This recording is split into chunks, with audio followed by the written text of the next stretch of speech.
Hey guys, welcome to Green Bean Fiction. So in today's video we are gonna see, what if Deku became a Primarch in Warhammer 40K? Part 1. Before starting, make sure to hit that like button, and there's a new hype feature in YT, so please hype this video. This story is Deathwatch of UA by Creed 19XX. There is no time to plan, there is no space to think. No respite. No forgiveness. There is only war. Warhammer 40,000 source book. China year 20XX. A child in the city of Qingqing City was born and started to emit a light from her. This was the beginning of the age of quirks. Ever since then, superpowers were discovered in various places, and as time passed on, no one can identify the cause of it. Before we know it, supernatural became normal and dreams were becoming true. 80% of the world population now have a quirk, while the other 20% do not. But with chaos brewing, it was time for people to use their quirks in a positive way, and thus started the hero age of world. Mustafa, a province in Japan, knows for its low crime rate, all thanks to the #1 hero All Might. As he was fighting crime during the day when he was off, he was the father to two small little children named Izuku and Izumi Yagi. Toshinori. Honey kids, I'm home, I brought some dessert for dinner tonight. Small little footsteps can be heard coming down the stairs of their home, at which All Might let go of the desert bag to catch two little bullets that push him right to the floor. With big oof, he landed and burst out with laughter. Izuku, Izumi. Daddy, you're home. Izuku. How was fighting villains today? Any new quirks you saw to tell me, Daddy? Izumi. Did you fight anyone strong so I can tell the others at school? Booming with laughter, he picks them up, gave them a hug before putting on the floor. Toshinori. Yes, I did, Izuku. I even got their autograph for you in your collection, and we will talk after dinner about their quirks. Toshinori. And Izumi, I did fight a few strong villains new to the scene. They were tough, but thanks to help of other heroes and myself, we were able to stop them. Izumi. That's no fun, Dad, because you needed help. You're the #1 hero, you don't need help from others. Toshinori. Nonsense, Izumi, all heroes need help sometimes, even your old man. Now let's get ready for dinner. I heard we are having katsudon tonight. Also, I heard tomorrow we are going to doctor for your quirk checks. Izuku. Izumi. Yay, we are going to be hero just like you, Dad. Izumi. I'm aiming for all the fame so it can help me reach to become the next #1 hero. Toshinori. Izumi, being a hero isn't about fame or fortune, it's about helping and protecting the innocent, to guide them to a better future where no discrimination happens, everyone is treated right and the same. Izumi. That sounds lame, Dad. I want to be famous and loved by everyone and beat Bakugo in our competition to see who better. As Toshi sigh in defeat, trying to teach his daughter that being a daughter means more than fame or fortune, he fears what type of hero she might be, but then he looks at Izuku. Izuku. Dad, I want to continue your legacy of helping people, putting a smile on their face when danger is around. I will work hard to help those people that are treated differently cause of their quirks. I want to make a world where being equal is right. Just like how Grandma tried to do, puts fingers on each of his cheek and smiles like his grandmother used to do. Toshi smile hearing his son. He sees that his son has the heart and gold of being a real hero, one to change the world for the better, and made a decision which will probably change his life for the future. Toshinori. Wipes a tear from his eye without them noticing. That was very powerful words from you, son, and just know I will help you and your sister along the way. Now let's get ready for dinner, then off to bed afterwards so your mother can take you to the doctor office. Izumi. Izuku. Okay, Dad. Runs off the wash up for dinner. Toshi looks at them with a big smile on his face, especially after Izuku explaining why he wanted to be a hero. He then felt OFA acting up and hearing the voice of his adopted mother Nana saying he worthy. Smiling even bigger now, he knows what to do now, and thus he heads to wash up and join his family for dinner. Next day, Inko. Alright you two, we are heading to the doctor's now, so go put your shoes on and let's head out. Izuku. Izumi. Okay Mom. Izumi. Come on Izuku, let go so we can tell everyone our quirks at the park later when we meet up. Izuku. I'm coming, sliding his shoe on and runs after Izumi to the family car. In this ode they knew Class 1A and Class 1B since they all met at the park to play and talk about what type of hero they're going to be. Izuku's best friends from the group were Ibara Shiozaki, Bakugo Katsuki, and Tokiyami Fumikage. Bakugo and Tokiyami have a small brother complex to Izuku, making sure he protected and not being picked on from others, while Ibara and him had the same passion of what type of heroes they wanted to be. The groups call them the two cinnamon rolls from how innocent they are. At the doctor office, Dr. Jiraki. Sorry kid, it not going to happen. Izuku. Huh, Inko? What you mean, doctor? Does he not have a quirk? Dr. Jiraki. I'm sorry to say, but he doesn't have a quirk. As you can see from the x-rays, he double-jointed on his pinky toe, meaning he quirkless. On the other hand, your daughter has a quirk similar to yours but much more powerful, probably an S-tier level quirk. Inko. You hear that, Izumi? That is great looks, and Izuku with disappointment. Inko. Can't believe it, this brat is worthless, he won't be able to bring in the cash flow or make our family popular. Izumi. Yay, I am going to be a popular hero, I can't wait to tell everyone at the part later. Izuku. Starts tearing, saying quietly, I can't be a hero. Inko. Well, thank you, doctor. Come kids, time to head home. As they left the doctor office, Inko helped Izumi get into the family car but didn't help Izuku. He struggles to get in, and once he did, they left the office. All of creation suffers, young ones. Only in accepting our own mortality can we make a difference. Only in bearing the burden of our failures can we find the strength to go on. Only in detachment from glory, or honor, or jealousy. From life itself can we hope to spare others from grief. We are Doom Eagles. And we are dead already. Librarian Secundus Thrin of the Doom Eagles. A few days has passed since visiting the doctor office. When Toshinori got home that night, he learns the news from Inko. It didn't surprise him due to his past before receiving one for all from his master or grandmother. This shock Inko caused she, though he would be disappointed and ashamed to have a quirkless son just like how she is, but it wouldn't change a thing to how she feels about him. Toshinori on the other hand is worried about Inko's attitude towards Izuku and decides to talk to him. He enters his son's room as he was on the computer watching his favorite video of his father saving people from burning bus with tears coming down his eyes. He looks at his father and asks him a very important question. Izuku. Dad. Can I be a hero? Just like you? Toshinori look at him, son, stunned with the question as he closes the door, or so he though. Walking towards his son, he sits down on the chair and looks at him, giving him the answer he desperately wanted. Toshinori. Yes, my son, you can be a hero like me, one to bring happiness, safety to the people of Japan, one that can stop the discrimination all cause of what a quirk does, one that helps the quirkless be part of society even when people look at them like a disease. Izuku looked at his father and started bursting in tears to hear his answer. Seeing his son, he went and hugged him tightly. Toshinori saw greatness in his son and couldn't wait to start his training to help him become the hero he wants to be. What they didn't know was Izumi was listening to their conversation through the little crack in the door, and she was upset and jealous of the attention Izuku was getting. She decided to ask her friend at the park tomorrow when they meet, wondering what she should do about Izuku's situation. Next day at the park, as Izumi ran ahead to the park to meet up with everyone, she goes and tell everyone what happened during the doctor appointment, getting praised by everyone due to her S-tier quirk, as others are feeling upset and mad that Izuku is quirkless. Shoto. So, he quirkless, then what about the promise he kept that we be all hero together? Ida. Looks upset. Yay, how he's supposed to keep it, he doesn't have a quirk so he can't be a hero. Izumi. That's what I'm worried about, I don't want him to get hurt or even killed because he doesn't have a quirk. I don't know what to do since Dad told him that he can be one now. How to find a way to change that. All agree to this now, thinking of ways to stop Izuku from being a hero, maybe telling him. They thought of maybe telling Izumi mother and father to sit down and talk to him. They had also though about explaining to him that without a quirk he can't be one, so they can be his heroes.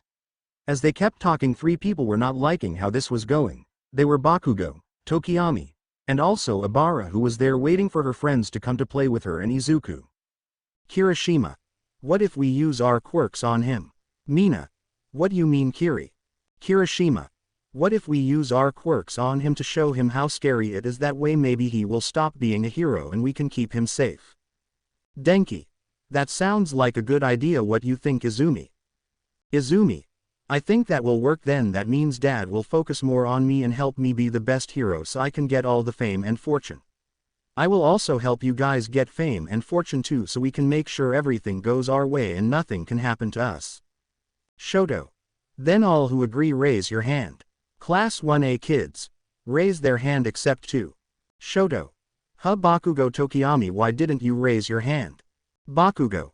Cause I believe he can be a hero without a quirk. There are a few heroes out there that don't use quirks like Eraserhead. Tokiyami.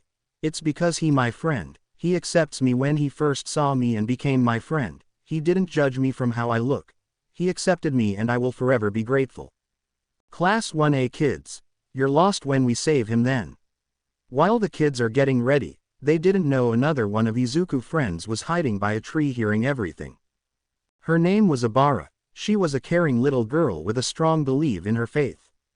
She started being friends with Izuku after a day she came into school and people were laughing at her hair, but Izuku went up to her and told her that her quirk would be amazing for rescue and stopping villains.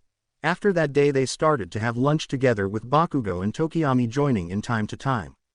As she slowly starts to walk away so she can rush and warn Izuku about what will happen, without knowing she step on a branch and alert the group. Izumi. Hey, who's there? Izumi using her quirk as best she can to hold the person as the see Abara trip and fall on the floor. She looks at Abara wondering why she is here and remember that Izuki was going to meet her and her other friends as well. Sato. Hey look, it's Headvine hair girl. I think she was about to run off and tell Izuku. Tsuyu. I think you are right, we have to stop her before she tells him. Shoto. Very well, but first. Shoto uses his ice quirk on Bakugo and Tokiyami, shocking them both. As they struggle to break out the ice, Izuku appears witnessing what's happening. Izuku, hey, what's going on? What are you doing to those two? And Abara, are you okay? Runs to her to check on her. Are you okay, Abara? Are you hurt? Checks to see if she hurt. Abara.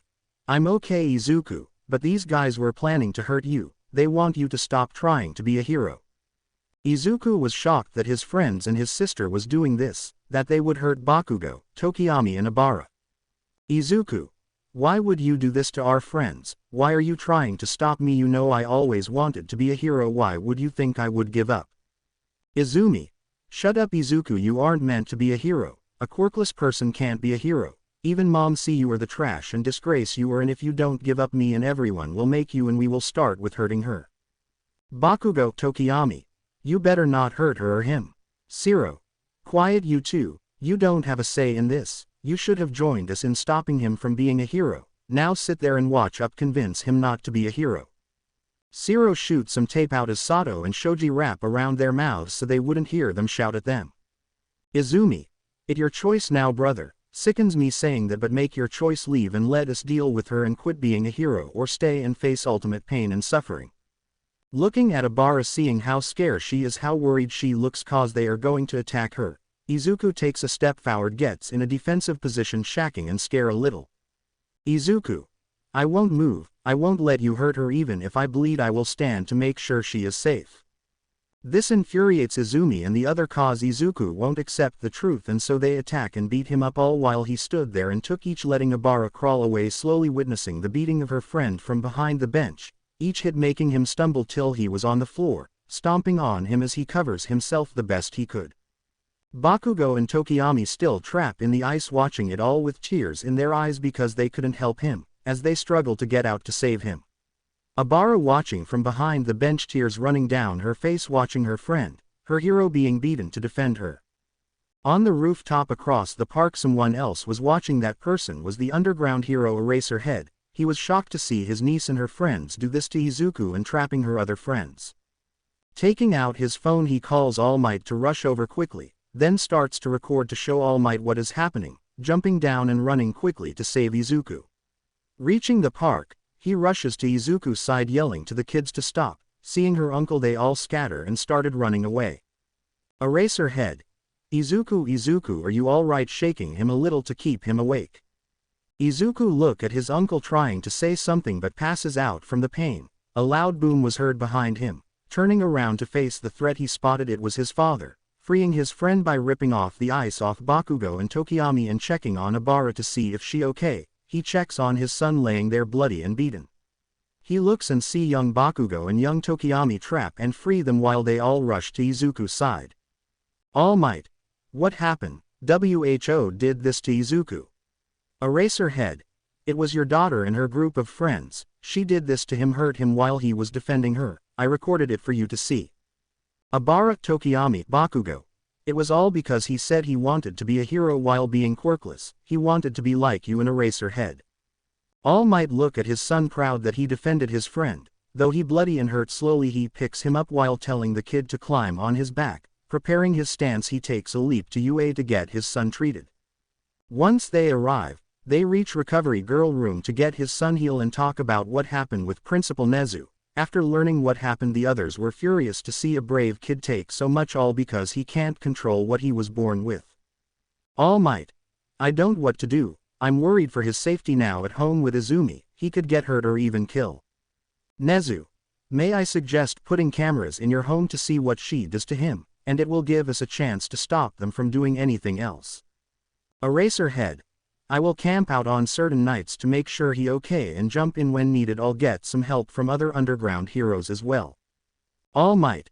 I am forever in your debt. Bows to them both for helping. It will help me greatly since I'm still preparing to fight him. Handshaking in anger. Nezu.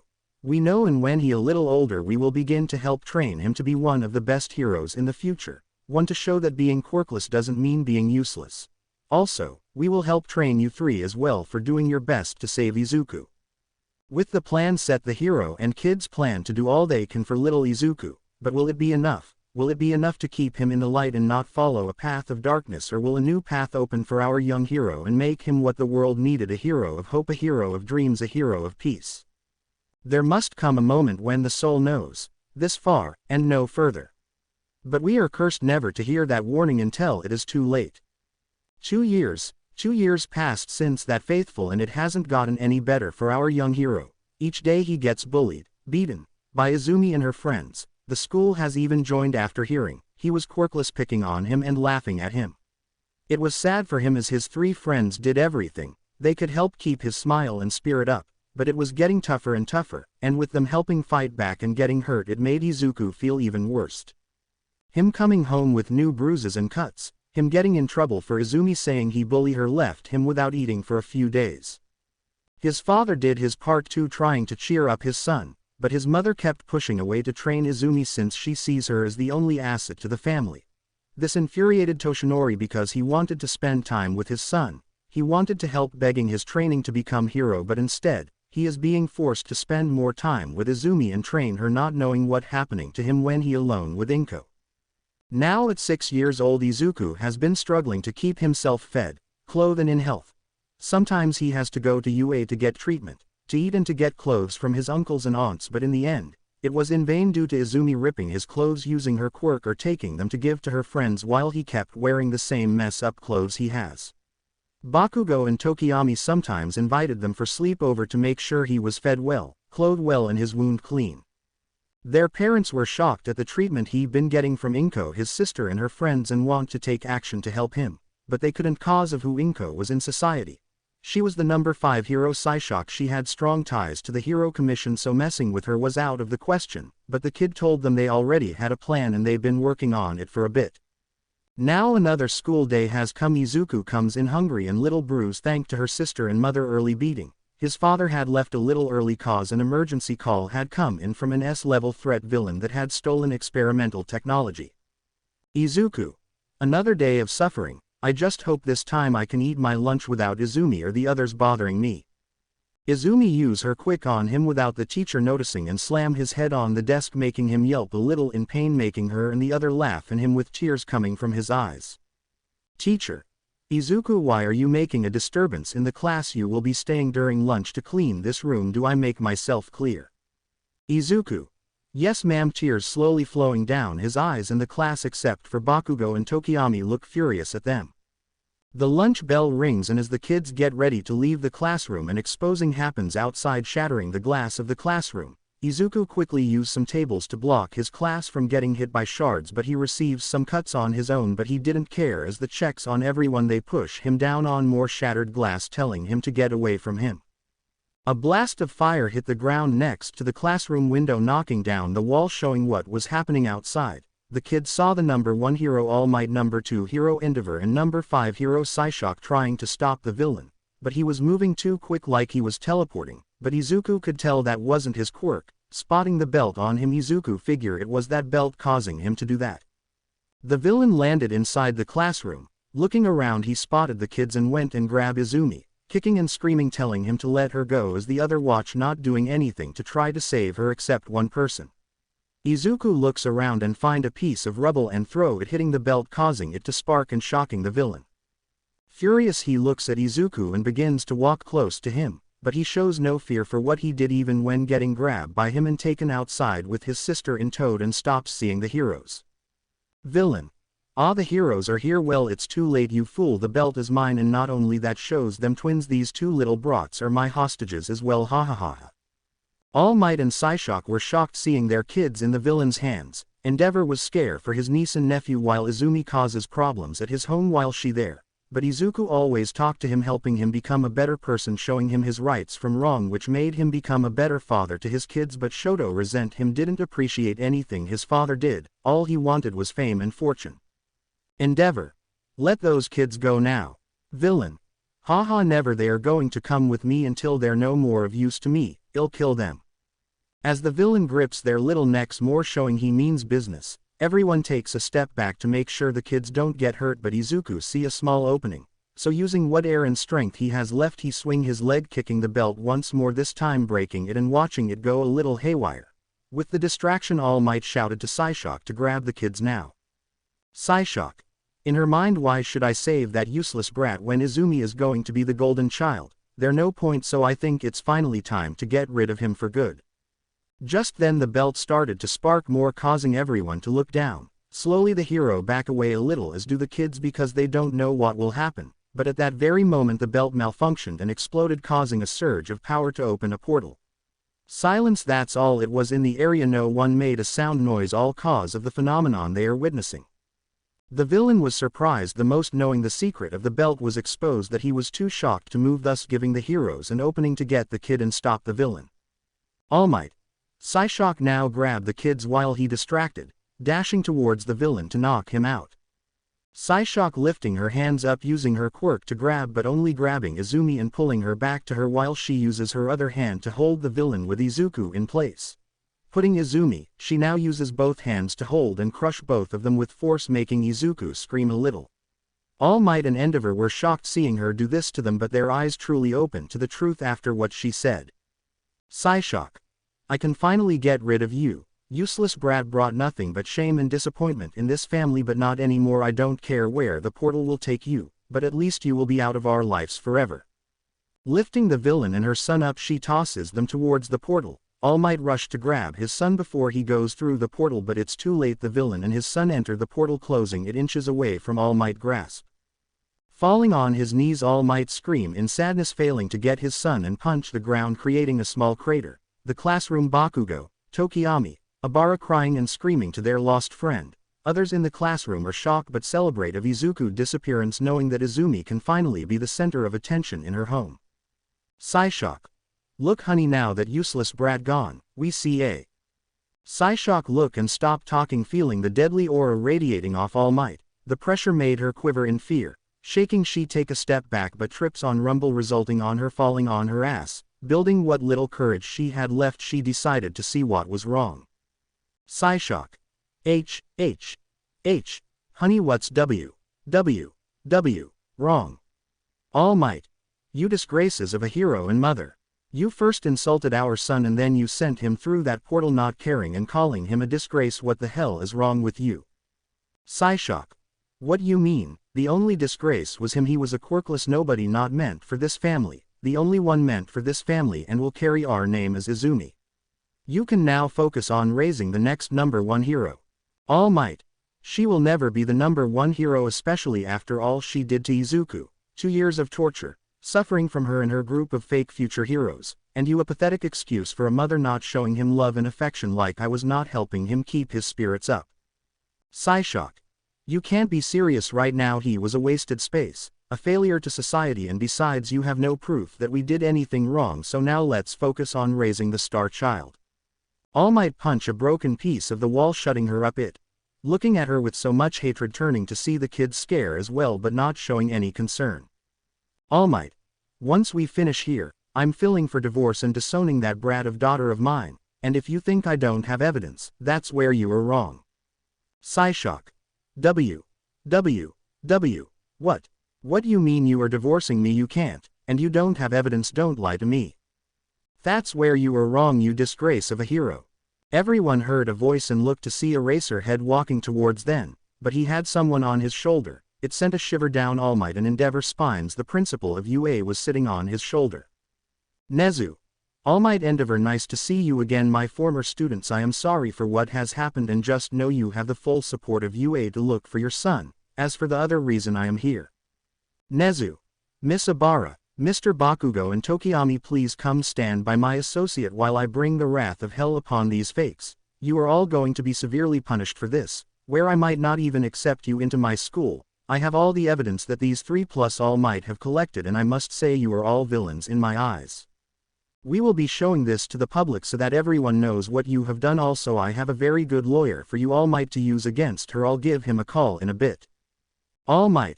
Thank you Nezu, I appreciate that, but now I have to go search for Izuku. Eraser, can you use your underground connections to help me search while I call others to help? Eraser head. Sure, thing, I'll give them a call right away. Nezu. Knowing Izuku, he would not want me to blacklist you all because he cares about other people's dreams and wouldn't be so cruel. As for me though, evil smirk appear on his face, you will all be punished harshly. Nezu. Each of you will wear quirk suppression handcuffs till you are able to attend UA and only have them taken off to train under my school supervision. Furthermore, you will be doing community service all through Japan till you become heroes. Nezu. As to you Psyshock, or should I call you Inko Midoriya, cause that will be you and your daughter's name after he file for disownment and divorce. You will be losing 90% of your pay and it will be donated to quirkless hospitals, community centers and other organizations. You will also lose custody to Izuku when we find him. He will be given full custody to All Might. Nezu. Don't think you can get away with this. A copy has been sent to the Chief of Police and International Hero Association, where they might pass down a harsher sentence. Now then, emergency service is arriving soon. I must be off to help search for my nephew. Endeavor, please take care of the situation here and then proceed to help us with the search. Endeavor. Understood sir. Also I like to say that Shoto, I saw the video, I was shocked and was in disbelief till I saw how you are acting right now, cheering that he gone. You will be grounded till you are able to go to UA. No TV, phones are hanging out with these villains. Only time you will see them is when you practice your quirk at the school.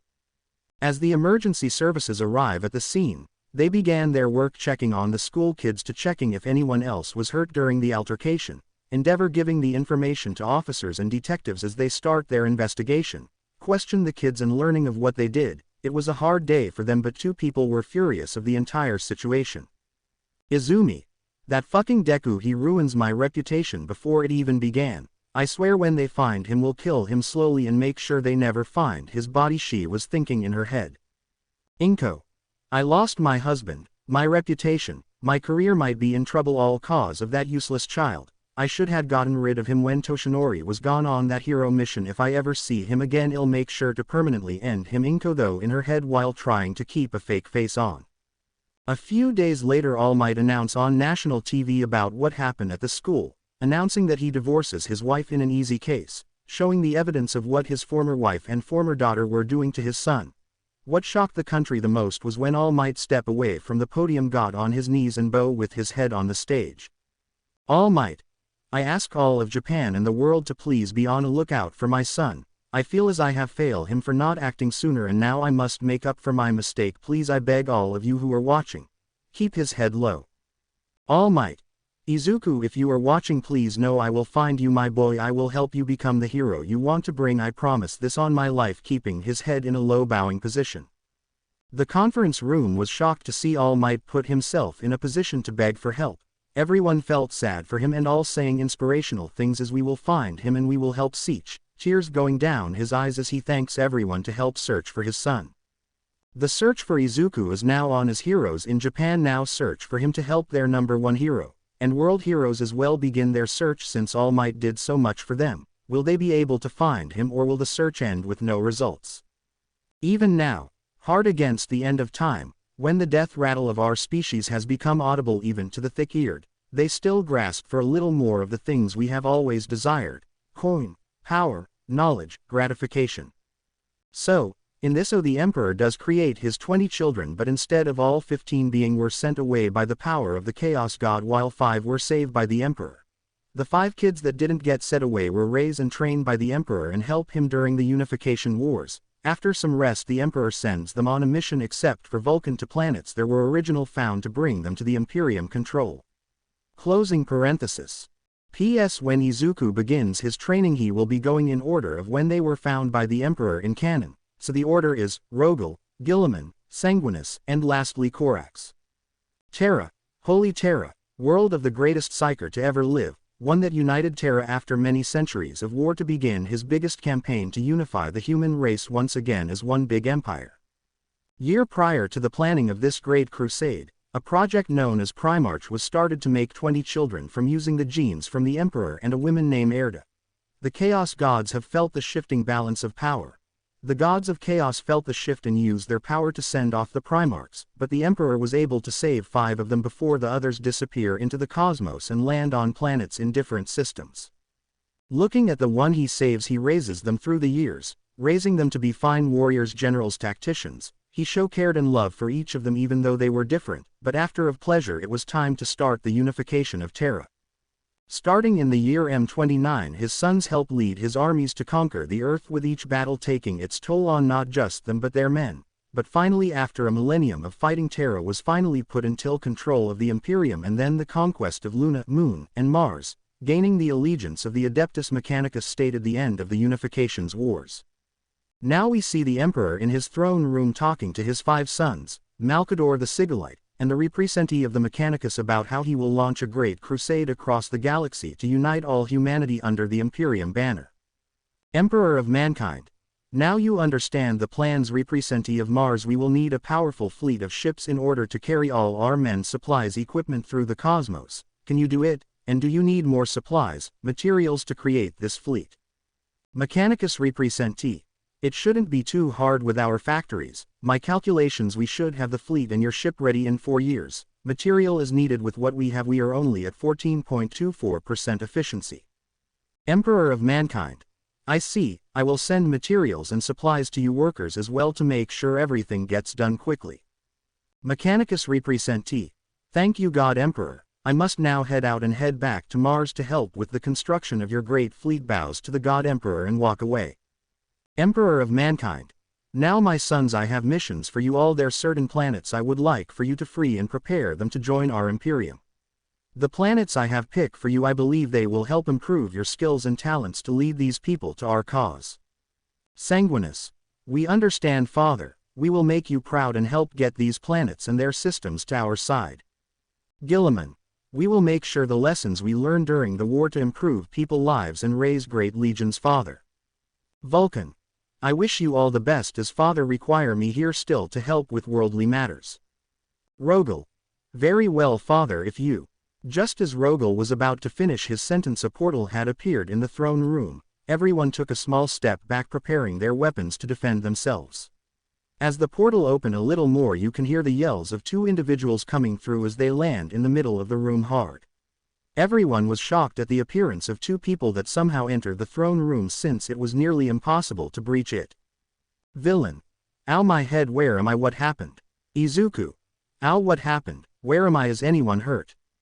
As the villain and Izuku look around, the villain was getting more agitated that no one was answering him, starting to charge a lighting quirk and aim at the old man in the room. Izuku, finally getting to his senses, noticed what the villain was about to do and started running as fast he could to get in front of the old man. The villain, no longer having the patience, shoots the large lighting attack he'd been building at the old man. Izuku saw the attack and dove in front of it, taking it full effect, shocking his body, but he did not move. He kept taking the attack with no fear or noise, all to protect the man. Emperor of Mankind. Enough of this, takes out his blade and cuts the villain in half. Emperor of Mankind. Malcador, are you all right? That weird man didn't do anything to you, did he? Malcador. I am my friend, but the child, we must check on him first. Walks toward Izuku and check his pulse. He pulses is okay, but he looks horrible, my friend. Emperor of Mankind. What you mean? Walks close and uses his psyker powers to heal, and read his mind of who he is and where he came from. Thus, the room grew cold. The bloodlust of the Emperor appears, silencing everyone, sending them to their knees, making it hard to breathe. His son was on their knees, trembling and slowly backing away because they have seen their father like this a few times during the war. The only one that wasn't effective was Malcador, since he knew the Emperor over the millennium and knew the bloodlust wasn't aimed for him and his sons. Looking at the kid, Malcador can see why the Emperor is angry, malnourished, bruised and beaten, his body look a little crushed from something he's never seen before. Malcador, my friend, what did you see as you're giving off the same bloodlust to the group on the Euro countries that slaughter their kids for rituals of their false gods? Emperor of mankind. Yes, my friend, let me show you. Uses psyker powers to show Malcador and his sons about the child. The Emperor, using his powers, show to Malcador, his sons, and the guards that were in the room the images of who the child was. Learning his name is Izuku Yagi, the world and what quirks and how their world is governed. Watching him grow up, they felt the Emperor anger again, seeing how his mother and sister treated him and was raising him, how other children had treated him, but he never gave up on his dream. He shows courage, defiance, to the bullies, although he was losing it, but still never gave up. Then the bloodlust grew again from sight of watching that day. The sight of being held by the person the Emperor just kills, watching his own mother crush her own flesh and blood, all cause of something he can't control. Then the last part of her throwing Izuku into the portal, the same one that made him end up here. As the images stop, Vulcan out of anger punches a wall in the room, cracking it a little. Vulcan. How can she do this? How can any of them to do this, an innocent child? Rogal. It's uncalled for to do that to a child, all because he couldn't control something. They should be killed for doing such a thing. Gilliman. I agree with you, Rogal, they should kill, but what shall we do with the child, seeing what he went through? Emperor of mankind. I believe we should train him, my sons. Sanguinius. What, father, are you sure he might not survive it? Corax. That's right, remember we were created by you, Dad, we were able to cause we have your gene seed in all of us. Emperor of mankind. I am positive, to help him be able to survive the training, I will be conducting an experiment, where I will take parts of each of the gene seed you 5 have and part of my gene seed as well. It will be passed to him, hopefully making him able to survive the training you all will give him. As the 5 and Malcador look at him and then stare back at the child, all healed but still knockout cause of the attack from the villain, then know if they were in that situation or if their brothers in Galaxy are facing the same thing. Emperor of mankind. Malcador, I would like for you to work on a way to get him back to his time, search the relics and text from the Age of Strife to see if there was anything similar in a way to send him back. Malcador. It will be done, my friend. Before I go, may I suggest to also train him as well. The gene seed might give him powers of a psyker, so I believe we may be able to teach him to help become what he always wanted to be. Corax. What did he want to be? Malcador. A hero. Emperor of mankind. Very well, my friend, we shall now, my sons, head out to your planets. Vulcan, since I need more time for your ship to get to your planet, you will be the first to train him. Then whoever is closer, he will head there next to continue his training. When he done with all of you, me and Malcador will train him last. The 5 sons. Yes, father. -4 of the walk away and out to their ships to as Vulcan slowly lifts up Izuku and walks towards a bedroom near the throne room to put him on the bed and wait for him to wake up to begin his journey. Malcador. My friend, what else did you see when you read the child mind? Emperor of mankind. I saw him becoming what he always wanted, to be a hero like his father, one that ended the discrimination, and it's our duty now to help and send him back so he may be that hero. Malcador. Very well, now if you excuse me, I must begin looking into a way to send him back. Bowing to his friend and walking out of the throne room to begin searching for the answer. That's the great danger that condemns us, not demon blades, but dumb ignorance.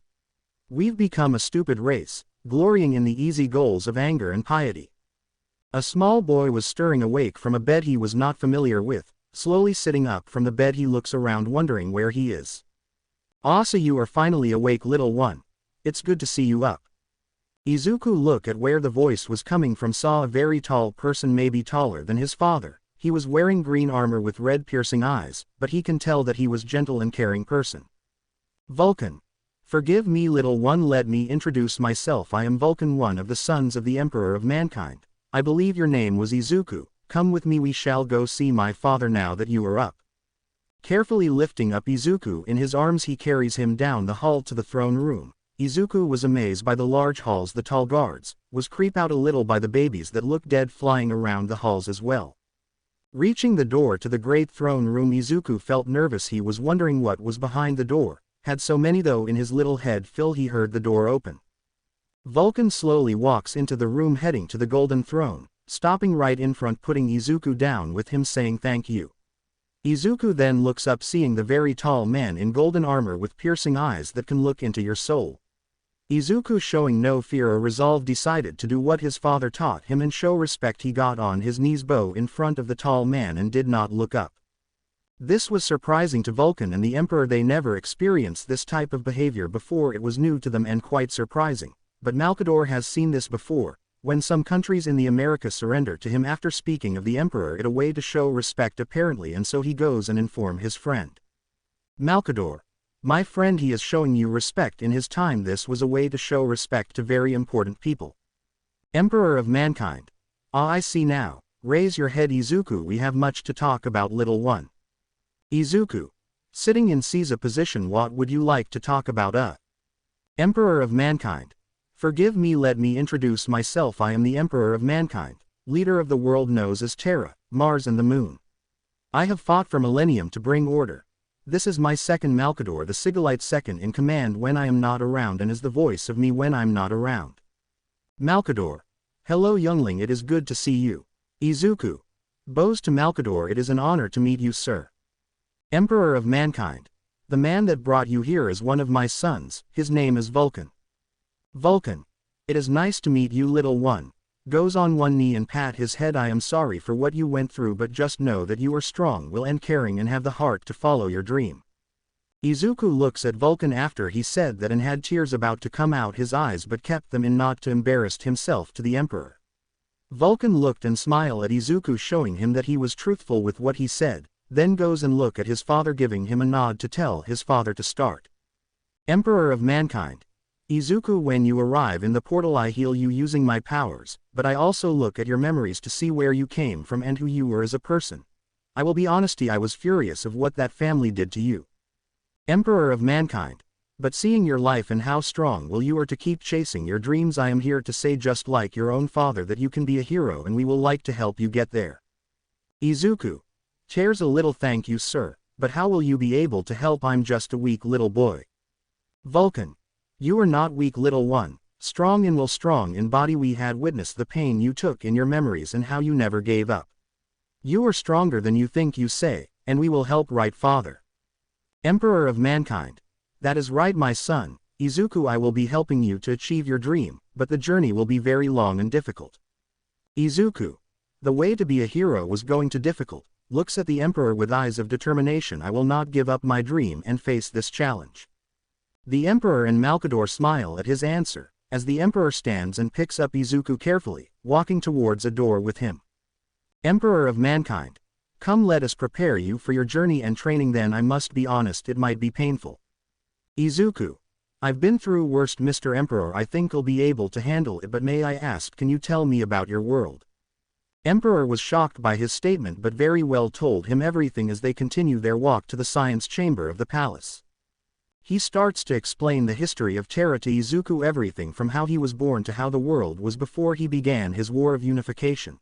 This was interesting to Izuku, learning all the history, wondering why the world turned to the wars and how the Emperor did it. He was also shocked how there were people on Mars and how he conquers the moon, asking what it was like on the planet. The Emperor chuckles a little and told him the stories till they enter the science chamber. Emperor of mankind. Now Izuku, this will be difficult to say. This is an experiment, we are trying to help you. I will be giving you my gene seed along with Vulcan and 4 others of his brothers. Each one has different aspect of skills that you might pick up on. You might also pick up my powers and might become a psyker, but the process will be painful, little one. Are you sure about going through with this? Izuku. You and Vulcan believe in me. You are the only few people beside my dad and my friend to do that. I won't fail this. Even if the process is painful, I will do my best to beat it. Emperor of mankind.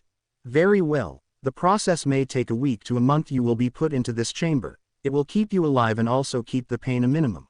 As I said before, we don't know if this will work since this is an experiment. Izuku. I understand, I don't blame you or anyone if anything happens. I chosen this path and will endure the pain and punishment of it. As Izuku was let down slowly by the Emperor, he walks towards the chamber where Vulcan was made in. taken off his shirts and keeping the only pair of shorts on he had, step in, putting on a mask to help him breathe, strap in to keep him in place from injuring himself. As the door was closed, servitors started the machine checking vitals, and chamber a tech priest came into the room and asked the spirit of the machine to help the process and guide then young child in his journey. Once the machine started, needles started slowly entering Izuku. Everyone outside was expecting him to scream in pain, but nothing, no sound, no noise. All he did was close his eyes and let the machine do its work. As they look at the vitals, the tech priest noticed some irregulars in his body. Tech priest. He seems to have lost some of his pain receptor. He can't register the pain in the scans on his body, scars that weren't healed correctly as well. Vulcan. Those bastards of parents and those so-called friends did this to him. Father, I want to go back with him and bring them the suffer and pain they gave this child. 10x fold, squeezing his fist tightly, watching a little blood come out. Emperor of mankind. In due time, my son, in due time. For now we must wait to see what will become out Izuku and prepare his training. The planet I am planning to send you, I want you to take Izuku with you. Vulcan. Very well, father, I will help with his training and make sure he becomes the hero he wants, but for now we have to wait for him to wake up. 1 month later. As a month has passed, the transport ship he was preparing for him, and an extra person was almost ready. Double-checking supplies, fuel, food he would need for the journey to Nocturn. While he was wondering how Izuku was doing until a servo skull came to him with a message. Servo skull. Master Vulcan, Izuku has woken up and is Medical Bay 2 going through a scan. Please report to Medical Bay 2 for pickup. The skull flies away. As Vulcan heard the message, he begins to walk to the Medical Bay to check on Izuku. Turning the corner, he sees his father and Malkador walking to the bay as well to check on him. Entering the bay, they see him being checked by a servitor and a tech priest. Tech priest. Vital signs normal, no fluctuation on his brain or body. The experiment was successful. Estimated time for effects can't be determined at the moment. Suggestions, training to see if results will come in faster. Emperor of mankind. Very well, thank you, tech priest. Izuku, my boy, how are you feeling? Any different? Izuku. I feel stronger in way. Different as well, it's all so new to me. Vulcan. I understand that completely, little one. It was difficult at first, but you do get used to, but time is of the essence. Izuku, how would you like to come with me to the planet Dad assigned me to and help me bring them into the Imperium? Izuku. Are you sure you want me to come? I won't be a pest or anyone that gets in your way. Vulcan. No, little one, not at all. Father, will you allow this, and if so, I'll make sure to send him my brothers to help him train after with me. Emperor of mankind. Very well, Vulcan. Izuku, you both will be heading to a planet called Nocturn. Vulcan, the people there are very interesting. They live on Death World. The weather and seismic activity is very dangerous, but they found a way to live. This will be a good challenge for you both. One more thing, apparently their world rotates different. 1 year on Nocturn is about 15 Terran years, so both of you will be mature by the time the fleet arrives. Izuku. Interesting, I would never expect that. It means depending on when you get there I can be in my 30 to maybe almost 100, and I'm guessing I don't age normally, huh? Emperor of mankind. That is correct, Izuku. With the gene seeds of me and my sons you are basically immortal and will not look like you age at all. Izuku, I came out of his head shocked to hear he basically an immortal. Looking at Vulcan and giving him a nod, they begin their walk to the ship that will take them and leave them on Nocturn.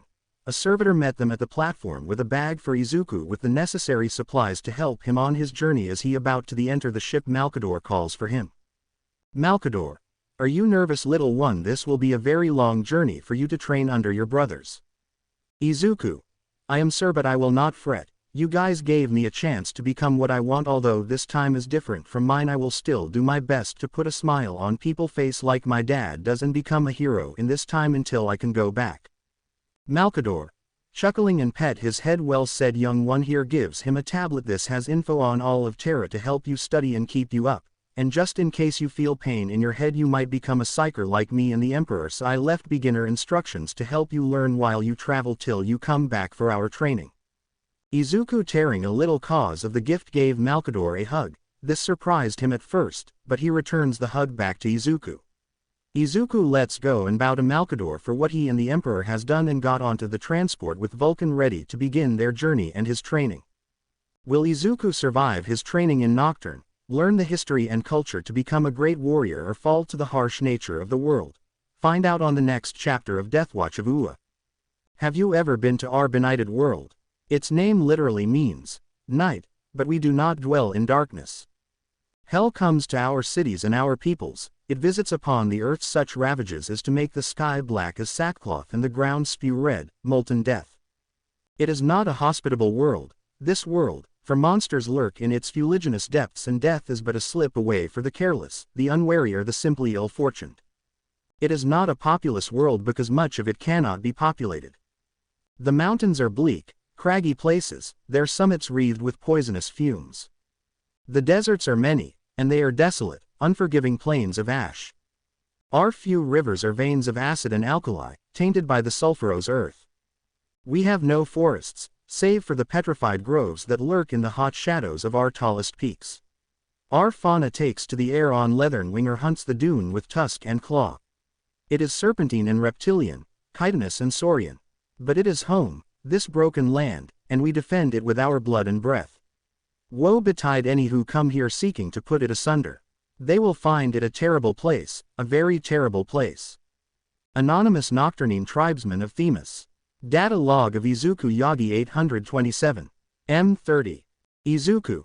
Nocturne, a death world in the unknown sector of the galaxy, a planet with toxic fumes, barely any vegetation or water, and yet people call it home. They learn to live and adapt with the environment with tribes spread out throughout the planet. This will be an interesting experience to see a new environment. Hopefully we don't die on the journey and maybe I can find new plants for Abara. God, I do miss her. Wish I could had given her my letter of having a crush on her, but that's for another time. But first let hope me and Vulcan can survive this landing. End log. As Izuku and Vulcan have made their way to the planet with difficulty due volcanic activity of the planet sensor were mess up and the heat shield couldn't handle the planet temp, causing the ship to look like a fireball. Moment later they crash landed into a field just outside of the settlement called Hesiod. A stranger came out of his home and saved the destroyed craft and began making his way towards it, searching for any survivors. Once arriving at the craft, he sees a small boy and a very tall man coming out of it with some scratches. Hello, are you two oaks? Do you need any assistance? Vulcan. Hello and thank you, but I believe we are both okay. My name is Vulcan. Looks at Izuku just shaking the dust and the little number of ashes on him, and this is my little brother Izuku. Izuku. Hello good sir, bows to show respect. We apologize for any trouble we may have because we will clean up the mess. Oh no harm down young wormling, I saw the ship coming down, luckily it didn't land in the settlement. Oh, let me introduce myself. Nbel. I'm Nabel, a black smiter for our settlement, or an easier team, a metal worker. I have the responsibility of the forge in our settlement. Please come with me to my home for some shelter. Vulcan and Izuku. Thank you for your generosity. Nbel begins leading them to his home, making sure they don't get hurt along the way, tells them the history of the planet and how the inhabitants are surviving during the changes of weather and climate. As they arrive in his home, the settlers look at both Vulcan and Izuku. A little boy ball slips out his hands and went towards them. The child scare of the two was surprised to see Izuku pick the ball up and hand it to him. Izuku. Hi, I believe this belongs to you, be careful now, okay? Izuku then walks into the home of Nabel after helping the child and sits next to his brother Vulcan to learn more about the planet. Nbel begins to talk to them, learning where they came from, why they came here, and let's just say he was shocked by it, but he believes it will be a good thing for the planet. Izuku, being the child he is, was thankful that he got the tablet from Malkador because he started writing everything down fast for his own studies and log. Both Nabel and Vulcan look at Izuku as he looks up and cover his face in embarrassment while the two laugh. Nbel. Your cause is just, Vulcan. I will gladly support you in your journey, Vulcan, and will also teach you and Izuku our ways of the forge, an important thing for our people here on Nocturne. I will also give you the teachings of our people. It is a cult, yes, but one that does not do anything with demons or sacrifice. Nbel. As living weapons were shaped and honed on the anvil of destruction and by the hammer of war, just as a blade is shaped in the fires of the forge to its perfect edge. The teachings of the cult emphasized self-reliance, loyalty, duty, patience, awareness, self-sacrifice and, above all, self-discipline and endurance. Drawing from Nocturne's volcanic planetary environment and its people's culture of craft and trial, fire served as a dual symbol of creation and destruction and was taken as the cult's symbol and sign, as were the emblems of the anvil and the hammer. Bel, I will like you to be my guest and learn from me the ways of the forge and our people to have a better understanding. This will help you be ready to be a leader for our people Vulcan and you Izuku when you go back. It will help you be a better hero knowing what you are fighting for. Vulcan Izuku. We thank you Nabel for the hospitality and shelter. We will not fail you in our journey to be one with Nocturne. Time skips 4 years. 831. M30. 4 years have passed since Vulcan and Izuku arrive on the planet Nocturne. They began their lesson with Nabel on the forge showing them how it properly uses and how to feel one with it. It was an interesting experience for them both. To understand the forge was to be one with the people, with each strike of the hammer is to forge a path for Nocturne, to heat the flame was to bring life to your soul. These were the important lessons that Nabel has passed on to them as they were both naturals on working the forge. When Izuku and Vulcan weren't working on the forge, Vulcan trained him in hand-to-hand combat showing him techniques he learns from his father and brothers. He also gave him a sword so he may learn combat with blades. He then began to use staff pole-based weapons with each day. Izuku was getting better and better striking with perfect precision on the dummies, and to the salamanders that has hunted to use their bones and scales as materials. Vulcan can never be prouder of his brother. He is changing from that sad child to a fine warrior.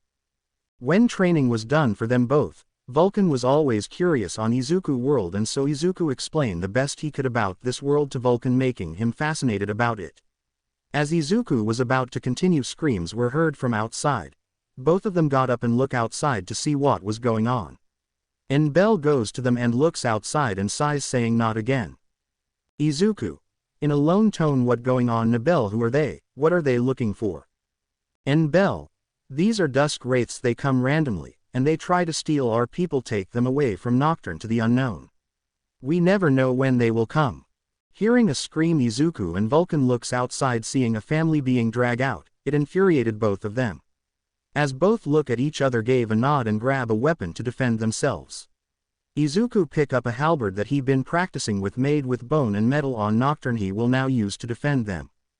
Vulcan look at his sword but felt this wouldn't be enough and so grabbed the hammer that he uses to forge. He felt one with and turned around to see the gaze Izuku had ready for his first battle. Vulcan. Izuku, this is your first battle, but we must do our duty to the people. Izuku.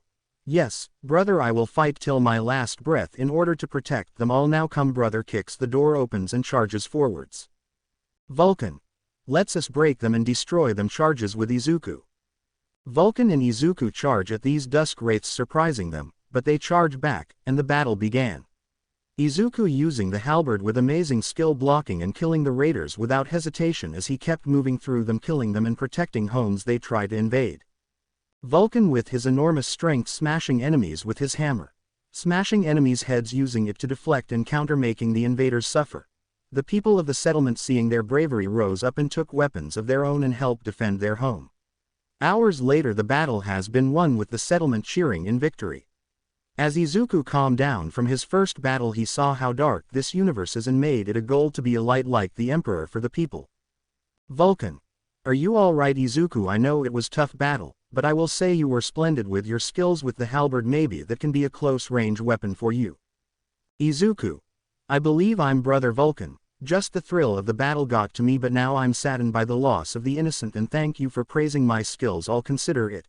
But now we must help put the lost to rest and check on the families. Izuku walks away and covers the fallen, helping them carry them away to be properly buried. With each person he picks up, the more he sees that he needs to train harder to protect the people that accept him and his brother. He swore to protect them with his life no matter how long the fight would be. Through the day the last of the fallen were laid to rest as he swore on each of their graves that he will do all to protect the people of Nocturne with his brother Vulcan. Time skip 1 year later. 832. M30. A year has passed since the raid on the settlement. As word of the battle's outcome spread, the headsmen of the 7 most important settlements on the planet came to pay homage to Vulcan, swearing to forevermore crush their foes rather than hiding from them. Against this threat Vulcan became transformed, and his legend spread across his world. He was the Fire-born, an undefeated warrior whose superhuman strength had torn the slave barges down from the sky and crushed the Xenos in droves, and whose granite-like flesh had scorned their poisoned blades unmoved. driving the dusk wraiths from Nocturn. Izuku also swore to Vulcan, surprising him since he had done as much as him during the battle, but he explains that he was destined to lead the people of Nocturn, to lead them to a better future and be his teacher, for him to be a hero like him.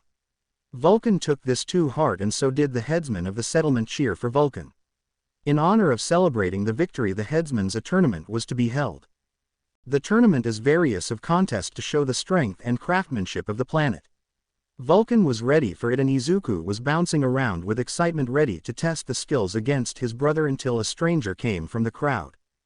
Fair-skinned stranger. I would like to participate in this contest. I can best any man in the competitions. The crowd laugh at his statement, but Vulcan and Izuku were impressed of the stranger to challenge him and his brother, since he knows Izuku will participate. Fair-skinned stranger. I also wagered that whoever lost the competition would swear his eternal loyalty and obedience to the victor. Vulcan. Very well, stranger, we be honor for you to join in the competition. May the best man win. Puts out his hand to shake. Fair-skinned stranger. Grab his hand and shakes it. Yes, let the best man win. Look at Izuku and shakes his hand as well. Izuku looks closely and notice who it was, but doesn't say anything and just smiles. Yes, let's have fun. And so, the competition had begun. For 8 nocturnine days the competition was a sight to behold. Izuku, Vulcan and the stranger was going all out, showing their strength and endurance during the trails, utterly astonishing the mere mortals around them with their superhuman prowess. Many of the contests had to be called a draw between Izuku, Vulcan and the fair-skinned stranger, for there was simply no way to determine a victor. By the end of local day 8, Vulcan and the stranger were tied in the overall tournament. To break the tie, the elders of Nocturne decided that the winner would be determined by the test of salamander hunting. All 3 contestants were given 24 solar hours to forge a weapon, before using that weapon to hunt down and slay one of Nocturne's reptilian salamanders. Assessing that this task, impossible for any mere mortal, would be but a formality for 3 godlike contestants, the elders included the caveat that the contestant who brought back the largest salamander would be proclaimed victorious. As the 3 men enter the area where the forges were, each picking a hammer, and began to create their weapons for the hunt, the thunderous strike of metal and the heat of the forge can be felt from outside, with none stopping to eat, drink or rest. When the day came to a close, all 3 emerged from the forges. The fair-skinned stranger made a keen-edged sword. Vulcan stepped out from the air wielding a mighty warhammer. He got the idea from his brother Izuku when he told him the hammer suits him and with his strength it would work well. It was decorated with a skull of a salamander from a hunt before. Lastly, Izuku stepped out and the fair-skinned man and Vulcan were impressed by his weapon choice. Izuku make a halberd. He loves training with it and always almost getting Vulcan with it during their training. It was a bond between him and his new brother which made the halberd special to him. Izuku. I wish you both safety in your hunt and let the best man win. Runs off heading to Mount Deathfire. Vulcan. Ha ha ha, yes, let us have an amazing hunt. Come stranger, let's not fall behind. Runs after Izuku. Fair-skinned stranger. Looks at too proud of what they became from being here on this planet and begins his trip to the mountain as well. Hours have passed and the first of the 3 to find a salamander was Vulcan. With one strike of his might hammer smash its heads clean off. Lifting his trophy began his trek back down to the settlement until the volcano unexpectedly erupting caused him to nearly fall off the cliff. By some miracle he was able to grab the edge of the cliff, but holding the tail of the salamander with the other. For hours he hung for his life until he began to lose grip and was about to fall. The moment he felt his hand gave up, he felt hand grab onto and a lizard falling into the volcano. He looks up, he saw it was Izuku with a worried face. Izuku. Brother, hang on, I will use all my strength to bring you up. Izuku slowly pulling up Vulcan, but was struggling a little due to him having the salamander in his other arm as well. I won't let you go. Izuku kept going, but he was losing strength until he slips and him and Vulcan began to fall until someone grabbed Izuku's arm. They both look up and saw it was the stranger. They also noticed the salamander he had. It was much bigger than the ones they killed. Throwing his catch over the cliff, he uses his strength to bring both Vulcan and Izuku over and help them on their feet. Izuku. Thank you, sir, for saving me and my brother. We owe you our lives and thanks. Bows to him. Vulcan. Yes, my brother is right. We are eternally grateful for saving us both, and you, Izuku, also have my thanks for risking your life to save me. As the stranger gives them a nod, they began their track back to the settlement. As people saw them return, They were cheering seeing Vulcan with a salamander. The people cheer, but he also felt saddened for Izuku because he was also loved by everyone for helping around the settlement taking care of people who were ill. The people cheer seeing that Vulcan was the victor of the competition with the hide of the salamander on him, but Vulcan raised his hand silencing the crowd. Vulcan, I thank you for the cheers my friends, but turns to the stranger and kneels in front of him. Any man who valued life over pride is worthy of my service. Izuku kneels down with his brother, and so do the rest of the crowd that was in the settlement, hearing a chuckle from the man. Fair-skinned stranger, it is good to see that you never forgot my lessons my son, removing his hood. Emperor of mankind, I am glad that both of you learn lessons of humility, compassion, and the most important lesson, the value of one life. Izuku, Vulcan. Father Vulcan looks at Izuku while he blushes from embarrassment. Emperor of mankind. Ha ha ha, do not fret Izuku, I see you as a son as well, so I'll try to be a good father till we send you home to yours. Izuku. Thank you, tears coming out his eyes. Father. Emperor of mankind.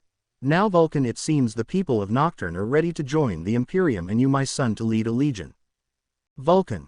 Are you sure Father IDK if I can lead or leave the planet I call home? Emperor of mankind. I am sure my son, and do not worry about your home, I have a fleet ready to protect it, because not just planet needs defending, others as well form the evils of the galaxy. Now rise my son Vulcan, leader of the 18th Legion, leader of Nocturn, help me bring peace to our galaxy. Vulcan. Rise up, lifting his warhammer over his head, I vow to help defend the worlds of the Imperium, to protect my home from any threat, to protect the innocent with my life and sacrifice it if necessary. As the crowd cheers for Vulcan and hails the Emperor, Izuku sits on the side seeing everyone happy, and he will continue his duties to help any way possible. Emperor of mankind. My son, it seems your first training is done. Sits next to Izuku. You have grown a lot since I first saw you, you're almost as tall as a thunder warrior. Izuku. Laughs a little. Yes, it seems the gene seed made me have an out-of-control growth sprout, but it helps me a lot. Made me strong to keep my training that brother Vulcan gave me to swing the hammer to forge the halberd I've created. Izuku. But if my lessons are done here, then it must be time to head to next work. I look at the maps on the logs. The planet is called Inwit. Do you know anything about its father? Emperor of mankind. I do not know much my son, but I do know that Rogal was sent there to bring peace to the world. He is a master swordsman and defender, so it might teach you to be much better with the sword. Izuku. I see father, I cannot wait for me to start my travels there. I should pack some of my stuff but not all. Emperor of mankind. Ha ha, my son, takes as much time you need. I will have a ship be ready for you to travel there in a week. For now let us enjoy your brother to being a leader of these people in this world. Izuku. Very well father, let's get up with the Emperor as they go to the celebrations. Discipline, duty, unyielding will. These are the measures by which every warrior is judged. Unarmed, a warrior with these qualities will still find victory, no matter how long or arduous the path. When girded with the sacred armaments of the Adeptus Astartes, such a warrior becomes truly indomitable. Rogal Dorn, Primarch of the Imperial First. Izuku Data Log 832. M30. As I am traveling to my new training grounds of the world of Inwit, it was hard to leave the world of Nocturn. The people were there to send me off with gifts of food, crafts that some of the villagers passed to him, the elders bringing him a helmet in the design of salamander head, making Izuku tear for how much the people care for you. The last gift what made the tears come out of him entirely. Flashback. Vulcan. This for you little brother, your training with me is done. You learn what I will stand for and my legion will stand for, and you inspire me as well to be a better leader for them. Imaging the pole is green like his hair and is made with the scales of the salamander and the metal material on their world. The blade forged perfectly so it can cut like butter. As Izuku looked at the weapon that Vulcan forged, he couldn't help but cry. He was thankful for having a brother, someone that cared for him like how siblings were supposed to be. Izuku. Wiping the tears away, thank you for this. I will use this in my training and future battle and training. I will not let the craft of this weapon be dishonored. Brother keeps looking and see wording on it. Vulcan. Ah, I see you spotted the message I had put on your weapon, into the fire unto the anvil. A war cry that I will have my legion say to remember why we fight. Looks at the people of the settlement for them and our emperor. Izuku.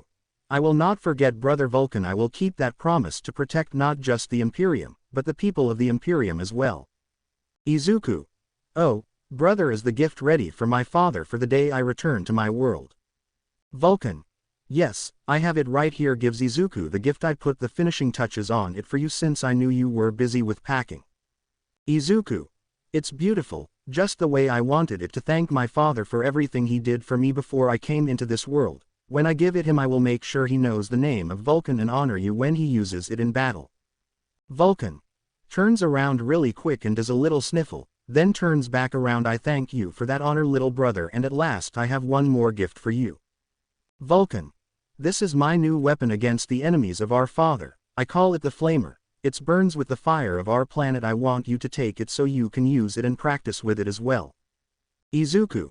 I thank you, brother. I will bring honor using this and it will help me remind me of my home here. Tears a little and now it's time for me to go.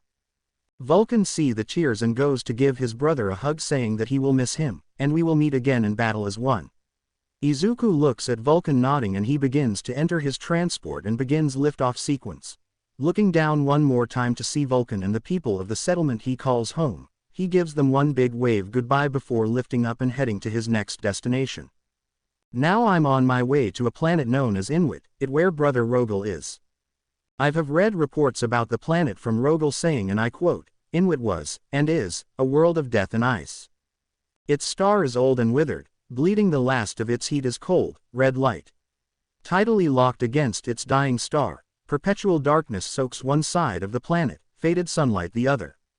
Crevasse mazes, frozen mountain ranges and plains of frost dunes cover the planet's dark side. This is the splintered land, the beast-stalked wilderness which shapes the bodies and beliefs of the human population that clings to life here. Hopefully I'll learn how to survive this hell and become resistant to the pain that will come with it. Cannot wait to begin my training, but for now I must get some rest. I shall arrive near Inwit in a few hours thanks to the ship the Emperor gave me.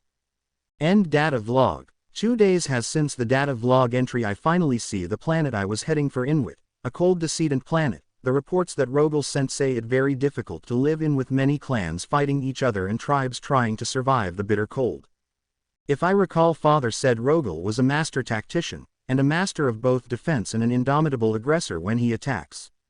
So maybe he can help me be a better defender with the halberd. I also heard he very skilled with firearms. Maybe I can learn that from him as well. I call down on comms to the ice castle he gains from his adopted grandfather if I can land. A few moments later I got the approval and began my descent. Landing my ship and opening the hatch, I can feel the cold air pass through the outfit father gave me, but I must press on. Entering the castle, the guards lead me to the throne room where brother Rogal is. Izuku. Brother Rogal, I am here to train and learn from you. Kneels and bow down to him to show respect. Rogal. Little shock of what he does. I thank you, brother Izuku, for coming here to continue your training, but what are you doing? Izuku. Oh, you weren't there that day, right? In my time this is how we show respect to people who are important. Rogal. Ah, I see, that is interesting. Well Izuku, the training you are about to take with me is going to be hell, where you wish you were fighting demons instead of me. I will not accept surrender or cowardness. Do I make myself clear? Izuku. Keeping his head down. Understood. I will withstand all the pain and suffering from this training. I also heard you planning to expand. Let me help you with that as well. Rogal. Very well, go the guest chambers tomorrow. We will begin your training. I have a special surprise for you. Izuku gets up and leaves the throne room following the guard as Rogal gets up and asks his new appointed chaplain to follow him. As they walk to another part of the castle, Rogal asks him a question. Rogal. Chaplain, this is your first task to help me train brother Izuku. The prototype suit will have a second person using it beside me. Are you ready for this? His past was dark and the pain he suffered might be as painful as the suit. You must under all circumstance keep him alive. Am I understood? Chaplain. Yes, Lord Rogal, I will keep him alive and make sure he doesn't die from the process.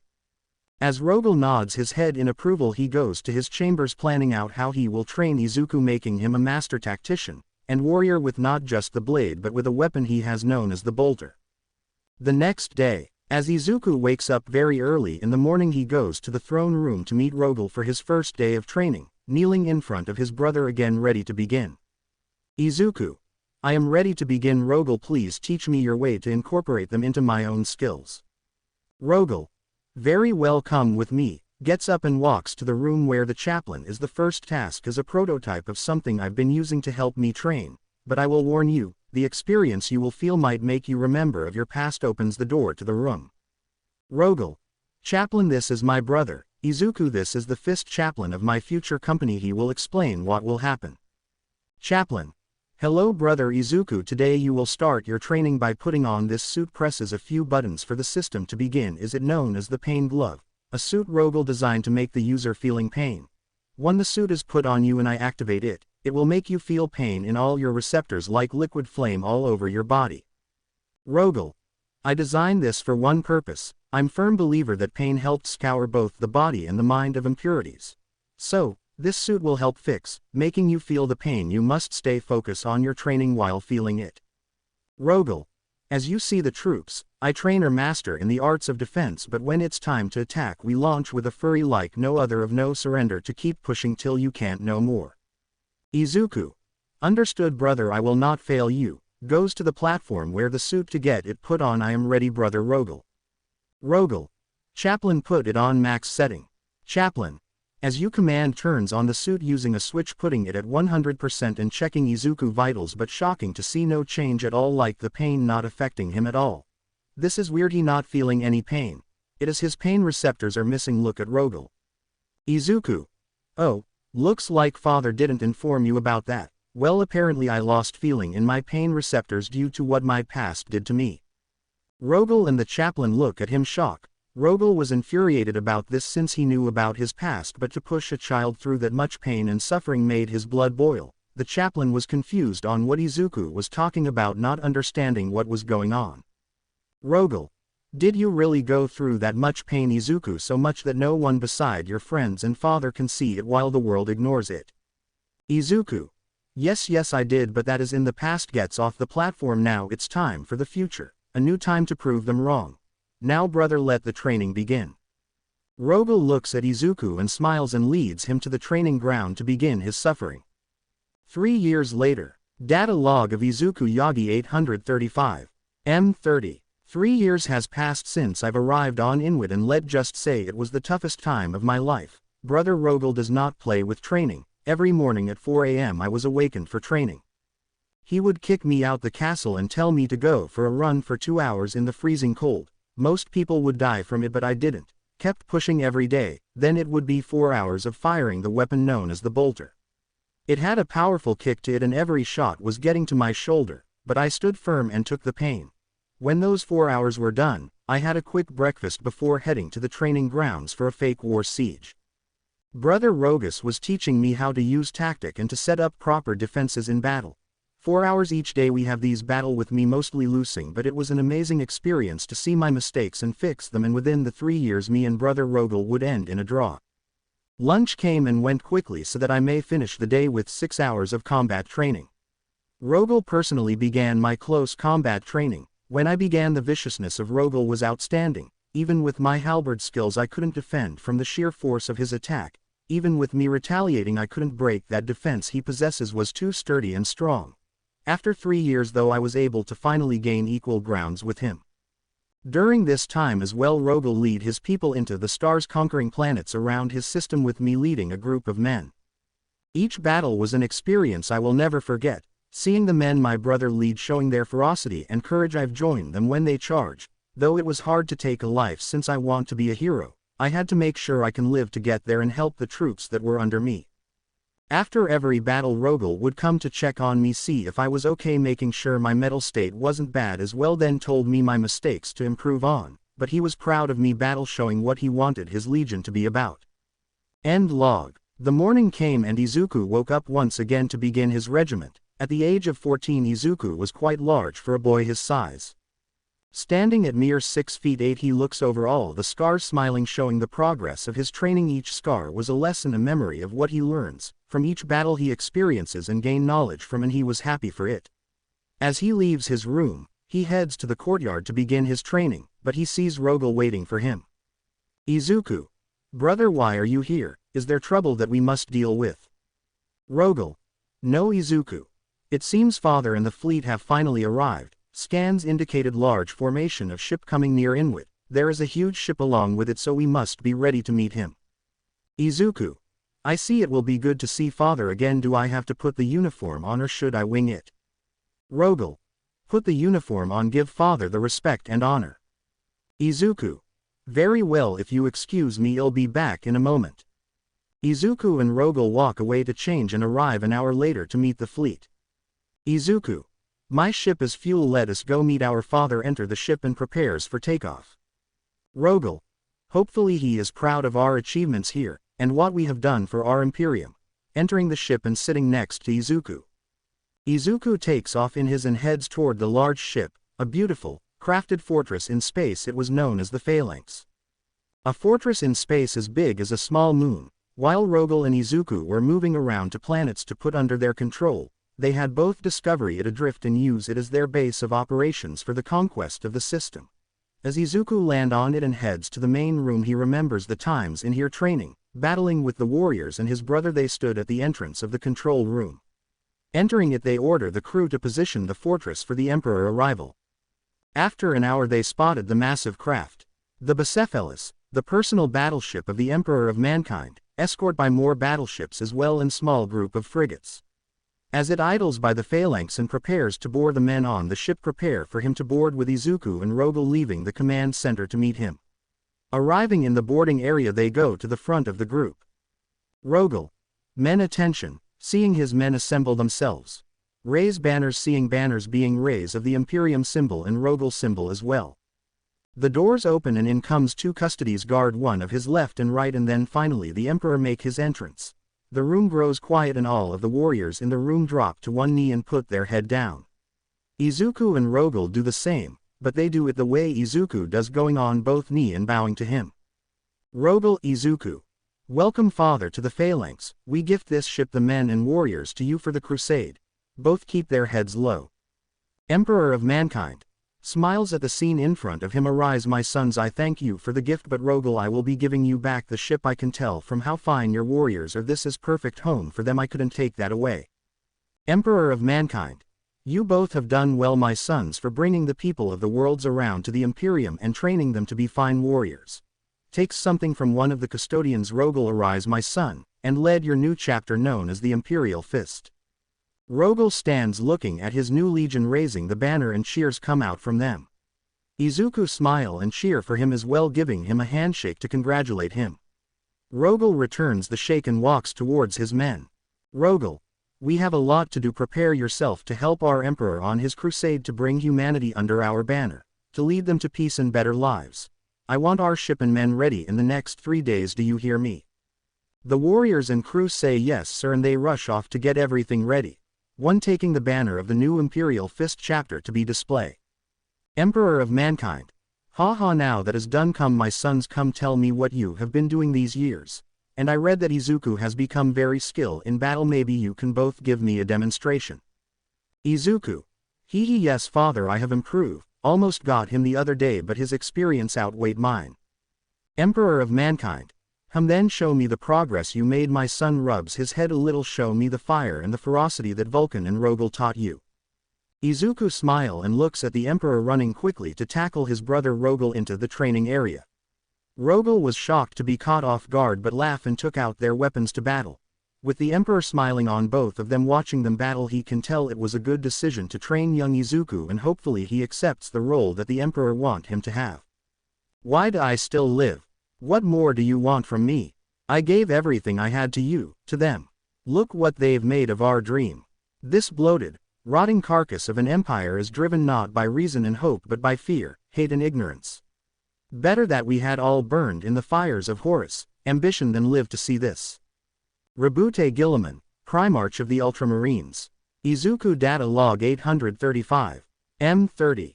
After resupplying the ship and healing from the battle with Rogal, I was preparing to leave for my next destination. Rogal and father were walking to me to send me off. Both were proud with how far I have come so far. Flashback. The battle has lasted between Rogal and Izuku has lasted 2 hours with not one of them willing to give up. The blades clash with such force it shakes the training yards. The Emperor was enjoying the battle watching from the stand that surround the training yard, while Rogal man cheer for both warriors in their battle. They come together one more time in the middle, clashes their halberd and sword together looking at each other. Rogal. Give up Izuku, you won't win this battle even with all your training. Izuku.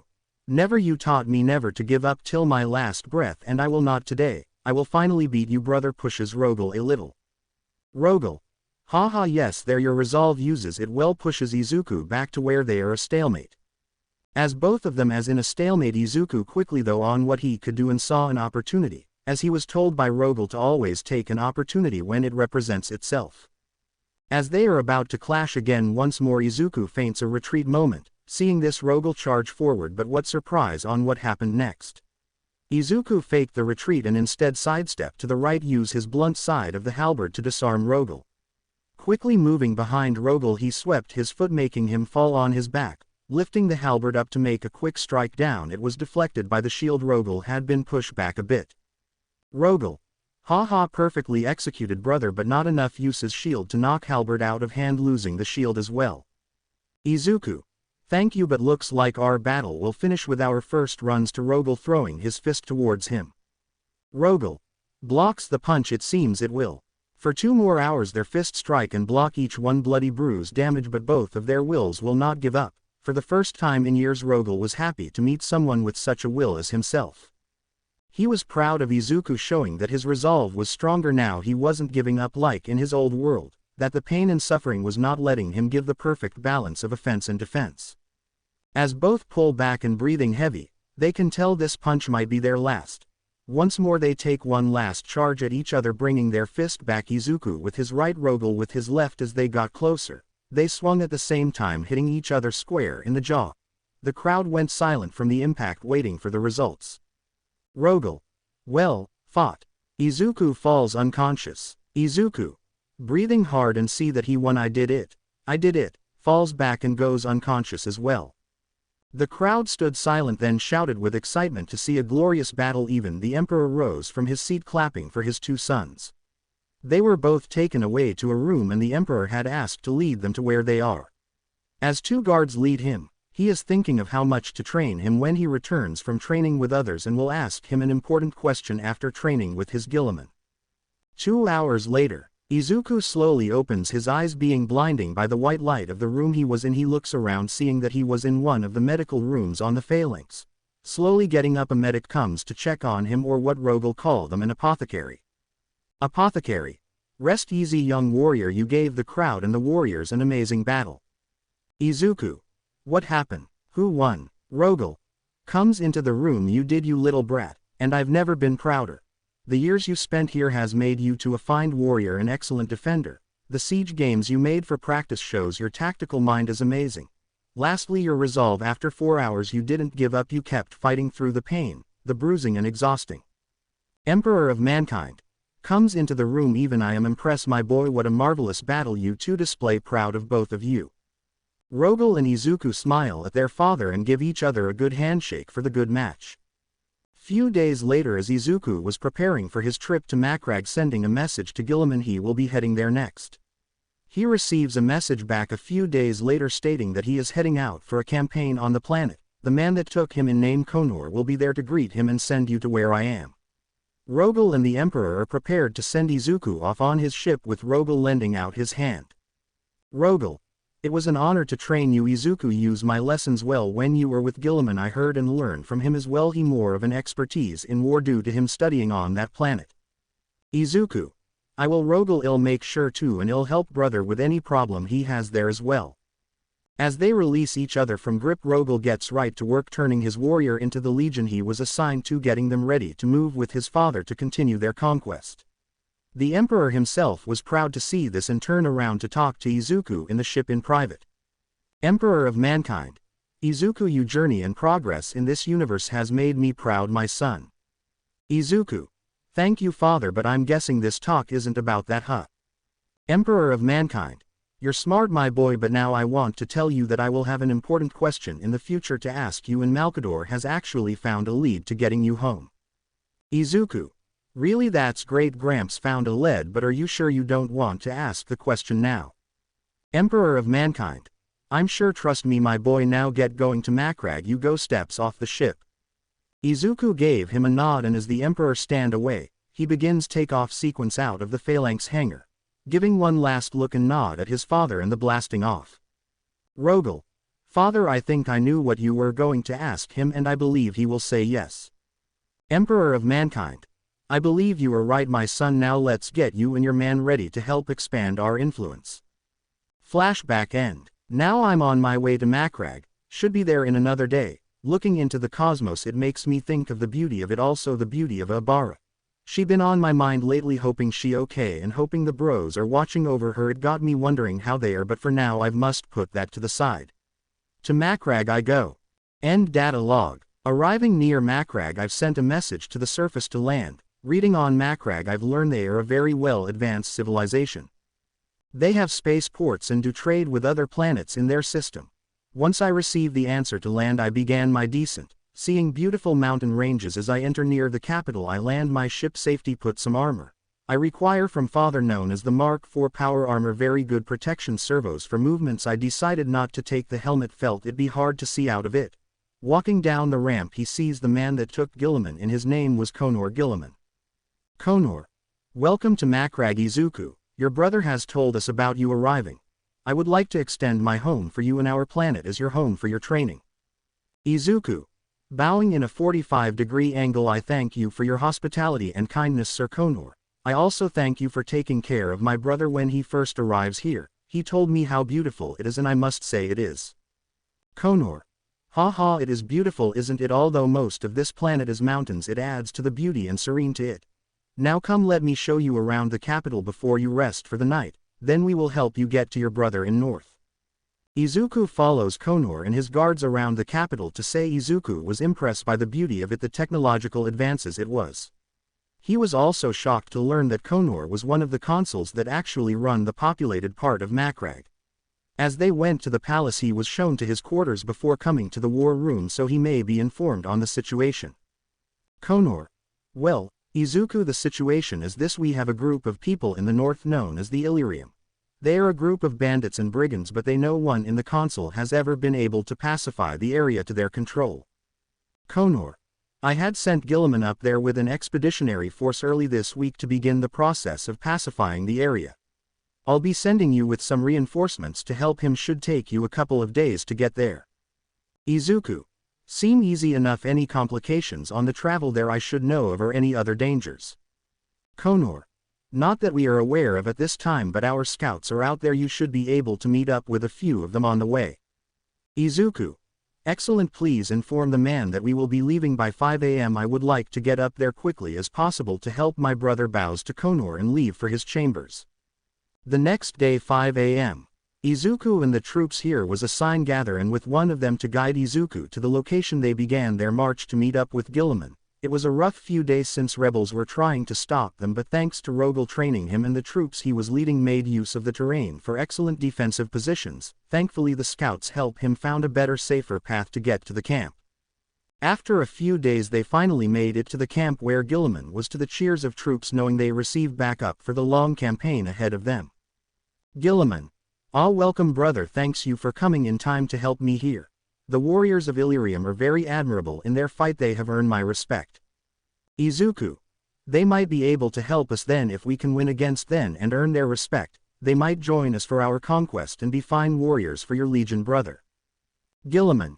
You may be right on that, brother. I seen their fighters, they are brave and don't back down easily. Maybe I will add them to my legion, but for now let's focus on winning before that can happen.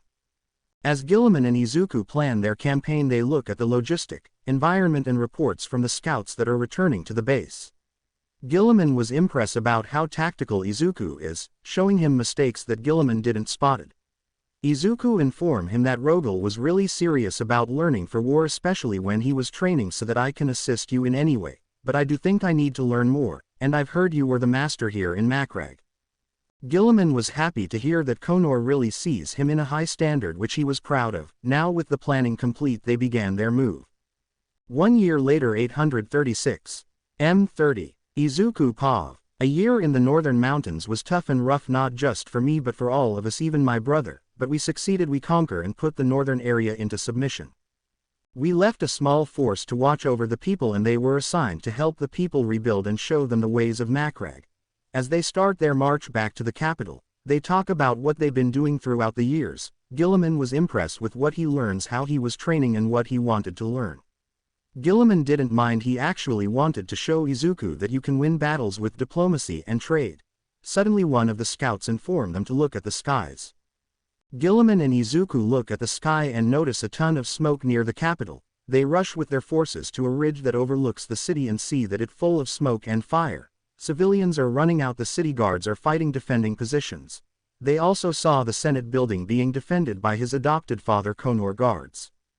Guilliman: warriors, we must defend Macrag, defend its people and secure the city. Group A: take out the guards that are looting and drinking. Group B reinforces those defensive positions. Izuku: with me to the Senate building. Izuku: yes sir, takes out his halberd. Forward men, let us take back the city. We march for Macrag and we shall show no fear. Charges into battle. The battle to the Macrag to end the rebellion has begun. As the streets were clear of the rebel fighters, seeing how drunk they were, it made it easy for cleanup.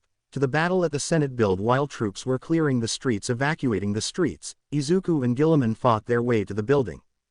Izuku: go check on him, he'll hold the line with the guards here. Charges into the enemy. Guilliman: stay safe. Izuku: once the area clear, head to other areas and help. Izuku nods his head, hearing his brother as he rushes into the building to check on his adopted father. For 3 days Izuku defended the building from multiple attacks using his halberd and the bolter he was given to hold off the rebels. Sadly, during the defense Conor has passed on, infuriating Guilliman to see a second father to him die. He rushes out the building and attack the rebels.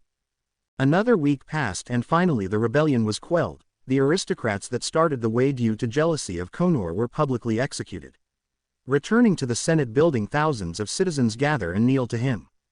Choosing this moment, he assumes the mantle of sole council of Macrag thanks to the population support. Changing the old ways, he began to fix Macrag where hard work will get you further. The farms of the elite were taken away and given to the people to provide land and shelter. Also starting to remake his planet armed forces to top condition with new well-equipped army. 1 year later, 837. M30. Guilliman: Pav, I have ruled the planet of Macrag for a year now and it feels no different from when I came to the planet. We have flourished thanks to the new ships we have produced, bring in material and trade throughout the sector of other planets controlled by human settlements. Izuku had finally returned after his few months on another campaign in the Imperium sector. Some of the natives there said a rebellion had happened and he sent Izuku there to quell it and finally bring it to order. He was proud of the little warrior. Remember how small and frail he was when he arrives in the 40 millennium, but seeing how me and my other brothers are training his so well, when he returns to his world, he will be a blessing to the heroes. I almost made sure he didn't slack in his studies or training, and his diplomatic skills, I might say, are more impressive than mine. He was making deals perfectly where it benefits both parties, not just one. His fighting style has also improved from learning to be a confident leader and commander. I have received reports that the North has finally been claimed and the warriors were ready to be part of our society. Finally Macrag is united. 3 days later, as the people of Macrag going on their daily lives, it gets interrupted with the sounds of war drums in the air. The guards on towers look at the direction and spotted the banner of Macrag, showing it was Izuku and his forces coming back from the long campaign. The people cheer and Guilliman was informed about the return. The streets were lined with civilians' windows and roofs were sat open for the army to enter. Guilliman stood at the entrance of the Senate building as he awaited his little brother, but he has a special guest with him as well in a hooded outfit. Guard, open the gates. Let Izuku and his men in. The guard presses the button to open the gates as the people cheer for their hero return, bringing him his army. To the cheers and love of the people of Macrag, along with him was the leaders of the warriors of Imperium to pay their respect to Guilliman and be his warriors. Arriving an hour later at the Senate building, the warriors, the Imperium warriors and Izuku all bow to Guilliman. Izuku: Lord Guilliman, the war is over. The Imperium warriors surrendered their land, will be part of Macrag in good faith. The leaders are here with some of their warriors for your army. Guilliman: thank you Izuku, you have finally brought peace to our world. We can finally now be able to help our father continue his quest to unite humanity. Izuku: it was an honor and I thank you Lord Guilliman for helping me become what I am after these years of training. I hope father proud of both of us. Guilliman looks to his left and signal the guest to approach. Removing his hood, the crowd is shocked, and they all slowly start to kneel, keeping their heads down. Emperor of mankind, Arise my son, you have done well supporting your brother Guilliman. Izuku hears the voice and looks up to see his father the Emperor, rising slowly walking towards him. He gives him a hug and he returns one. The people erupt in cheer as Guilliman raises high sword, Izuku his halberd finally signally peace on Macrag and the next step can be taken. Izuku data log 837. M30. My time here in Macrag is done. After everything I done, brother Guilliman has informed me that he has nothing left to teach me. He already informed some of his space forces to begin supplying my ship with enough fuel, food and a project the Emperor has brought with him known as a stasis field chamber, so I may rest on my journey to the next planet of Ball, home of brother Sanguinius. I've read reports on the planet and already with the help of a member of the Mechanicus fix my suit to avoid radiation of any kind.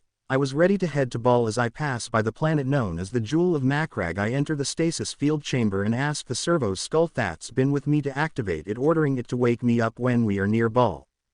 I hope that I can dream or try to find a way to see how my friends are back in my world, but I will return to them one day and I'll defend them with my life. We march for Macrag and we show no fear. End data log. Sanguinius. It should have been him. He has the vision and strength to carry us to victory, and the wisdom to rule once victory is won. For all his aloof coolness, he alone has the Emperor's soul in his blood. Each of us carries part of our father within us, whether it is his hunger for battle, his psychic talent or his determination to succeed. Sanguinius holds it all. It should have been his. Warmaster Horus praises his brother Primarch Sanguinius. Izuku data log 837. M30. It has been a month since I left Macrag. I had a lot on my mind at the moment, especially about the question father asked me. It got me thinking, am I really for a task like this? Am I ready to lead a legion on my own? I've been thinking about it since I entered the status chamber, but I think I know my answer when I meet my father again. Now since I've woken, I had begun my daily workout, was not going to slack just because I've slept for a month. Practicing the bolter on my targets in the training room while using robotic drones to sharpen my halberd skills. I also had kept up with the advancement of father, seeing him gather more of his sons that went missing, and planets along the way to continue the conquest. Reports have come in as well to keep me updated on the situation on Ball and Deliverance, where brother Corvus is. Corvus is helping with a rebellion by the people to overthrow the dictatorship of the planet. For now, Ball is the next challenge in the reports. Radiation on the planet is causing problems for the civilians. Have been working on way to fix that problem, but I'm not ready for it yet to be deployed. Now as I make my descent to my brother Sanguinius Camp 1, have two things to ask him when I arrive.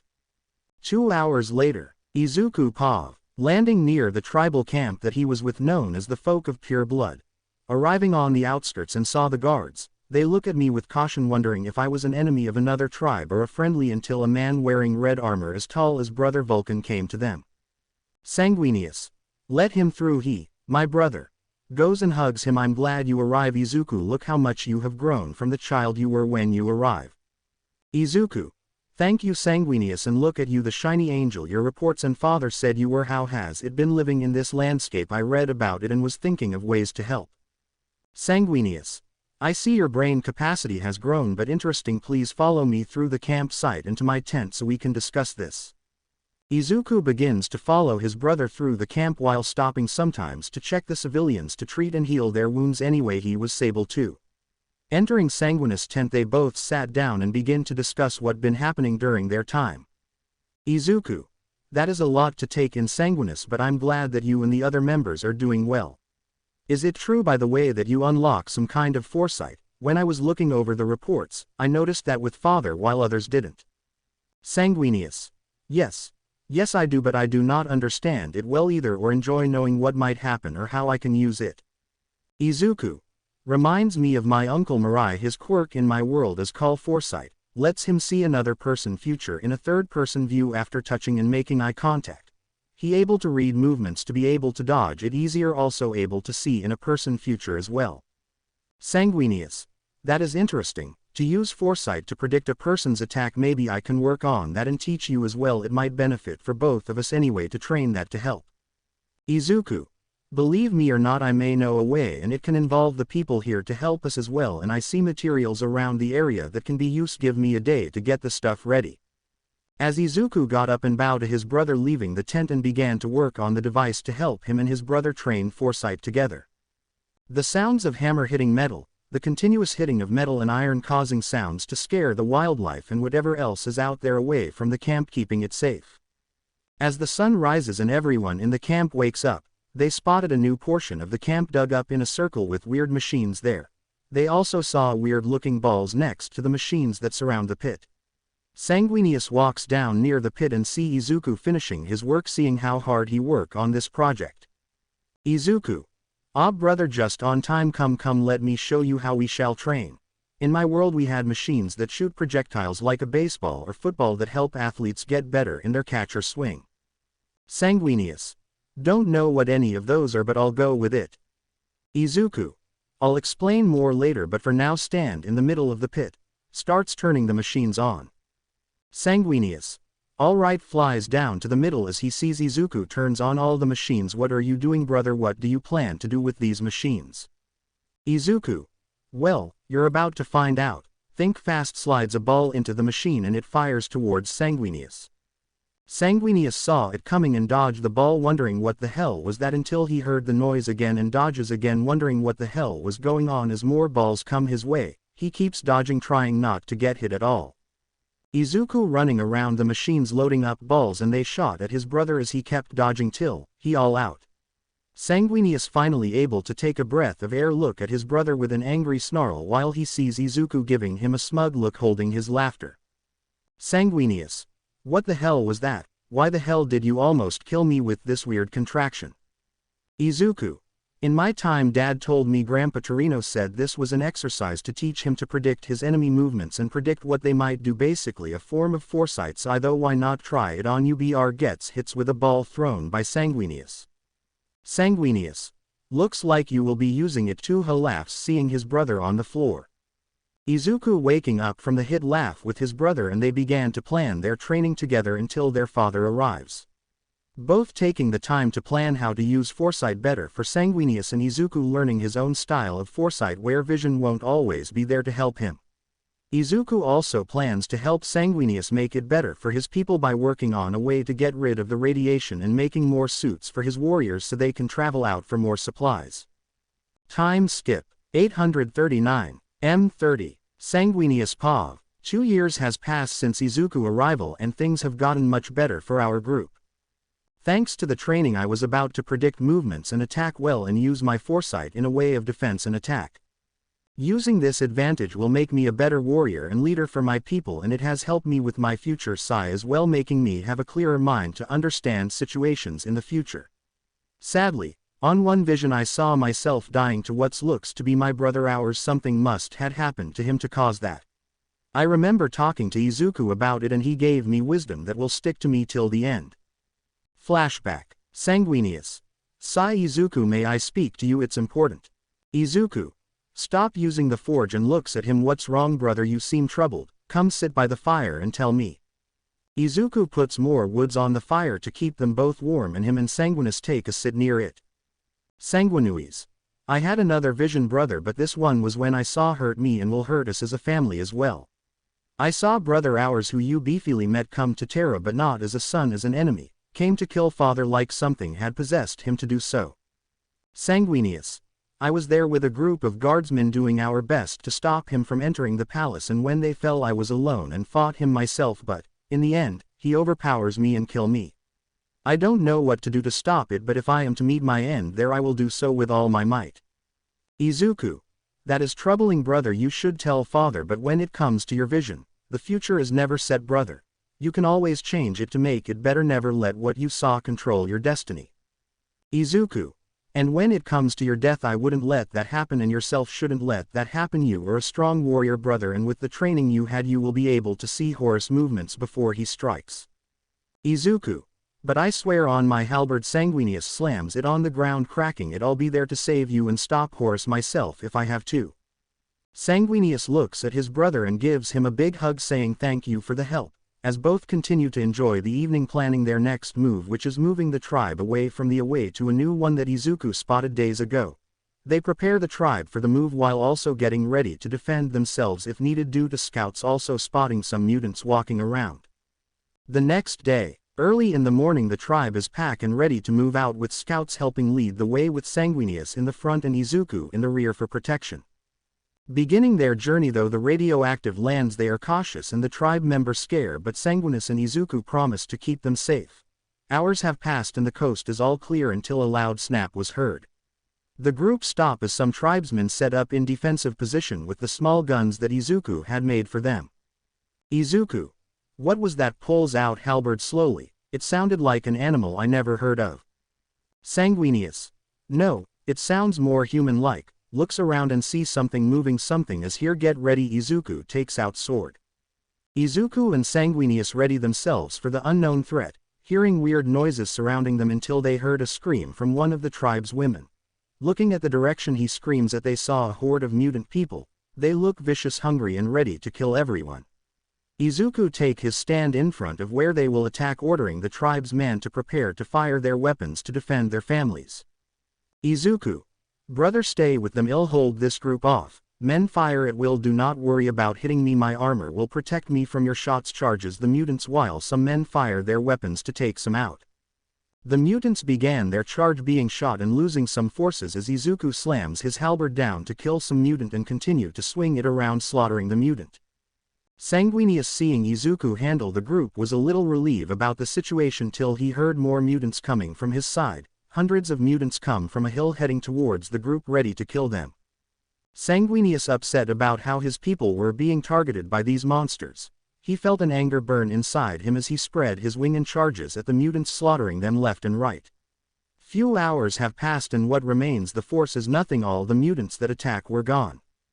Izuku, breathing heavy, look around to make sure no enemies were left. Turning around to see his brother struggling, he felt pure rage leaking from him as he put his halberd up and blocked an attack from him, causing the ground to quake a little. Izuku. Brother, calm yourself, it's over. The attack is over. Holding Sanguinius at a standstill. Sanguinius. Overpowering Izuku a little, pushing him back. Izuku. I said enough. Punches Sanguinius hard with his fist, knocking him down. Are you there, brother? Are you okay? Sanguinius. Shakes his head, breathing hard. Yes. Yes, I'm here. I'm sorry, Izuku. I didn't mean to. Izuku. I know, brother, I know the tribe and I don't and will never see you any different. Gives him a hug, but I think we need to see what that rage was once we settle in our new camp. You'll see what it was about. As Sanguinius learned something new about himself, it had an effect on him where he made himself better for his people and rose up to lead them as a commander and leader. Leading his tribe to a new land where they will make their capital for the world. Months later, leading a successful campaign against the mutants, wiping them all out, clearing the way for Ball to begin its evolution. Time skip. 843. M30. Sanguinius Pav. 5 years has passed since that day. 5 years of prosperity and peace on Ball and the newly conquered Ball Prime. Sanguinius was an excellent leader with Izuku by his side, helping him in any way to keep the peace and make the people happy. Thanks to Izuku and his diplomatic skill he gains from Brother Gilliman, trade was established between neighboring systems, bring in supply and wealth to Ball. In these 5 years I have also learned what happened on that dreadful day. It seems my gene seed had caused it with my thirst for blood as well. Documented as the red thirst, it gives a boost of power to the bearer but at the cost of losing their senses and mind and may succumb to black rage. I was afraid when I was told about this. It meant that each of my future sons may bear the same curse. Thankfully Izuku was there to help me remain calm and help me talk to father about the problem.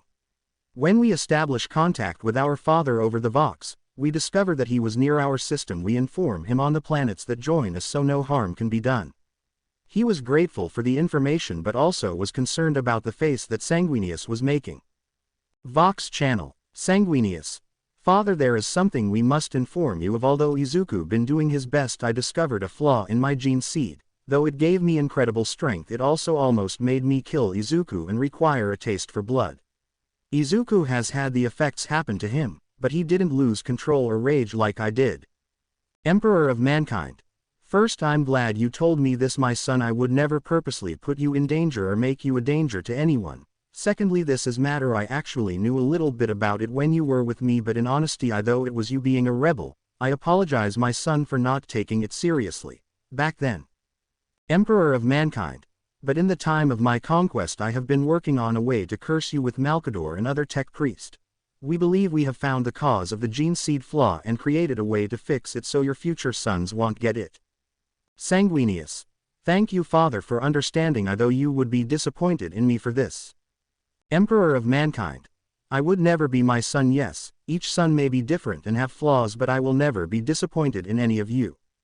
Sanguinius smiled at his father's response. As they continued to talk about what has been happening in the system of Ball, the Emperor was very impressed and happy to see it flourish under his son leadership and Izuku advisory. Sanguinius did mention one more thing to his father, asking him to speak privately with him when he arrives, until they both heard a crash behind them, with both looking at the direction, seeing Izuku slowly sliding down the wall. Emperor of mankind. What was that? It looks like Izuku just crashed into a wall, and are those wings on his back? Look shock. Sanguinius. Bye father, and Vox. Brother, we in the deep end now. He just saw you with your wings. Izuku. Well, should we going to get our ass kick, huh? Sanguinius. At least he knows about the rage and said he may have found a way to fix it. That's if we live from getting our ass kick. Izuku. That's good. Now how about we go train to try to win against father? Sanguinius. I believe that's good idea. Help him up, let's go.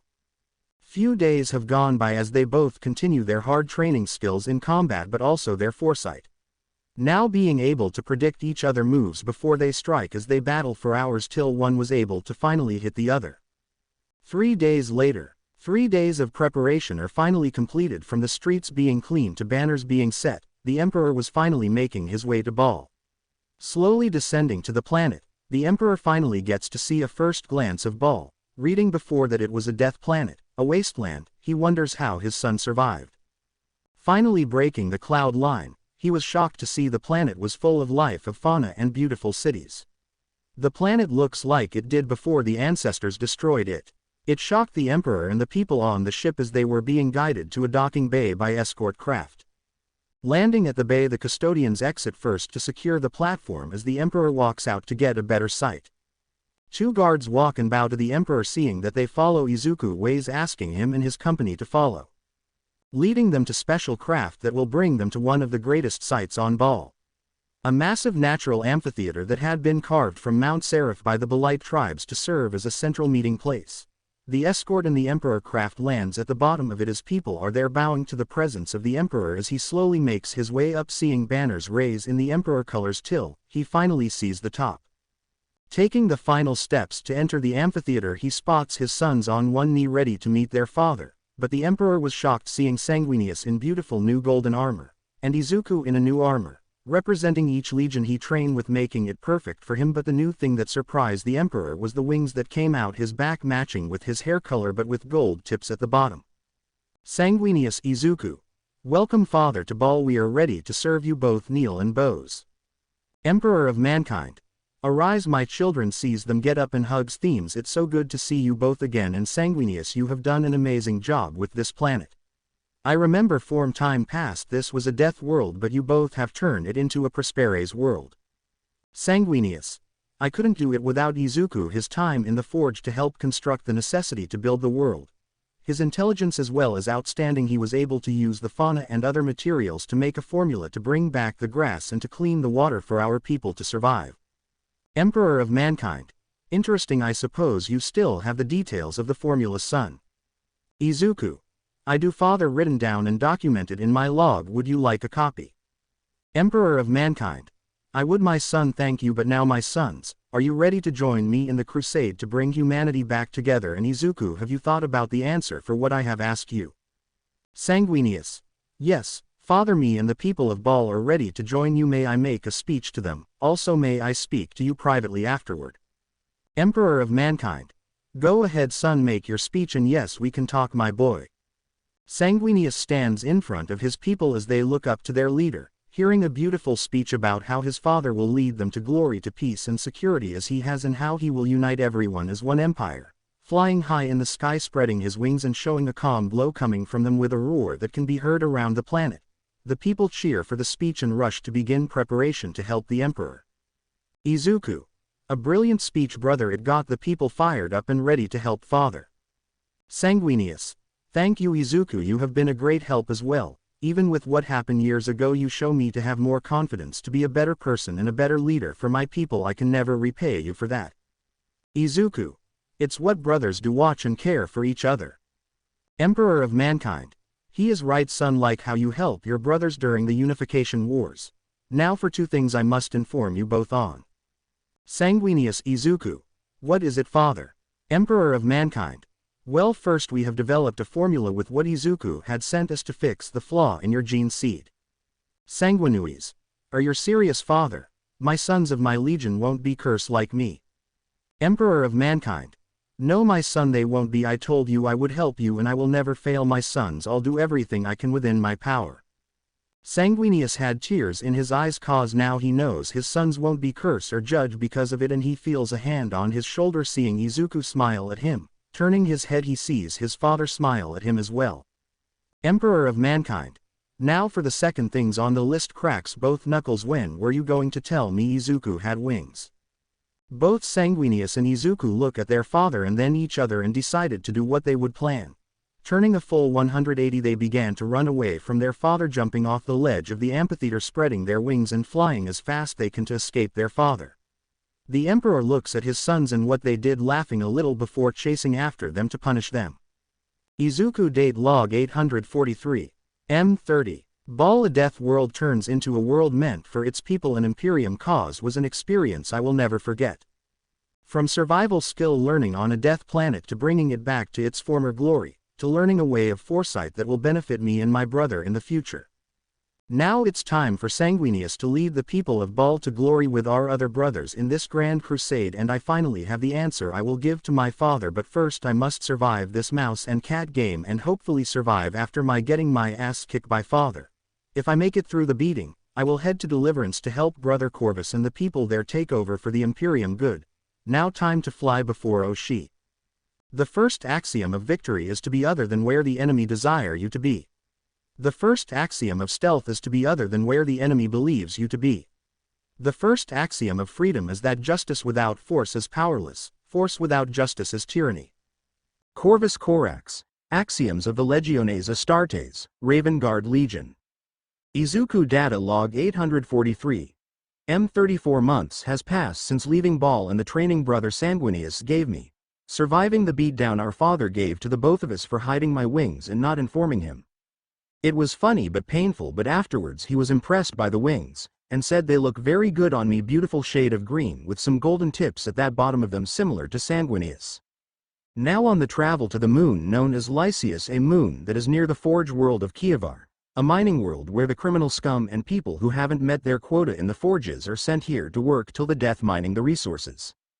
They were heavily guarded by overseers who were run by the ruling Mechanicum tech guilds, forcing them to work till basically their death, with accidents killing many workers and children health in poor status due to the pollution, many of them not serving past a certain age. Corvus informed us that he had landed on Lycius, snuck in and pretended to be one of the workers, learning studying the patterns of guards, stealing weapons and ammo, teaching the prisoners how to fight and work in the shadows. Corvus reminds me of Uncle Aizawa, cunning, hiding in the shadows, and he does it to free the people. With the little training Uncle gave me before I came to this dimension, hopefully I can one day match Corvus' skill or mix it with Uncle style to make my own. Now entering the drop pod I'm in, need to find Corvus and help him free the people. It what a hero would do. End log. 1 hour later. As Fireball flew through the skies making it way to the surface, a strange man with a raven on his shoulder looked up to see it and knew who it was, as he orders some of the workers to come with him to the location where it might land. Finally hitting the surface, the pod doors open and Izuku step out and decided to find cover. Minutes passed and he saw no scouts or patrol and decided to gather his belongings from the pod. Suddenly a snap was heard. Quickly turning around, pointed his boulder to the source but was surprised. Izuku. Well, I'll be Corvus. Is that you, brother? And I am guessing you brought some scouts with you. Corvus. Indeed, it is Izuku. It's good to see you come. We must move quickly. Guards usually come around this time to this area. Izuku. Very well, but first let me leave them a little gift. Goes back into the pop and sets up a bomb. All right, ready to go. Izuku follows Corvus and his scouts back to a secret storage location and heard an explosion. They all look at Izuku, who was whistling, going into the tunnel of the secret base.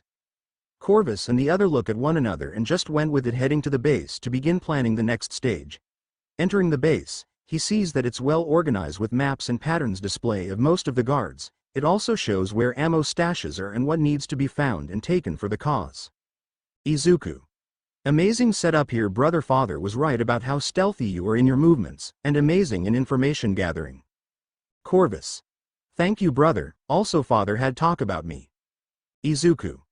Yes, actually takes out a Vox box here. This is for you for your eyes only, but for now let us plan to free this people. Corvus nods and calls all his commanders to come for a meeting as they begin to plan attacks on the Tech Guild. Izuku pay attention closely, watching how Corvus inform his fights on ambush points, what to use and when to strike. He explains the points of where to go after the attack to make sure no one gets captured. The goal of these plans to cause as much damage to the mining operation. The main goal for all of this is to raid the local ammunition and weaponry stashes. With distraction it will let Corvus and others to grab them for the fighters. Izuku asks if he can join in the raid to watch and learn from the fighters. Corvus agrees and told everyone to prepare for the operation. Corvus then exits the room and heads to his chambers created for his, putting the Vox on the table. Taking a deep breath, he turns on the Vox to watch the message father gave him. Emperor of Mankind. Hello my son. I hope you've been doing well leading your rebellion. I want to say I am proud of you taking a small group of people, turning them into your own. Just know it will take me time to get to you due to how the distance is from one side of the galaxy to the next, but just know this: you are not forgotten, you will never be forgotten, and I will get to you quickly as I can so we can talk properly. Emperor of Mankind. I have sent some supplies, ammo, weapons and food to help you and your fighter continue your fight, and also teach Izuku your ways. He had informed me that he respects you for fighting against tyranny, but also you remind him on his uncle stealthy and cunning. Maybe you can help continue that training. Emperor of Mankind. I miss you son. I will be with you and your brother after we finish this sector. Until then lead them well, be the raven that you were during the Unification's wars, and be their hope for a better future under our Imperium. End Vox. Corvus though about the message and was happy that his father still loves and cares for him and is sending supplies to help him. He thought that his father had forgotten him in this forsaken world, but in reality, he was always thinking of him, and now he will make his father proud by freeing the people of Lycius. Stepping out his chambers, he sees the rebels all ready and heading to their positions for the attacks as Izuku walks up and hands him his weapon. Making the signal the attack was about to begin, and there will be no mercy for the enemies of the Raven Lord. Time skip 39 years. Corvus Pav. 39 years. 39 long years have passed, but finally the planet of Lycius was finally won. Fighting in the shadows, striking when necessary, destroying factories and mines, but it's finally over. Lycius is finally free. The people were celebrating for the long-lasted victory with drinks and cheers, as I stand watching them finally able to relax after so long. Many friends were lost along the way. The ones that hit me the hardest was the group of people that first discovered me, but I will never forget them. Izuku was an amazing help in these times, fighting with the rebels, learning to hide in the shadows, striking without making a noise. He led many missions to destroy factories and free prisoners, although some were criminals that had deserved to be there, but understanding the situation, Corvus needed every man with skills he can get. Now it's time to make my legions. Izuku gave me a good name for them, known as the Raven Guard, due to the fact I have a raven with me most times. I found it amusing but agree with it, and with that out of the way now it's time to begin phase 2, making the guilds completely surrender. Corvus. Izuku, come with me for a second, I have to talk to you with the commanders about phase 2. Izuku. Very well, brother goes with him to the command room. Izuku, now around his 60s, has grown into a fine young man and commander. He leads the forces under Corvus with precision and care, also going back for those who were injured. He also had learned a new technique which Corvus had learned as well. It will help them be experts in stealth and sabotage. His close-range combat has also improved move, getting used to weapon his brother uses known as Lighting Claws. The swiftness of his strike with the claws flow like a shadow is what Corvus says. Corvus. Izuku. Commanders, after so long we finally won the planet. It cost many lives, but we must not give up on the final goal. The next stage of our rebellion is attack the Forge world itself, but sadly we don't have enough ships to get there and back safely. Izuku. I believe there is a solution for that. At the Raven Spire there was an underground hangar. There should be enough ships there to get in and out after causing a ton of damage. Corvus. How fast can you get those ships prepared for flight? Izuku. Give me 2 days. Me and some of the remaining engineers can get these birds ready for flight. Corvus. Good, get started as quickly as possible.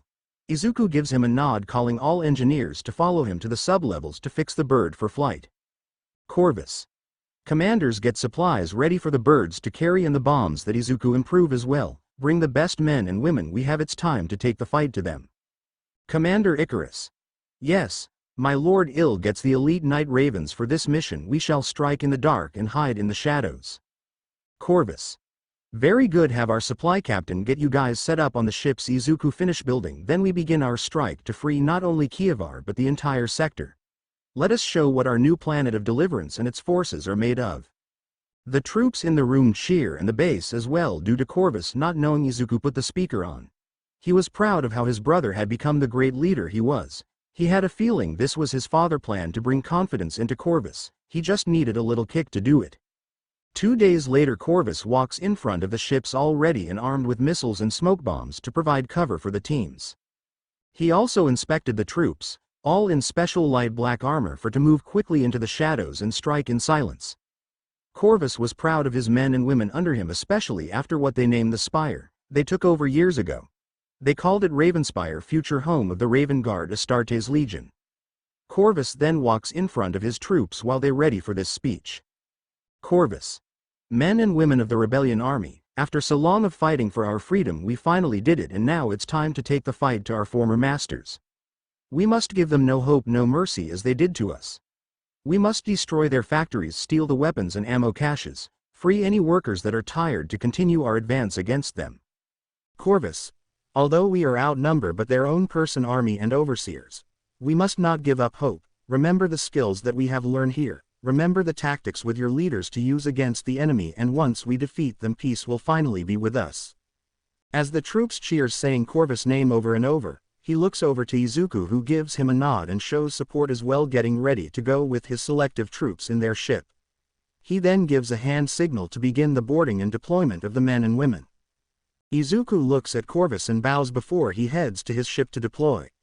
Corvus, staring at his men, seeing how serious they are, wonders how much more mature he has become and confident as a leader.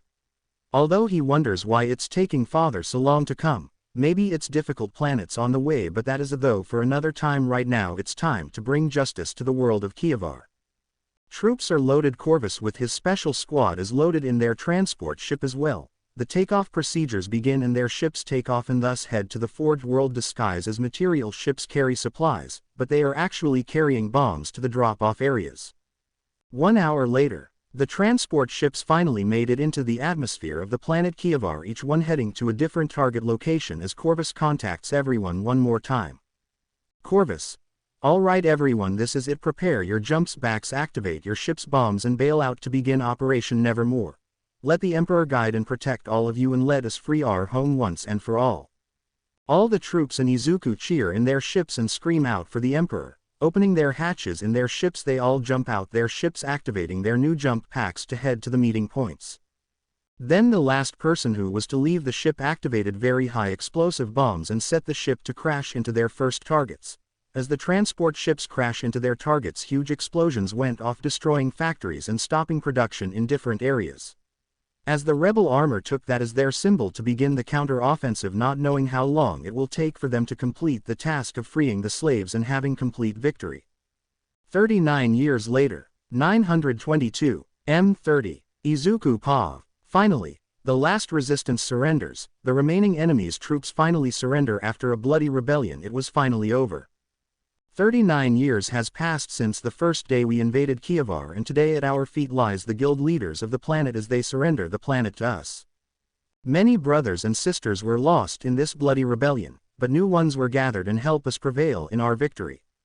Corvus was an outstanding leader, bringing hope to the ones that were enslaved, working in the planet factories, freeing them and bringing justice and pain to those who oppress. As the years went on, me and Corvus discovered that we had a special trait, that in situations that we couldn't lead the force in, we somehow learned that we were able to prevent people from seeing us. It was weird that we were right next to guards, and they couldn't detect us at all. We used this skill in order to free prisoners without being detected, gather rations, ammunitions and explosives for our cause. Using the skills we acquired, we taught the others how to do it. Due to them being the future Astartes of the Raven Guard, they used the skills with precision and skill, showing no mercy to our enemies. destroying multiple factories, armor vehicles and barracks that the Tech Guild troops were in. Now we finally receive news from our father that he is a few days out. We are slowing rebuilding everything that was destroyed, but lucky with him near it will help us even more. 5 days later, Izuku had walk around the new one Kievar, checking on the factories that were repair and making sure the workers there were working in safe conditions, also showing them ways to make improvements to their production lines. Then a call came into his Vox box. As he picked it up, it was Corvus with an important message. Corvus, Izuku come to the new capital building. Father has finally arrived with his fleet and he is landing soon. Izuku, I'm on my way brother, this gives me the chance to try out the new jetpacks I made for you and your legion. Gets into a stance and turns it on to start flying to the new capital building. Flying through Kievar, he sees that people are actually more productive and were thankful that Corvus Ravens, as they were called, free them from their oppressor, and thanks to the new safety standards that Izuku had remembered from his Uncle David factories on Island, the output of war machines and materials increased tenfold. Also the people had declared a new name for the moon of Lycius. They called it Deliverance in honor of their new won freedom and for the sacrifices of the people that fought for it. Now landing near the Capitol building, he rushes into the main hallway and main meeting chamber. Corvus, Izuku, there you are, you finally arrive. Father is making his way down in a transport. Izuku, very well, let us meet him with the people of the planet. As Corvus and Izuku prepare for the Emperor, a shuttle comes down in front of the building as people are lined up outside to witness the arrival of the Emperor of Mankind. As the shuttle landed in front of the building, the Emperor of the Mankind slowly walks out, looking at the crowd that has gathered. They bow their heads and gets on one knee to pay their respects to the as he walks by them. Izuku and Corvus kneel down when their father finally reaches them. Corvus, Izuku. Greetings father, welcome to Kievar. Both continue to look down. Emperor of Mankind. Rise your heads my sons, I am glad you are both okay. I'm sorry that it took so long to arrive. Warp storms block certain routes. We also had to deal with a Xenos swarm that was actually heading over here. Orcs big and dangerous, they would have overrun the sector, luckily, we fought them to defeat. Corvus. Understandable father, I will get started on outer defenses for the sector so we can be better equipped for this situation. Izuku. Let me help as well, I have new idea for a space station that can self-sustain itself and have weapons that aren't too difficult, with some new fighters plans I've been working on. Emperor of Mankind. Interesting, go ahead Izuku, it seems you have a lot of ideas after so long of fighting and learning from your brothers. Izuku. Indeed, father, after 100 years there are a lot of things I can improve on for my legion and to help my brothers, if only if it wasn't for that damn rule on technology, it's what holding me back. Emperor of Mankind. Then Izuku, by my order and will, you are allowed to go future to advance technology how you see fit, since you are not from our time. Go crazy son, if it helps with winning battles and helps you feel good, I'll allow it. Let it also be known that no one, even if I'm gone, that rule will stand. Do I make myself clear? Emperor Entourage. Yes, my Emperor. Emperor of Mankind. Mechanicus, how does the planet seem anything wrong? Its production and material gathering. Representee of the Mechanicus. No, my Emperor, in fact everything seems better than ever. I've never seen production and material levels this high, I wonder how. Corvus. It was all Izuku in his time with me from fighting the war and training, his intelligence increases dramatically. He created a formula that made the resources never run out. We have an unlimited supply of materials and because of it production is up 10x fold. The Mechanicus representee and the Emperor were shocked by this statement Corvus spoken, to see that Izuku could create such a formula. The representee looked at Izuku and went to him, bowing to him, asking if he could send some new recruits to be his personal Mechanicus. Izuku agreed with the approval of his father, so they will have the same protections as Izuku. A few hours go by after showing what Corvus and Izuku did to improve the planet from production to material. The population look happier than ever to work and support the Imperium better than other worlds. At the end of the tour of the planet, Corvus and Izuku look at their father waiting for his judgment. Emperor of Mankind. My sons, I'm proud of what you have done for this planet freedom. You have my thanks and utmost admirations. Corvus, during the Unifications Wars you were always worried about being a good leader. Now look at you, confident, strong and amazing leader. The people admire you. Corvus. Yes, father, you were right, was scared to lead back then, but now I want to lead these people to more peaceful times, to free people from oppression and give them a chance to be free and serve the Imperium. Emperor of mankind. That is a good goal, my son, and I'll fully support it, and it seems Izuku has learned a lot from you. His strikes in close quarters seem better and his stealth even scare Conrad laughs a little. Corvus. He learns so much from each of us that train him. Cannot wait to finally see him fully train after he done with you and grandfather Malkador. Emperor of mankind. Indeed, my son, indeed. As they both see Izuku using his new skills to spar with Rogal and Sanguinius, the Emperor is planning his training plan for Izuku. It might break him, but it will serve him good when he is returned to his world. For now, he has to get Izuku started on finding a home world for his legion and the sector around to provide everything he needs. Izuku data log, 922, M30. My time on Kievar and the newly named Deliverance, we have free the people, made it better for the workers in the factories on the planet. My stealth skills are almost on par as Corvus. I even somehow surprised brother Conrad, who was a master of stealth himself. The time has come to finish my final step in my training. That is most definitely going through hell with father and grandpa to help me with my warp powers. I also need to tell father about a dream I saw. I believe it's a vision on what is about to happen, and I must do my best to help prevent the outcome or change them for the better of the Imperium. Now with father blessing, I can advance my legion in a way that might turn the outcome of what might happen in the future, and if it does, I'll do my best to be the hero and leader both dads see me as. After 100 of living, and I don't look old at all. I still never forgotten about home, and I wonder how they are doing, and I hope that they are doing okay. End data log. 2 years have passed since the disappearance of Izuku Yagi, son of Toshinori Yagi, also known as All Might, as heroes search day and night for him all over the country, and some world heroes were inspired by, like the protege of All Might, Star and Stripes in American, and some other top heroes from South America, Europe and Asia. As the search went on, the pieces of the device the villain had was gathered together and taken to lead scientists that were on Island. As they work on the device trying to figure out what it did, the company that designed it was investigated by police forces, but it all came to a stop due to the Hero Safety Commission. The Hero Safety Commission, one of the powerhouses of Japan Hero Society, told officers and the police force to stop doing their search for information on the belt the villain wore. This made the officers angry, and they inform All Might on the situation. This made All Might furious as he went on TV and informed the public on what they did. Let's just say the population have less trust in the Hero Safety Commission now more than before. This also did not sit well with All Might as he stormed into their office with Endeavor and the rest of the top 10 heroes as well. All Might, what is the meaning of this? Why aren't you letting the police do their investigation? Slams arm on the desk, cracking it a little. HSC President. Why would waste resources on a quirkless piece of trash? We need to focus on getting the people to support us again and trust us. Don't you see that more important? All Might. My son is not a worthless piece of trash. He is Japan's next #1 hero. When he grows up, he will change the way society is and will bring better future for Japan. HSC Grunt 1.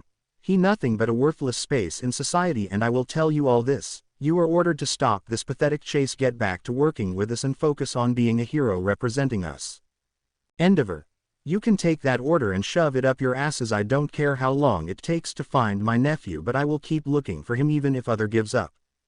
All Might. There nothing you can do to change that. I understand that our friends here need to continue their work, and I will not stop them from leaving the search to do so. But you will not tell me to stop looking for my son, and I will never be a pawn to your corrupt system. HSC Grunt 2.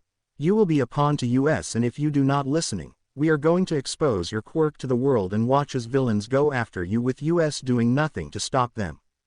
HSC President. Now what are you going to do now? All Might, not even you can stop US since we know that secret. All Might grind his teeth together until a huge bang opened the door to the meeting. They see the Prime Minister, a hero from the USA, which shocks them, seeing it was Stars and Stripes. The last person is someone that actually made them quake in their shoes. It was the IHC, also known as the International Hero Commission. They are the one that gives the power to hero agency all over the world and make sure they follow the orders and guidelines, but if one fails, they will bring down the wrath of 1,000 suns to destroy the people and their career. IHC Representee. I see that you are threatening of the greatest hero to ever come to heroism. Now I wonder what the hell is wrong with you all. This man lost his son, and you are threatening him in front of me and the Prime Minister. Prime Minister. This will not go unpunished. I will make sure of that, and the Emperor will know as well, for he does support All Might in his search for everything he has done. IHC representee. Indeed, and I'll make sure to report this as well to the heads of the IHC. They will inform the Commission here about their punishment. Now let us head out. Miss Stripes, you were given permission to help All Might help for a few months before you have to head back to USA. As Star gave a nod in approval, the heroes left the office and kept on with their search for All Might's son, making sure to follow any lead about the technology, the people involved with the company making the belt, anything they can reach their hands on. As this was going on, the three friends that stuck with Izuku have still not recovered from their sorrow and sadness of Izuku disappearing.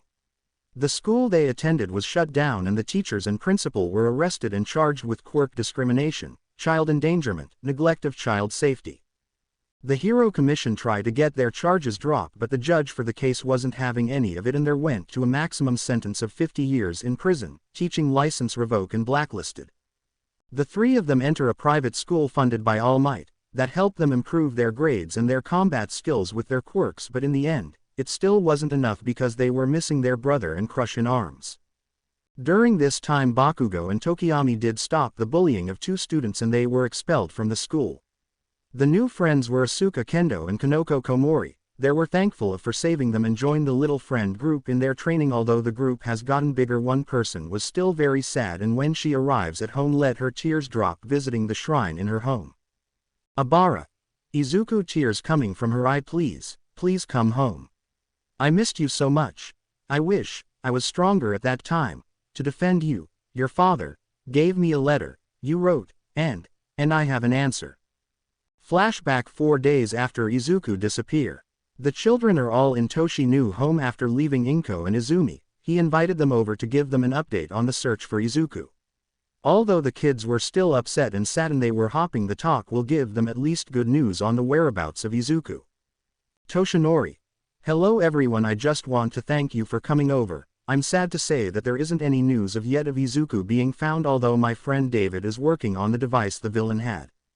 The kids putting their heads down, all depressed with tears coming down their eyes, but Toshi went up to each of them and gave them a tight hug, telling them all not to give up hope. He will find him no matter how many years it takes him. Toshinori. Miss Abara, there was something inside my son book bag that day. It was addressed to you. Abara. Really, sir? What was it, if you don't mind me asking? Toshi takes out the box from behind his seat and passes it to Abara. Slowly taking the box, she opens it and see it was 3 small packets of seeds and a letter addressed to her. Taking the bags out, she saw it was 3 rare flower seeds that she always wanted to grow. Dutchman's pipe cactus, chocolate cosmos, and the Franklin tea flower. Abara was shocked because these are 3 rare plant seeds to find, and was wondering how Izuku got them. She looks at the letter and opens it, reading it out loud so everyone can hear. Dear Abara, how are you? I hope this early birthday gift surprise you in case Izumi and her gang try to beat me up before I can sneak this to your table. I secretly asked Uncle David to help me with this cause of a question that have been bothering me. I explained to him how every time we talk, are you help me heal from my wounds, my heart beats faster and I get sad when you move away. He laughs and then explained that it was a thing called a crush, feelings for you because I like you, and he told me to take my time to court you. So my question, even though we are 6, may I begin a courtship so in the future we can be a couple? Please. Don't tell my dad, cause Uncle David said he was bad when he courted his first crush and the video of it was hilarious. Abara read the letter over and over again and burst into tears hearing what he did for her birthday and to begin a courtship. Her parents look at her and told her when he returns, they would accept him with open arms, but it's only up to you, take your time to think about it. Bakugo and Tokiyami also agree to take her time to make her decision. Sadly, no one noticed Toshi in the corner crying from the secret of how bad he was in courting reveal and vow to kick David's ass when he sees him. End flashback. Abara. Tears spilling from her eyes and she candles for the shrine. My answer is yes. Izuku, I will wait for you, for as long as I need to, my heart won't belong to another. As she kept on crying at the shrine, she made for him as the boys in their homes are crying and praying at their home shrines to Kami that Izuku makes it back to them. Toshinori being hit the most by this because he feels he failed his son and didn't act faster. He puts all the blame on himself, but he keeps telling himself that he will make it up to him when he returns and help him become what he wanted to be, the #1 hero. As for Inko and Izumi, the divorce and disownment really affected them badly. Inko lost her standings in the top 10 heroes and dropped down to currently 100, which was one of the biggest blow for her. Losing her sponsor from multiple companies took away her cash flow harshly, but HSC was there to back her up and start a campaign to bring her back into the top 10 ranks. Now she home waiting for Izumi to return from school, planning how she going to hurt her useless ex-son Izuku. Izumi life turn into shambles as school all over Japan learn what she did thanks to her former father exposing what her and her friends did. Students and staff did their best to not be influenced by her and ignore her existence. She and her group of friends were furious and met up to talk about it. Izumi. This fucking suck. We are seen as villains to the people of this pathetic country, even though we did nothing wrong but are right to treat the quirkless like the trash they are. Shoto. You're right, it's unfair they are punishing us like this because of our right. We have quirks, we have the power, we should do whatever we want. When they find Izuku, I will make ice spikes and stab him in place. Sakura, Shoto's sister. Sakura. I will burn him to a crispy and make sure he suffers for all the pain of the training in this dumb community service we got do. Ilda. When they find him, I'll make sure he apologizes to us for making us suffer, then we'll kick him over and over to make him learn his place, that he will never be a hero, just a slave to us to do our bidding. Does random hand chops. Katsumi. I'm going to blow a hole through his body when I see him again. How dare he do this to the future #1 Hirayam. As Katsumi and Izumi argue about who will be the #1 hero, the others in the group all start agreeing about torturing Izuku when he returns. Burn with acid. Kirishima saying he's going to use his quirk on him, with Zero tying him up so they can use him as a piñata. Sato and Shoji going to use their quirk and natural strength to crush him and watch him scream in pain. They girls on the other hand are thinking of what they going to do to him in the bedroom, all agreeing to share him and force him to give them children so he can stay home and raise them, but get rid of the ones that are born quirkless.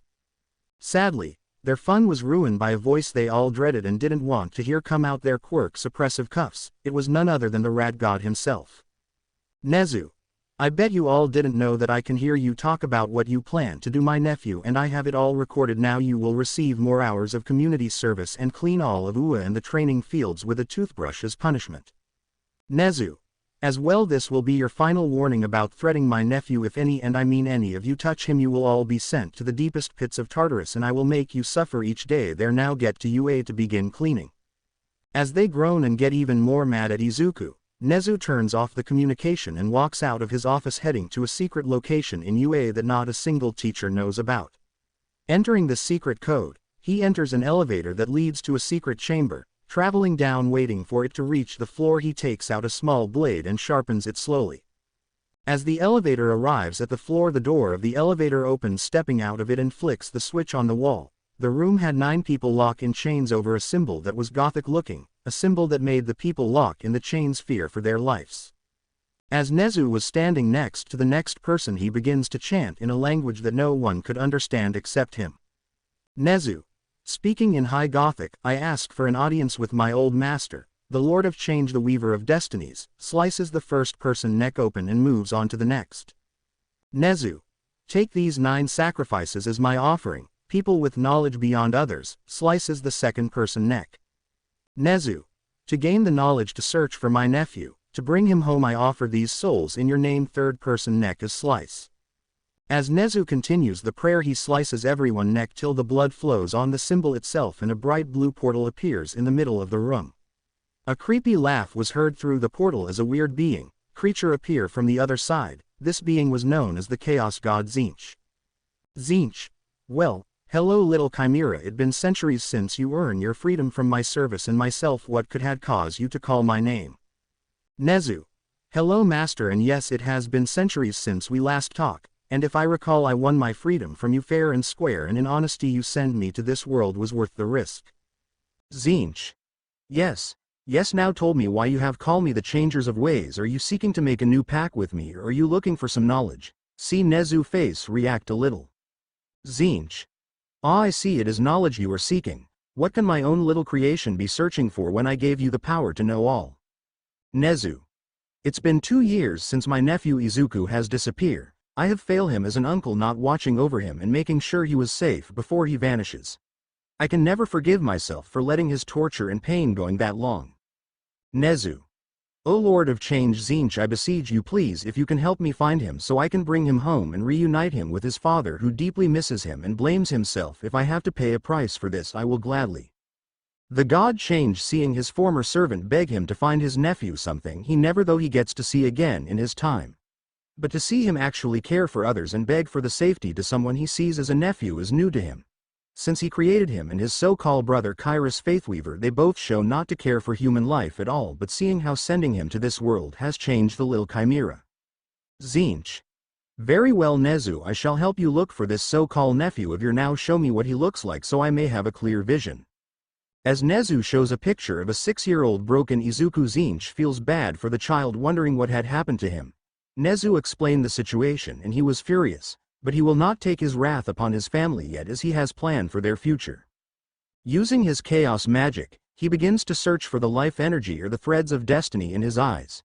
As the search began, he was expecting the thread to head into Nezu world, but it didn't, and instead head out to the universe to a part of deep space. The threads ended up on a ship, as it shows an image of who they were searching for. Izuku, now a mature adult, fighting a golden warrior in front of 2 other members in the room, but both stop and felt the presence of chaos, as so the other 2 people. Tzeentch stopped using his power, and now understanding why there was a great shift in the game. Izuku was someone not meant for this world, and yet here he is changing the ways of the great game. Tzeentch. It seems your nephew is safe and sound, especially with that emperor by his side. Looks like he was training him to be a warrior. Nezu. I can't believe it, he alive, and what you mean not meant to be there? Tzeentch. He not supposed to be in my universe. It has thrown the balance of the great game off, and it will change a lot of events that I have foreseen. This will be interesting to see, and I am excited to see where it leads. Ha. Nezu. Is there a way to show what he has been up to during the time he was here? As Tzeentch used his magic once more, showing the events of how he was found, how he became a Primarch, which even suppose the Lord of Change. To the planets he has traveled to, the battle he fought and won, the grief for the brother and sisters he lost in battle. Tzeentch. There you are, my chimera, you have your answers. Now I must return to my realm and enjoy the change of the universe and the chaos it will bring. As the portal closes, Nezu stands there happy with what he has learned, that his nephew is fine and he became a mature man, seeing the adventures and training he done. A comical laugh went throughout the room, as Nezu can tell he will become a great hero or changer to the corrupt society they live in. He decided to keep the secret for himself for now until the time is right. Leaving the elevator, it slowly closes behind him, with him looking back, seeing a tint of blue with Tzeentch emblem on his eye. Izuku Data Vlog 922. M30. After my time with Brother Corvus, it was time to begin the final part of my training. It was time to learn how to use my psyker powers from Grandpa Malcador and Father himself. I'm very scared and nervous cause they're the most powerful psyker of all humanity. Another son of his known as Mongas the Red is a powerful psyker as well, but due to the war he doesn't have time to help me learn. Father also said I will complete my combat training by the time we find our last brother, but it will be hell, more hell than what the warp will throw at me. I hope I live long enough to see the day when peace is achieved. Hopefully. End data vlog. 3 days later, Izuku wakes up from his chambers and put his new armor 1 to begin his training. Father told him to wear it at all times because it totals to almost 10 tons. He tells me this will help keep my strength up and build up my form. It hurt as hell when I first started, but he's slowly getting used to it. Now day 4 has come and he starts to do his exercise, push-up, pull-ups and lifting a bar with 2 pieces of tank armor on it to continue to build his strength. As I finish my sets with the weight bars, I grab my halberd and begin my walk to my father chambers to begin another day or training. Entering the chambers, I see Brother Horus talking to Father that he should be paying attention to the campaign more than on my training. He informs Father that I would never achieve anything in this universe and should just be a servitor. Father was upset by this, and as he lifts his head up, he spotted me and told me to come in. Slowly walking into the room, Horus turns to stare at me as I stare back to him and kneel in front of Father. Izuku. Good morning, Father. Shall we begin my training today with combat, or shall Grandfather Malcador show me the ways of my P-Skyer powers again? Emperor of Mankind. Hello my son, today we will be practicing with your combat before Malcador comes in the afternoon to help you train more. He is currently busy with a lead on how to send you back. Some forms of schematics were found on a machine that might send you back. Izuku. That is excellent, new father. I hope I'm not stressing out Gramps with this task. Emperor of Mankind. You are not my child, but for now I have brought someone to help you in your task today. He will. Horus slams his war mace on the ground, stopping his father from talking, and looks at Izuku. Horus.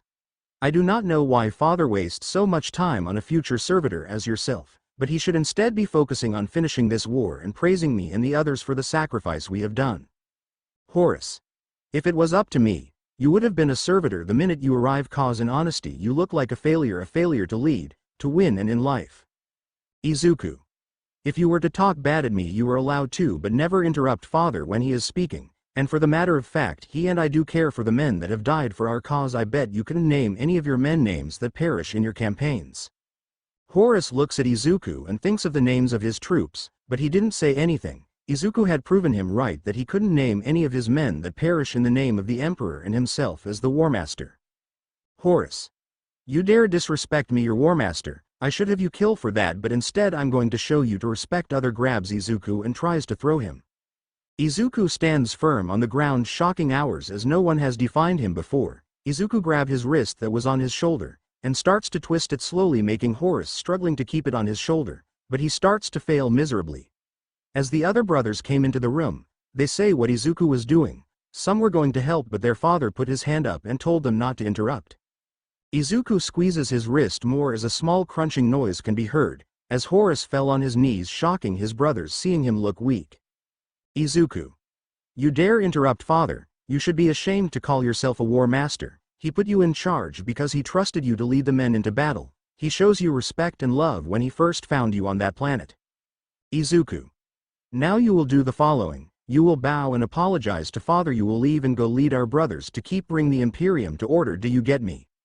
Horus look at Izuku with fury, but he notices the look on Izuku's face, one that he was willing to kill him without a single amount of hesitation. Fear somehow entered his life for the first time and looked down in defeat. He bows and apologizes to his father and excuses himself to keep leading his battle brothers in the war.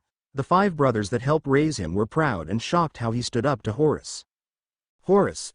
Outside the palace, followed by Peterabo, Angron, Lorgar, and finally Mortarion. That insolent brat needs to remember how to use manners and learn to respect his war bosses. Lorgar. That child is not part of our society and I send a great change coming because he is here. Mortarion. He from a different universe. Father has informed me, they are trying to send him back to his time, and when that happens it will all go, and Horus will get all the attention he needs. Perturabo. I also learned that he was granted to technology that I can't get to since it was off limits, but this guy gets that permission. It pisses me off. Horus. Just wait, when the time is right I will strike and show him who is top dog. Now back to your legions, we are near looking another planet. As his brothers leave, 2 people hidden in the shadow came out, being the last of, they were Magnus and Conrad Curves. Each one looked at other and was worried how their brother was acting, as Magnus decided to be the one to tell his father. Magnus the Red, one of the greatest psyker to exist in the Imperium, only behind his father the Emperor and Malcador. He has proven what a psyker can do in battle, to help in battles or see events in the future. This was also one of many reasons he wanted to talk to his father, because he saw the far future of what will happen after the crusade. As Magnus knocks on the door he hears enter and was amazed by how he sees Izuku slashes 10 dummies in one strike, destroying them all. Izuku. Oh. Hello, you must be Mangus. Father has told me about you. I heard you are a very powerful warrior, and your world is beautiful with pyramids. I hope to visit one day. Magnus. Oh well, thank you for that, Izuku. We would be honored to have you visit on our planet. It seems you have psyker abilities as well. Careful with that power, it very difficult and dangerous. Izuku. Thank you for the advice. I will take the info with stride. I sense something wrong. Magnus, are you okay? Father, do you sense it as well? Emperor of Mankind. Indeed, what is wrong, my son? What is causing this unease feeling around you? As Mangus looks nervous, he begins to explain what had happened on his world. His psyker powers were acting up a little due to him studying the Conquest planet's books and knowledge of the warp. It made him curious as he kept explaining that he created a book for all this info, but it was the discovery of a web way he found but didn't touch or go near it, giving his father the location of where it is. He await his father judgment of being disappointed in him. Emperor of Mankind. My son, I will say I am saddened about how dangerous you are getting towards the dark side of the warp, but I cannot be angry at you for this. I also want to say thank you for the info of the web way. This will help protect everyone, but we can find a way to use it as well. Emperor of Mankind. There was a reason I wanted you to be cautious with warp powers. A chaos god known as Tzeentch can use your curiosity to seek knowledge against you and corrupt you. It's why we trained together as much as we could when I first found you. Magnus. So that's why, father, either it was to control me or because you were ashamed that I was psychered due to Mortarion and Lehman don't like us so well. Emperor of Mankind. I will talk to them, but for now my son, why don't you join us when your legion isn't in combat? It will be beneficial for Izuku to learn from all of us. He's slowly getting used to the powers but won't be able to master it for years. Magnus. Very well, father, I will help when you aren't able to, but know this Izuku training will be hell. It's very dangerous cause you could be possessed by a demon, but I will be right here watching you. Izuku. Thank you, brother Magnus, I appreciate that a lot and am eternally grateful. So my psyker training set, but what about psychical? Rogal and Gilliman are busy in another sector to training me, and you already training me with my powers, father. Emperor of Mankind. I had a feeling about this, so I have brought someone to help continue your training and make you even more precise and deadlier. As the doors to the throne room open, a 8-feet man walks in with his armor of gold, forged perfectly by the tech priest of the palace. Izuku, looking at him, goes on one knee as he passes by him, showing him respect. Emperor of Mankind. This is Constantine Valder, the first of 10,000 sons, and chief custodian. He is the one that keeps them in order and trains them to the breaking point. He will help. Valder walks up to Izuku, circling around his, slowly seeing if there are any flaws that need to be fixed, mentally and psychically. Once his inspection was over, he looks at the Emperor. Valder. He is very strong already, good balance for the weapon he picked, but he needs to train more to lift it faster, but his confidence and leadership is what will cause the problem with him. Valder. I will break you, in mind and body, to make you fight like me, to think like me, act like me, and be patient like me. You will learn the ways of fighting like me with no remorse and ready to die. Is that clear, young Primarch? Izuku. Yes, sensei, I understand, and I am under your care till I prove myself to you. Valder. Good, very good. Now I will take my leave. Be here tomorrow at 0500 hours, not a minute late or early. Valder walks out the room as the Emperor and Magnus look on from the side, seeing that Izuku will be suffering a lot from this training, but the Emperor knows that he will succeed. As they continue to chat on how everything else been going, Magnus wanted to bring the main subject with his father and decided now was the time to do so. Magnus. Father, there is one more thing I have to talk about with you and Izuku, if that's okay, but I was wondering if it can be alone. It's very classified in my view. Emperor of Mankind. Very well, guard, leave and guard the outside. Let no one, not even my other sons, into this room at all. Malcador, please turn on a void shield when they step out. Guards walk out of the room, closing and locking the doors with specials keys. Once all the doors were locked, Malcador press a button for a special type of void shield where no one was able to hear anyone from inside it. As Magnus looks at his father, all nervous, he doesn't want to feel the wrath of the bad side of his father in case this goes wrong. Magnus. Father, what I'm about to tell you may hurt you, father, but if I don't tell you, this may cause more damage in the future. I had foreseen the vision, father, and it's not good. Horus, our battle brother, joins the side of chaos. This all happened the years after the crusade is finished. Magnus. If you do not believe in what I'm saying, father, use your powers to look into my mind and memories and you will see what I'm talking about. The Emperor was shocked by the news of one of his sons accusing one of his others to join the forces of chaos. As he was about to reprehend Magnus, he was stopped by Izuku. Izuku. Father, from my limited training with my uncle Shota and Mirai, they had shown me when someone was lying by how their body moves or expressions on their face, yet he shows no expression of lying. Trust me on this, father, and listen to him. Emperor of Mankind.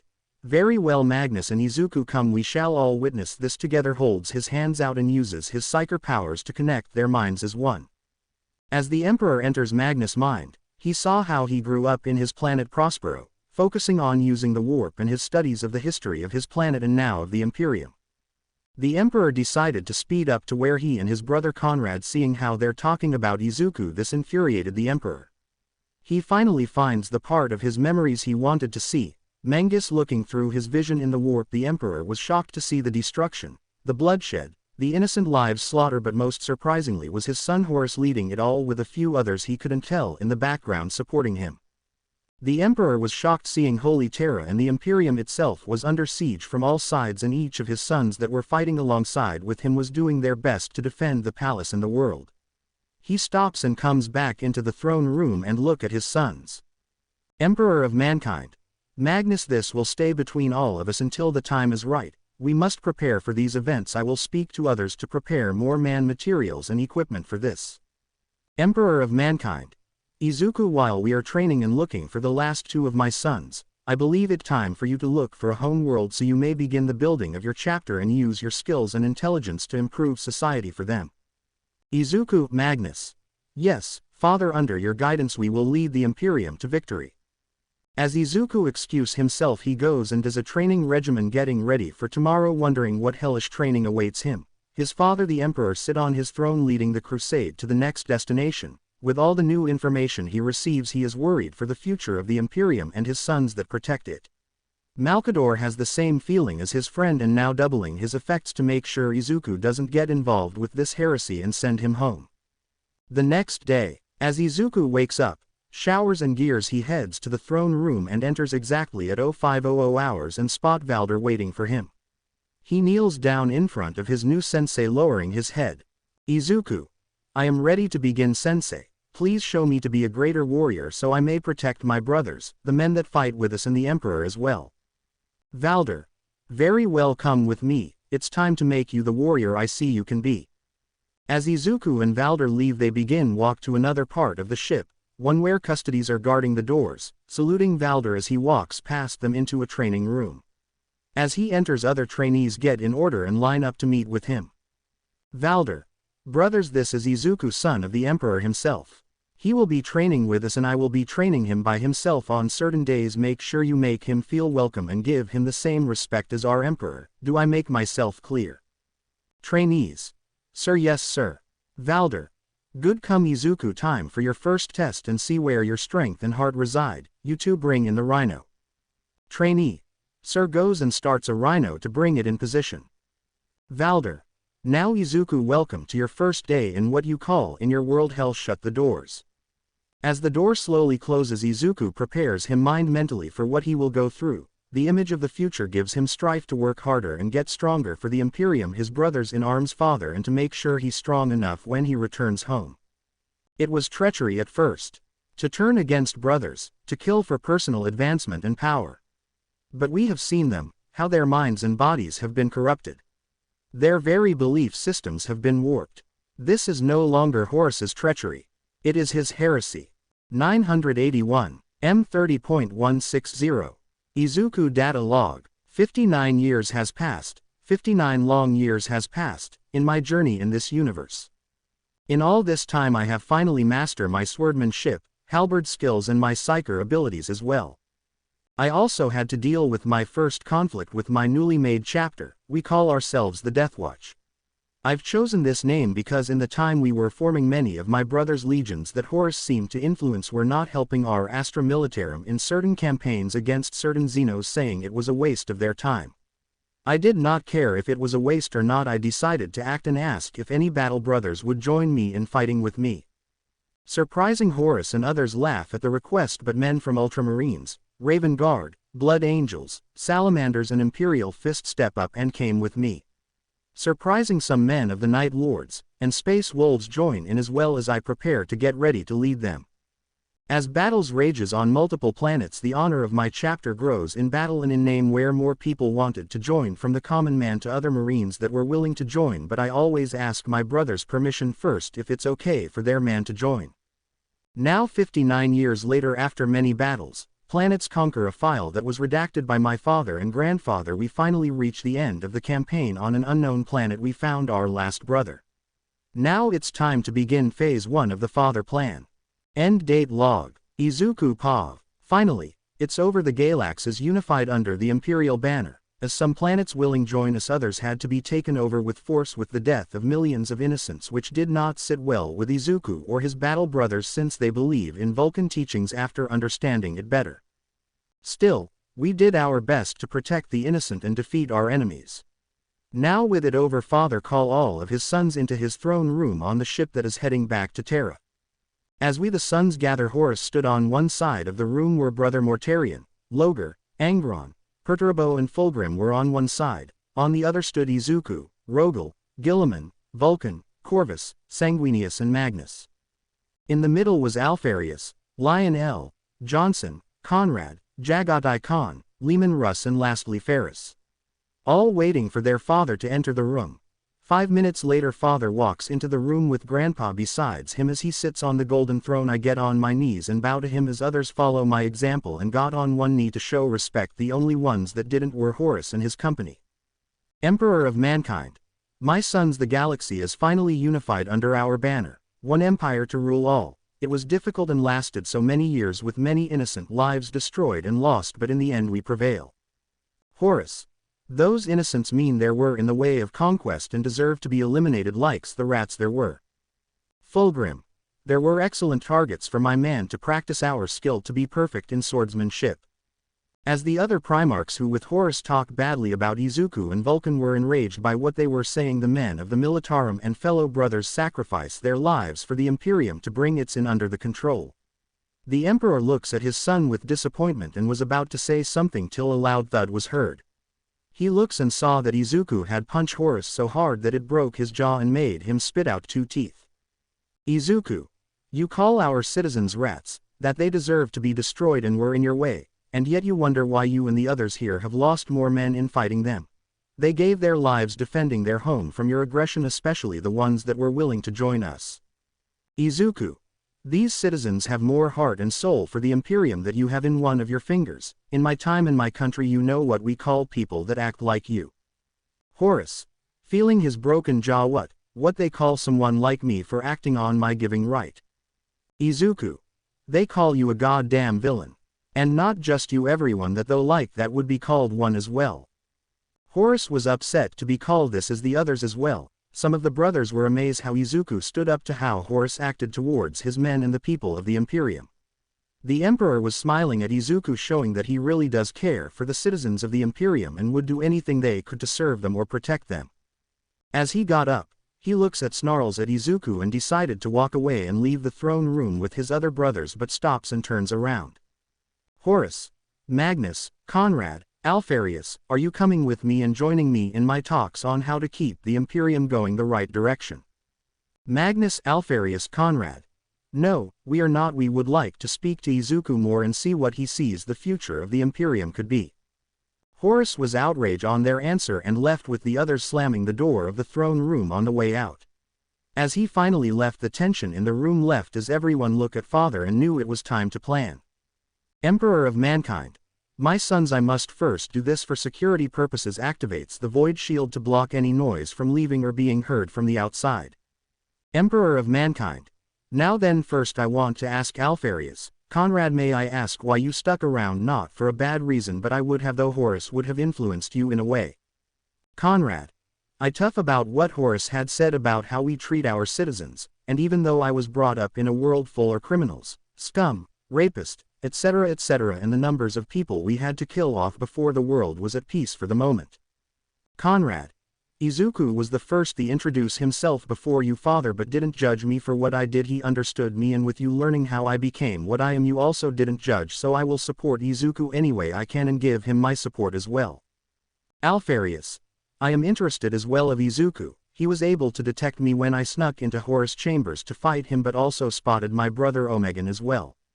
Horus was attempting to kill me till Izuku stepped in and stopped him. Izuku. I can tell you had meant no harm. You were just wondering why a fleet was attacking yours. I was actually talking to your brother to finalize a treaty and peace with you and your system till Horus came and ruined it. Alfarius. I see. I was wondering why it took my brother so long to respond to me, but it makes sense now. But may I ask why all the secrets right now? This is weird even for most of you. Emperor of mankind. Well, my son, this will be hard to explain, so let Izuku and Magnus explain it. Izuku and Magnus look at their father and use their psyker powers to show the images into everyone who was presents the upcoming war, bloodshed, and how 2 of the brothers had perished. It shows how the galaxy as in a civil war due to Horus and the others, as well as Terra being attacked with billions of people being killed. As they both stop using their powers, the brothers look at Ferris and Sanguinius with sadness, knowing they perished during this heresy, but Izuku informed them they would not let that happen. He will save them both anyway he can, even if it meant he would die. Emperor of Mankind. Now you see, my sons, why this meeting was in secret. We have to find a way to plan to stop Horus and the others from causing this heresy to burn the galaxy apart. We must be preparing ourselves for battle, for we do not know how long this will last. Conrad. Why would he do something like this? I know I use terror and fear to bring a planet to its knees, but this is just too much. Lehman. Just give me a chance, let me cut that fool's head off right now. Grips his battle axe hard. Izuku. In time, Lehman, we cannot act until he makes his move. When he does, Father will use his power to give a galaxy-wide alarm of what Horus has done. This will give all planets and defense forces time to be ready, as well as our men to be ready. Alfarius. We will need a way to keep track on him and his movements, especially with this type of level threat.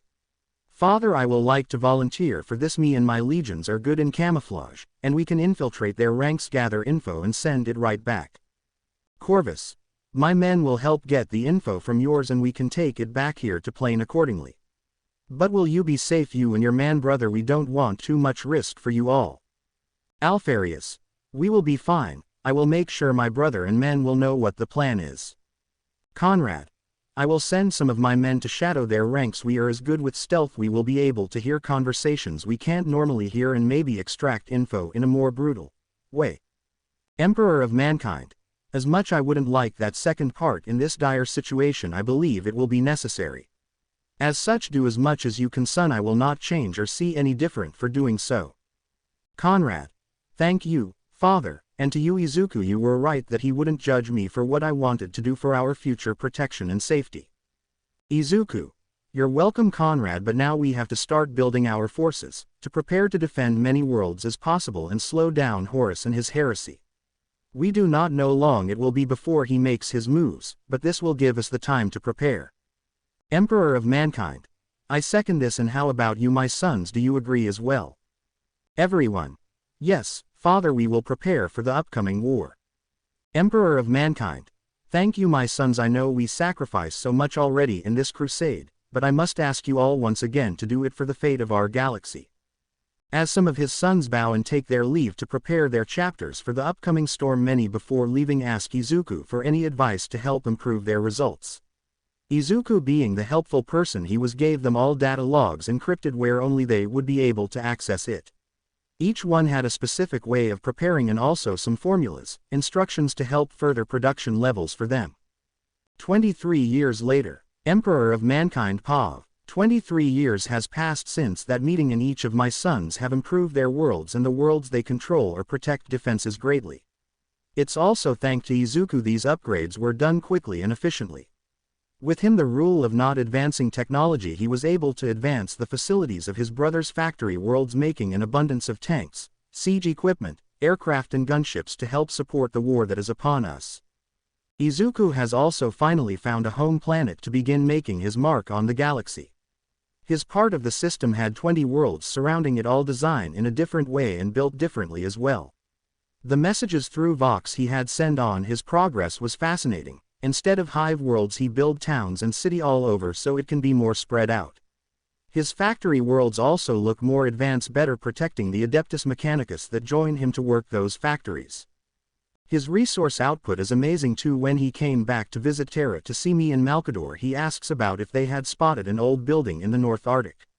We confirm on this build, and he asked permission to check it out for a reason, and with that a small adventure began which resulted in finding a vault from old Terra.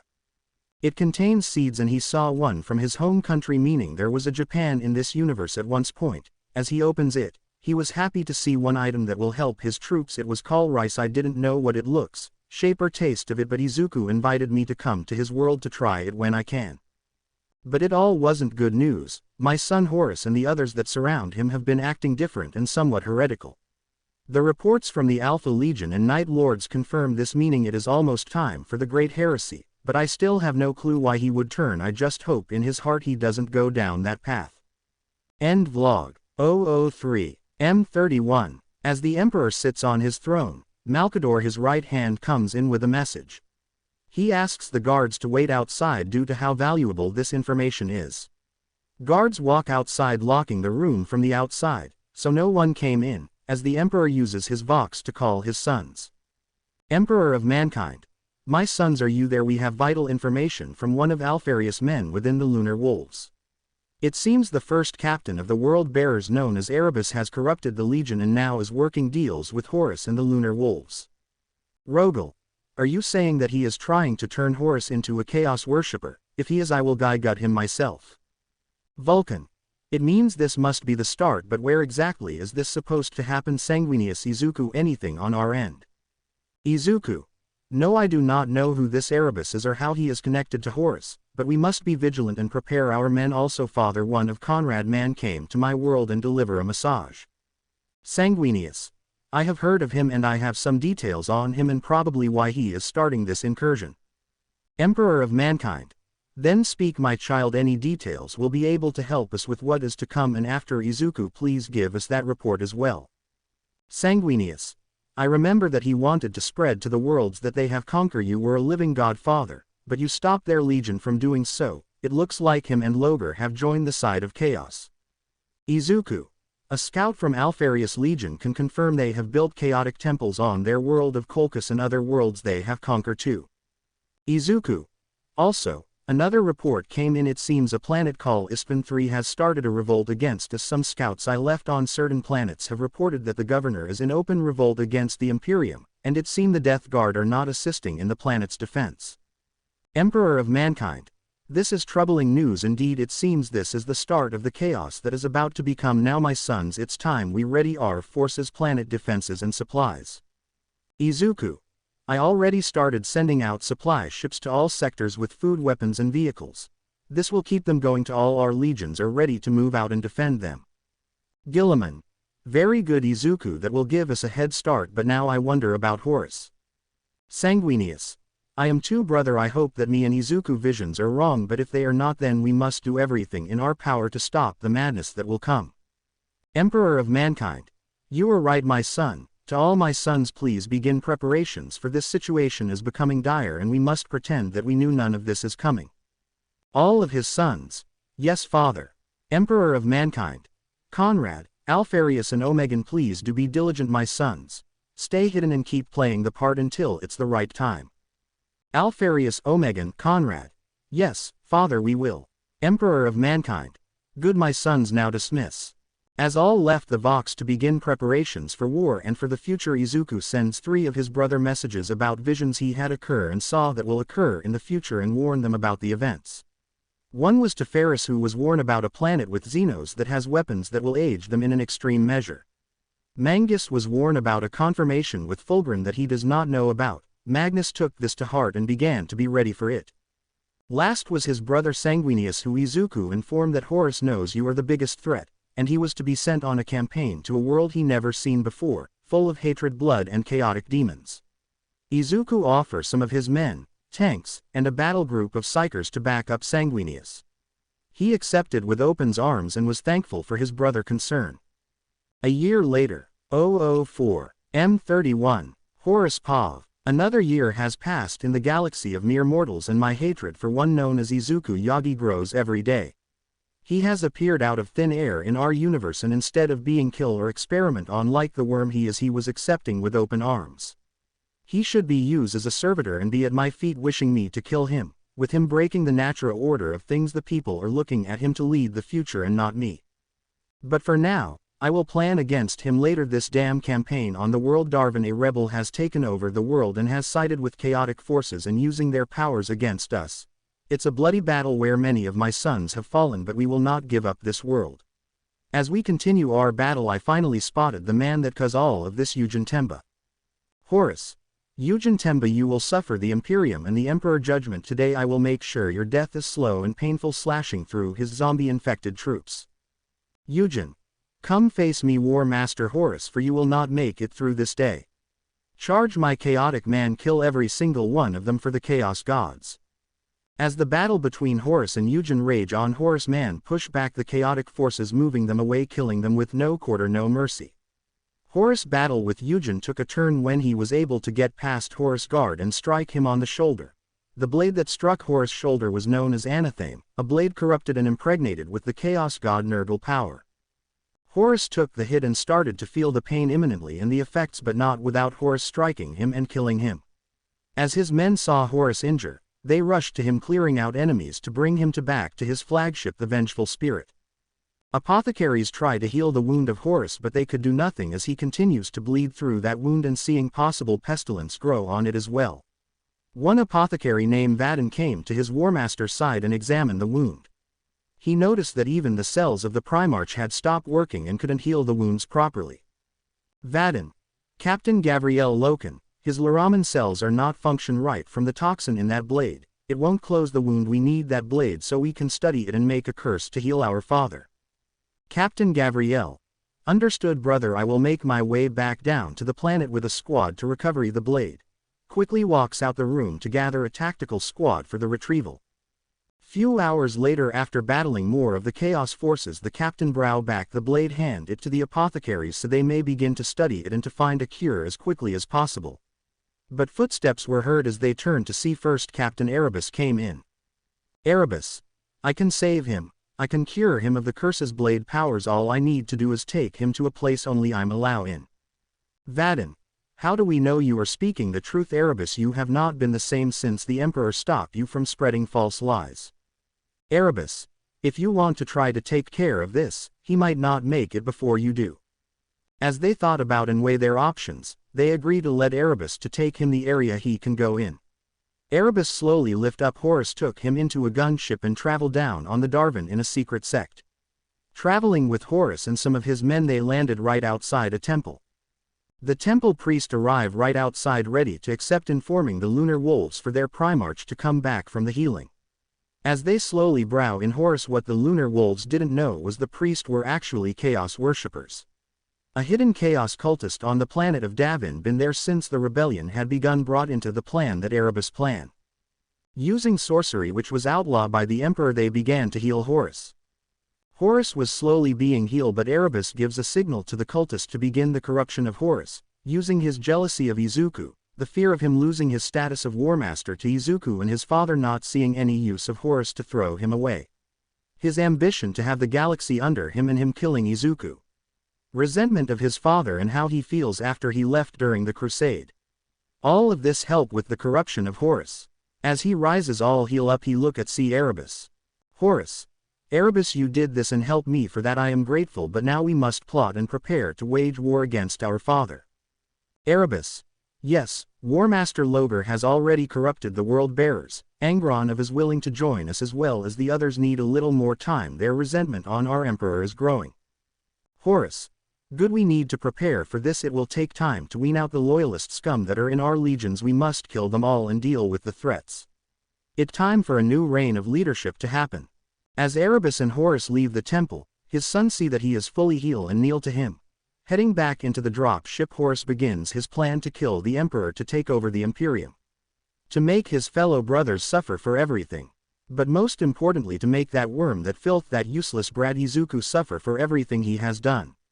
To make him beg for death with his last breath. Horus, it's time for me to rule this galaxy, to watch it burn. If my father does not surrender, we will not let anyone deny me. Author notes. Hello, this is your uncorrupted praise Papa Nurgle. Author here. I would like to thank you for waiting for me to release this chapter and apologize for the delay of it coming out. With the holidays over and work slowing down, I can focus on making this story. Now to clear some information up. Yes, I decided in this that Conrad, leader of the Night Lords, and Alfarius and Omegan will be loyalist instead of traitor chapters. But that does not mean Horus and his man will be under power. I have something in mind that requires looks at certain redated files, inspiration or the help of you all who has read this. Second, yes, we are about to enter the greatest fuckery known to man, so if the next chapter comes out a little later than usually, it's cause I'm reading the hell out of the details and watching many videos to make sure I can do the events right, but with certain changes that won't affect it that much possible. Thirdly, I would like to know if your opinions, which militarum would Izuku use most effectively. I was considering the Cadians, but I want other people help, so please don't be afraid to comment which would work with him. Fourth, I want to wish everyone a happy New Year's. I should had said that 8 days ago, but traveling in the warp you can lose track of time anyway. I hope you all enjoy this chapter and get ready to enter the biggest clusterfuck no in the Warhammer universe. Let this fire spread across planets and consume stars. Let all become the pyre from which the new age will be born. 1. Erebus, First Chaplain of the World Bearers. 3005, M31. Izuku data log. It has been 2 years since we began our plans to go against Horus. As the years went on, events had taken place in the galaxy that has affected all of us, but thanks to what me and brother Sanguinius saw, we were able to change some outcomes.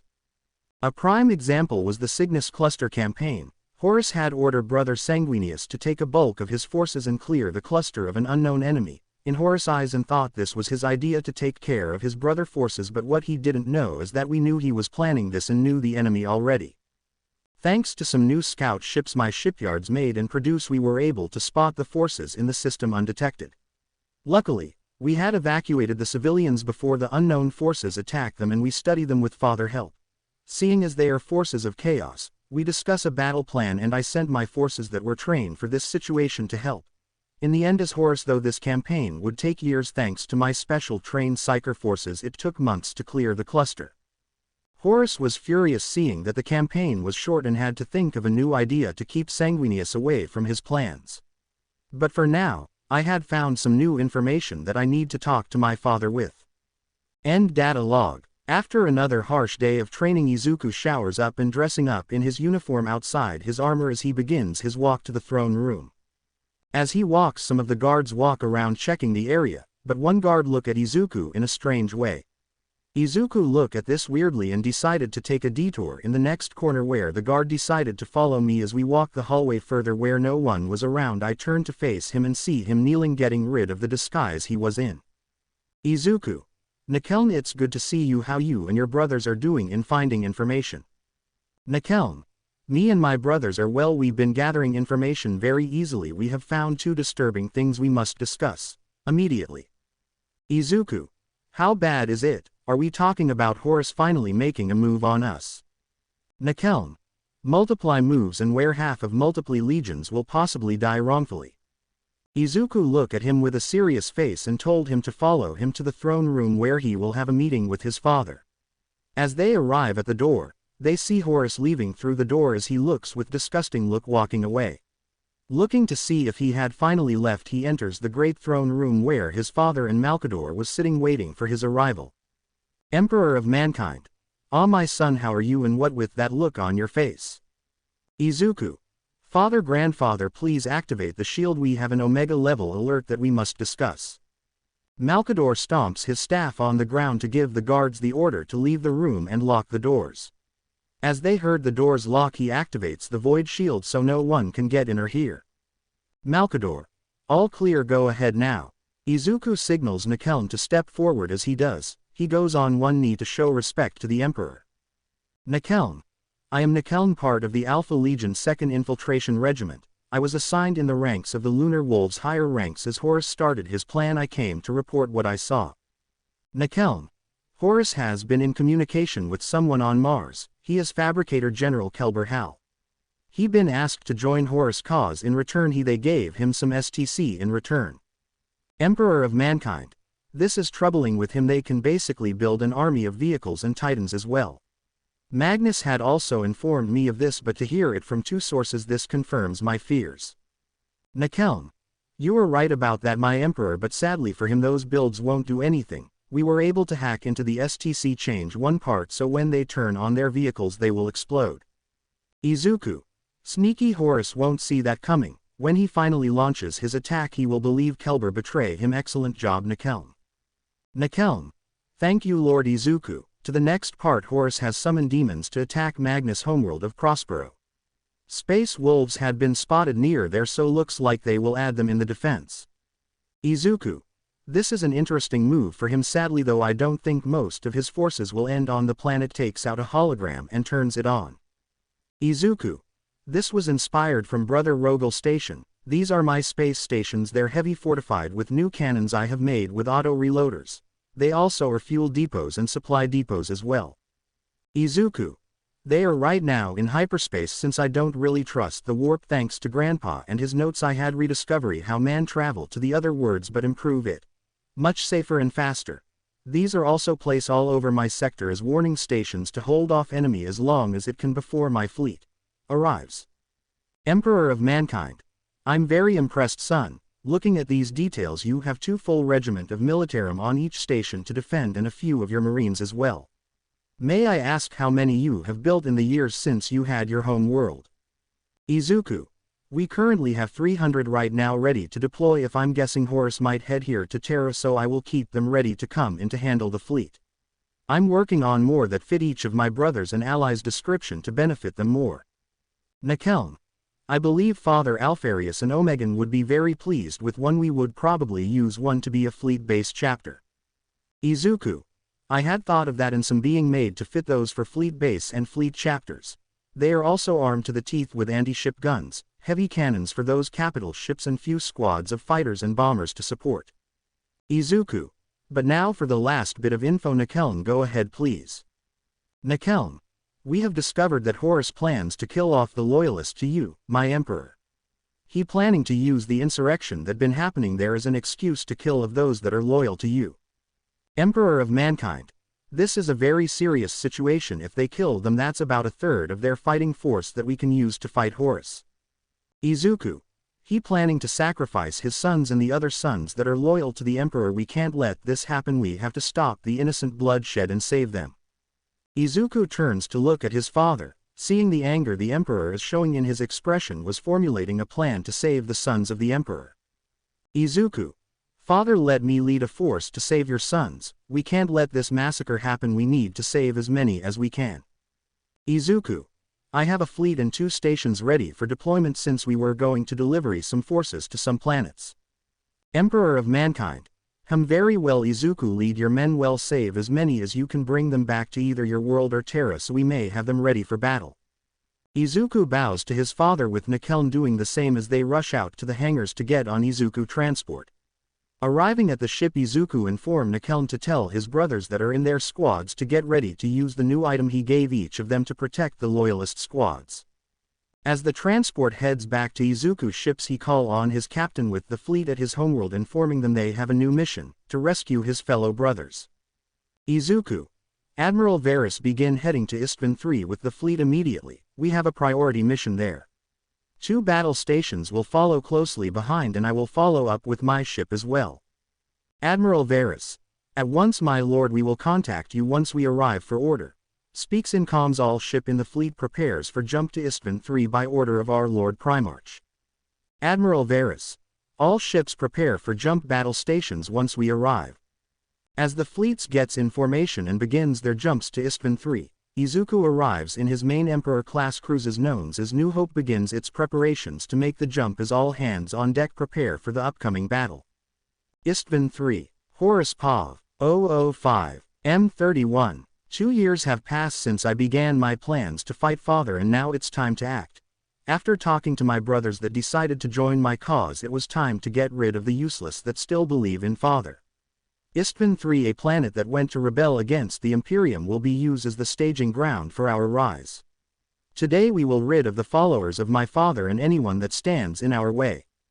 Horus, Mortarion, Angron, gather those portions of your man and bring them into the system. We shall all meet there and plan the attack to the point of no return. Horus, World Eaters and a task force of Emperor children will also join us. This will be the beginning of our first step in our war. We will be separating in groups to assault 2 areas. While we send our loyalist brothers, the rest of us will be in the back preparing for to assault them. Mortarion, Good-ill sends them into the heart of battle, so we can take out as many. They are tougher. I hope those get everything that comes to them. We can move on the palace with your Luna wolves. Angron, we will clear up the resistances in Coral City and help your wolves get to the Siren Hold while slaughter them all, no mercy, for their blood will spill. Horus, good, this will dwindle down these loyalist slaves to make it easy for us to clear up. I have a surprise for them for when the signal goes. Horus, virus bombs that we require from the newly formed Dark Mechanicum. We will be ready to wipe our failures of sons and then attack who remains. This world will be the beginning of purging the Imperium. Horus, Sad that Fulgrim couldn't see what is about to happen, but he said he was preparing for the battles ahead. But now captains, prepare the men for drop once we arrive at the system, separate the loyal ones from ours. The captain left and beginning to separate the groups, but what they didn't know that one of the captains was a Night Lord that took one of the places as he moves to an empty room to inform his other brothers about the situation. Calling them all and telling them what will happen in the meeting. They all begin to plan counter-actions against the traitors. The Night Lords, spies also inform members of the Death Guard, Lunar Wolves and Emperor children that were loyal to the Emperor about what was going to happen to them. The shock on the faces of the men were real and they were wondering how they would handle this. As heavy footsteps came through the door, he and the tactical squad that was sent to help in the battle enter the room, locking the door behind it. The man that was taller than anyone in the room was known as Rylaner the Unyielding, hero in the Great Crusade. Rylaner the Unyielding. I will lead our brothers in this battle. I cannot stand to watch so many innocent dies. When the time comes, I will lead our loyal brothers to safety. I will make a comms channel for us. Rylaner the Unyielding. Now brothers who are on this comm, this will be a battle for our lives, but we must pray the Emperor sends us help, but for now prepare for the battle for not just Istvan but for our survival. 2 hours later, the fleet is now over Istvan 3 as they are preparing the drops pods with men in them ready for the release. Many brothers cheer for the battle that is about to commence and the slaughter of traitors. Horus. Now my sons, your Warmaster want this world purge of these heretics. Show no mercy to any of them, show no quarter to any civilian. Attack with the ferocity my sons, let us cleanse this world. As the men cheer, they begin to enter their drop pods. Alarms started going off as their ships were being attacked by guns on the planet. Drop pods begin to drop out of the cruisers and escort ships as the men begin their drop to Istvan 3. Coming in, the pods start to land near Kree Vanek, also known as Coral City. As pods open, shots were heard all over. The Death Guard Legion was the first to land in the area and begin to attack the fortifications of the city, destroying the corrupt troops turn into Slaanesh followers. Fighting back, they shot at the Death Guard, bringing in Malkador heavy tanks and Basilisk artillery support to fight back. But Mortarian's legion was indefatigable and came down right within the cordon of fire, so that the Istvanians' artillery was left firing blind and overshooting the drop zones. As the shell bursting around them, they push on, brining in Terminator support and heavy support squads, to clear up bunkers, trenches, sweeping life from each one as they push forward. Support craft was bringing in land raiders and vindicators to hit the walls, bastions and wall revenants of granite that shielded the city from the west. But after so many strikes and punishment, the wall fell. Bastions with hundreds of men were destroyed. It looked like a waste as the guard, now done with their task, begun to do the secret mission, getting to the center and preparing for the battle ahead, praying the Emperor send some help. Battle for the Precentor's Palace.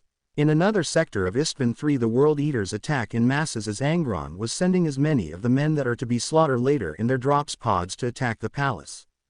As they land, they rush towards the palace defensives. Charging through the gunfire, the shells exploding, slaughtering hundreds of them in minutes as they spread through the area like a swarm of locusts. Losing battle brothers along the way, they made it to Precentor Palace and stopped their advance. The cordon of defense for the Precentor's Palace was built as proof against direct ground assault. It was an offense the Emperor's Children's attack plan fully intended to circumvent. With a precision landing vector few legions could have matched, the Emperor's Children's wave of Astartes landed directly on their target, clustering around its sprawling scatter of entrance ways and admission halls. With speed and ruthless force bred during the intensive training and pre-planning the 3 Legion was famed for, the Emperor's Children, already on top of the inner defenses, fought their way into the Precentor's Palace from a score of entry points against fierce resistance. After doing so and securing the palace, the men of the 3 Legion left the area for the World Eaters, as some of the World Eater brothers also went with them to prepare for the plane. This confuses some of the World Eaters because this what they usually act or do, but they didn't care for long as they continued to find traitors to kill. The Siren Hold. As the Battle of Istvan 3 continues, the Luna Wolves were beginning their assault of the hold. The Siren Hold was a scatter of great irregular conical tomb spires, in appearance almost like deep ocean smokestacks, jutting hundreds of meters into the air. Drop pods getting closer started to begin receiving heavy fire from the defenses as they crash, and pods opening to let the man out and begin their attack. The discipline and battle lust of the wolves kept pushing them forward with bolter shells and death all over as they continue, but it cost them heavily. But now they finally met with the Istvanian warsingers. Their screaming songs was able to kill many brothers by destroying their ceramite armor, but they kept fighting on, killing many of them. As the battle raged around the hold, the Astartes were being pushed back by the sheer number of forces. Battle brothers were fighting, throwing frag grenades on huge groups on traitors. Heavy support squads ran weapons dry with their heavy bolters and missile launches.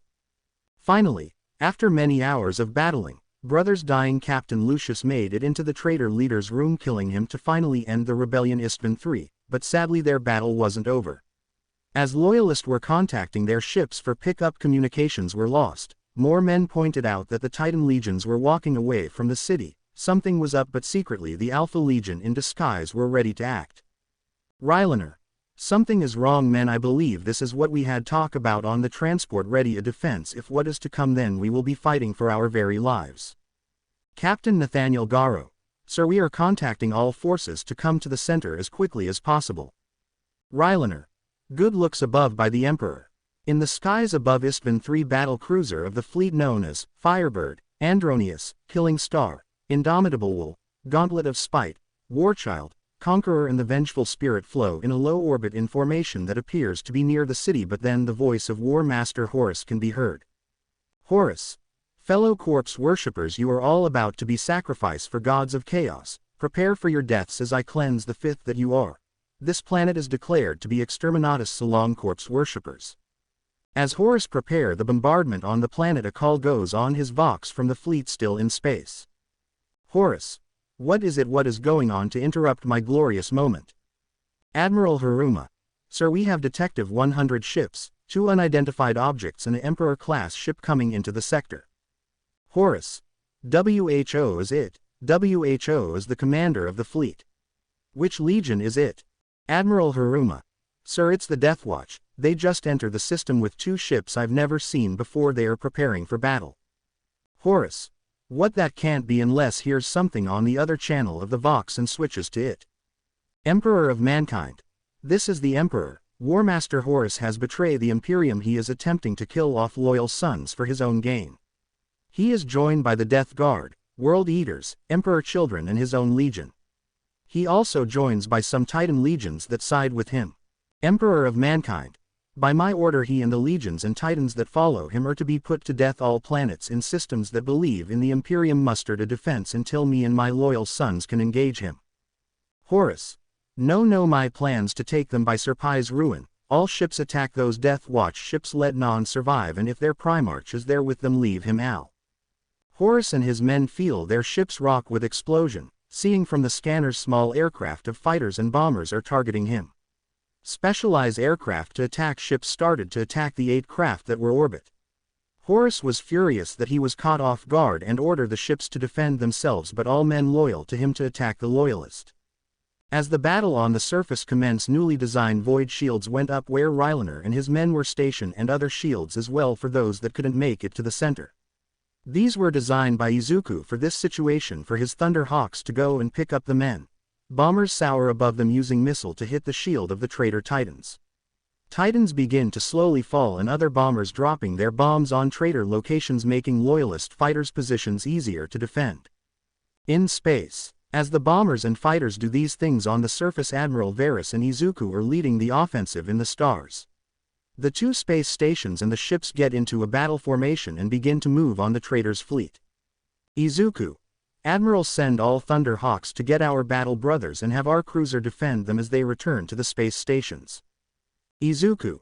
Have Battle Group 1 and 2 strike the enemy fleet with their guns, and Fighter Battle Group 3 and 4 will defend the stations and help with getting our brothers here. Admiral Varus. You heard our Primarch commence actions. As the fleet begin fights, from some carries begin to attack Horus' fleet as their guns are having a hard time hitting them. But to Horus, Admiral was not worried, as he will bring the full force of the fleet guns on them. Suddenly his ship was rocked from an explosion to his left, seeing multiple ships being hit with laser blast, watching them explode after a few shots. Horus Admiral was shocked to see the power of the weaponry, as more of his ships were being destroyed or disabled as other ships are being destroyed by the fighters. In his eyes he was outclassed and outmatched, and now had to plan to fall back. Back on the Istvan III. As Titans falls and traitors fell, the first Thunderhawks ships started entering the areas of the Void Shield. landing as they opened the hatch. Terminators came out and started firing their dual-wielded miniguns and rocket pods to provide cover, and tactical squads helped the injured onto the crafts. Rylaner. Brothers, I thank you for joining our battle, but we have others in other sectors being held down. May I know what your name, brave warrior? Captain Ajax. I am Captain Ajax of the 1st Deathwatch Company, and do not worry about them, they are being evacuated as we speak. Our bombers will continue to cover them with precision strikes. Captain Ajax. But for now, we need to focus on getting everyone out of here, with those zones being able to finish faster. The enemies are heading here, more ships will continue to come. We have ammo auto turrets coming to support us.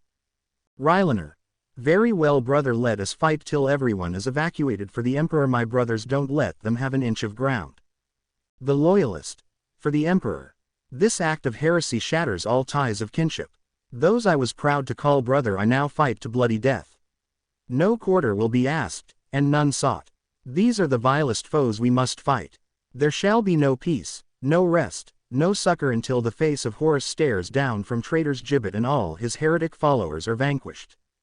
Anonymous Loyalist, Istvan 3 Atrocity. Days of bloody fighting went by as Horus ships that were on low orbit, 6 of the 8 ships are heavily damaged, that they had to retreat. 1 ship was destroyed and the parts of the ship crash into the traitor lines. Horus, furious of this outcome, did not retreat as he ordered more ships from the fleet to come and support him, but even they couldn't help. In space it wasn't better at all. Horus' fleet was mostly damaged or destroyed. He started with 1,000 ships, but now he was just down to 200 ships. Izuku's ships and his fleet did take damage, but thanks to the stations the damage was repaired and sent back into the battle. The guns on the station and fleet ships did an amazing job on Horus' fleet, although he was sad so many brothers had to die, but they had made their choice. Izuku was seen getting into a fighter with missile pods. Admiral Varus. My lord, where are you going? Izuku. They just reported that Horus' ship has lost all power and is about to crash. The virus bombs he still has on the ship must be destroyed. We can't let them be used on other system and planets. Admiral Varus. Understood, but I'll be sending escort fighter, for you can't risk you getting killed, sir. Looks at some pilots. U5 cover our lord as he makes a missile run. Pilots. Yes sir, runs to their craft and prepares to launch with Izuku. Izuku and his escort begin their journey to the surface as he contacts Thunderhawk's squad. So far none have been shot down, only damage. About 70% of the fighting force has been evacuated thanks to being covered by his son and the auto turrets. Admiral Varus. My lord, I want to report that the evacuation is 99% complete. All that remains is our men and Rylaner. The Thunderhawks to bring them up are following close behind. Izuku. Thank the Emperor, I will make sure Horus and whoever follow him suffer for this. With this finale strike, I see Horus' ship and a hawk leaving. It must be him, but I'll get him another time. Admiral Varus. Understood, my lord, we are attacking their fleet once more. Take out those bastards. Izuku and his escort see the ship as the Thunderhawks land once more to evacuate his sons and Rylaner, getting ready to make his attack run. Traitors on the ground start to shoot, trying to take Izuku down, but strifes from his escort kill them all. The Thunderhawks finally close their hatch and begin their trip back to the support craft as another group joined them. They were evacuating the last of the Astra Militarum that were on the planet. Izuku. Admiral, open a Vox to Horus and the Thunderhawk he in. Admiral Varus. May I ask why, my lord? Izuku. I want him to see his failure as a warmaster and what I'm about to do. Admiral Varus sends a signal to the Thunderhawks. They were surprised to see a Vox as they open it. Horus. Who dares calls me, what pathetic worm dares talk to the warmaster? Izuku. Me, you pathetic piece of shit, I just want you to know that I am coming for you. I will destroy your legion and I will have your head. But until then I want you to watch what will happen to you, traitor scum. Izuku gets a lock on his screen and fires his missiles into the open hatch of the ship, hitting the virus bombs that Horus brought, exploding them and causing the bombs to spread the disease. Izuku turns quickly and full throttles back to his command ship, turning his head to watch what is happening. The life-eating virus exploded out of the ship, covering the ground around it as it spread. Traitor units saw it coming and began to run for bunkers, but were shocked to see that they had been welded shut. Desperately trying to break into them, it was too late as the virus smoke reached into their armor due to the cracks they have. Screams can be heard as their flesh melts all over the planet. The screams of traitors can be heard. But that wasn't the end. Izuku let out one last bomb which exploded in the cloud, causing a fire to spread through the world. A worldwide fire engulfs it, killing almost all the traitor units and titans. Only a few were able to make it out. Returning to space, Izuku see more of our fleet be destroyed as he lands with his escorts into his ship. Izuku. Admiral, mission complete. We evacuated civilians. Our men and our fellow brothers in arms get the ships in formation to jump back. Admiral Varus. Yes, sir. All ship prepares for jump. Form up and let us get the hell out of here. The ships fire their last shots, turning around quickly, forming up with the group as all ships. They begin to jump one by one, leaving a damage and destroy fleet of Horus. Horus Thunderhawk, finally leaving cover, looks down on the firestorm of the planet, seeing the huge fleet he once had destroyed like it was nothing. He was furious, outraged, squeezing his hands so much blood was coming out. He returns to one of the damaged ships still operational. Furious, he kills a servitor by crushing his head, swinging his blade, killing more of his men in fury as he stomps towards the helm, brutally tossing men left and right as he continues his strife. Entering the helm, he looks for the captain. Horus. Where is the admiral? I want him in front of me now. Admiral Haruma. My lord Ia. Horus grabs his neck, slowly squeezing it to make him suffer, as the men on the helm all stood quiet and still wondering what will happen next. Horus. You fail me, Admiral. You didn't destroy any of their ships, since I can clearly see none of them are out there. Your tactics have cost us most of our fleet. For that I will not tolerate your failure. Admiral Haruma. My lord. Trying to breath. I'm sorry for my failure. I. Neck a snap. Horus. Let this be a lesson to all you pathetic worms. I will no longer tolerate failure. I will personally end you myself and let the demons take your body for their pleasure. Horus. Do I make myself clear? Slams his weapon on the admiral chair, destroying it. They scream yes, my lord, as he turns around. Tell the new captain to begin their trip back to their world to get reinforcement and more ships for the battle that will be ahead. Back to Izuku fleet. As they travel through hyperspace, Izuku thanks the admiral for the successful mission. Although many brothers were lost, they were avenging tenfold. Izuku leave the admiral to carry on as his left to check on the men that was on his ship. Doing his round, he checks on the men on the medical bays, armory, fixing their armor due to the long battle. Rylaner see Izuku and slowly walks up to him, but Izuku stop him, telling him to rest to the Ancient One. Izuku. My friend, rest. You and your battle brothers and those who fought with you did so much. You all deserve to rest. Rylaner. I thank you, my lord. I thank you for saving my fellow brothers and those who did not fight with that traitorous bastard. When I see him again, I will personally shove a frag grenade down his throat. Izuku. It was nothing, Ancient One. Your skills, leadership and courage saved many of your brothers as well. I should be thanking you for leading them to this small victory. Izuku bows to him slowly. Rylaner. My lord, please, you don't it that we must do for the Imperium and our emperor, but now I am worried. Where will me, my brothers and the other loyalists go? We have no home or chapter, and we were labeled as traitors. We will be doomed if we land on any planet. Izuku. That is true, but I have an idea.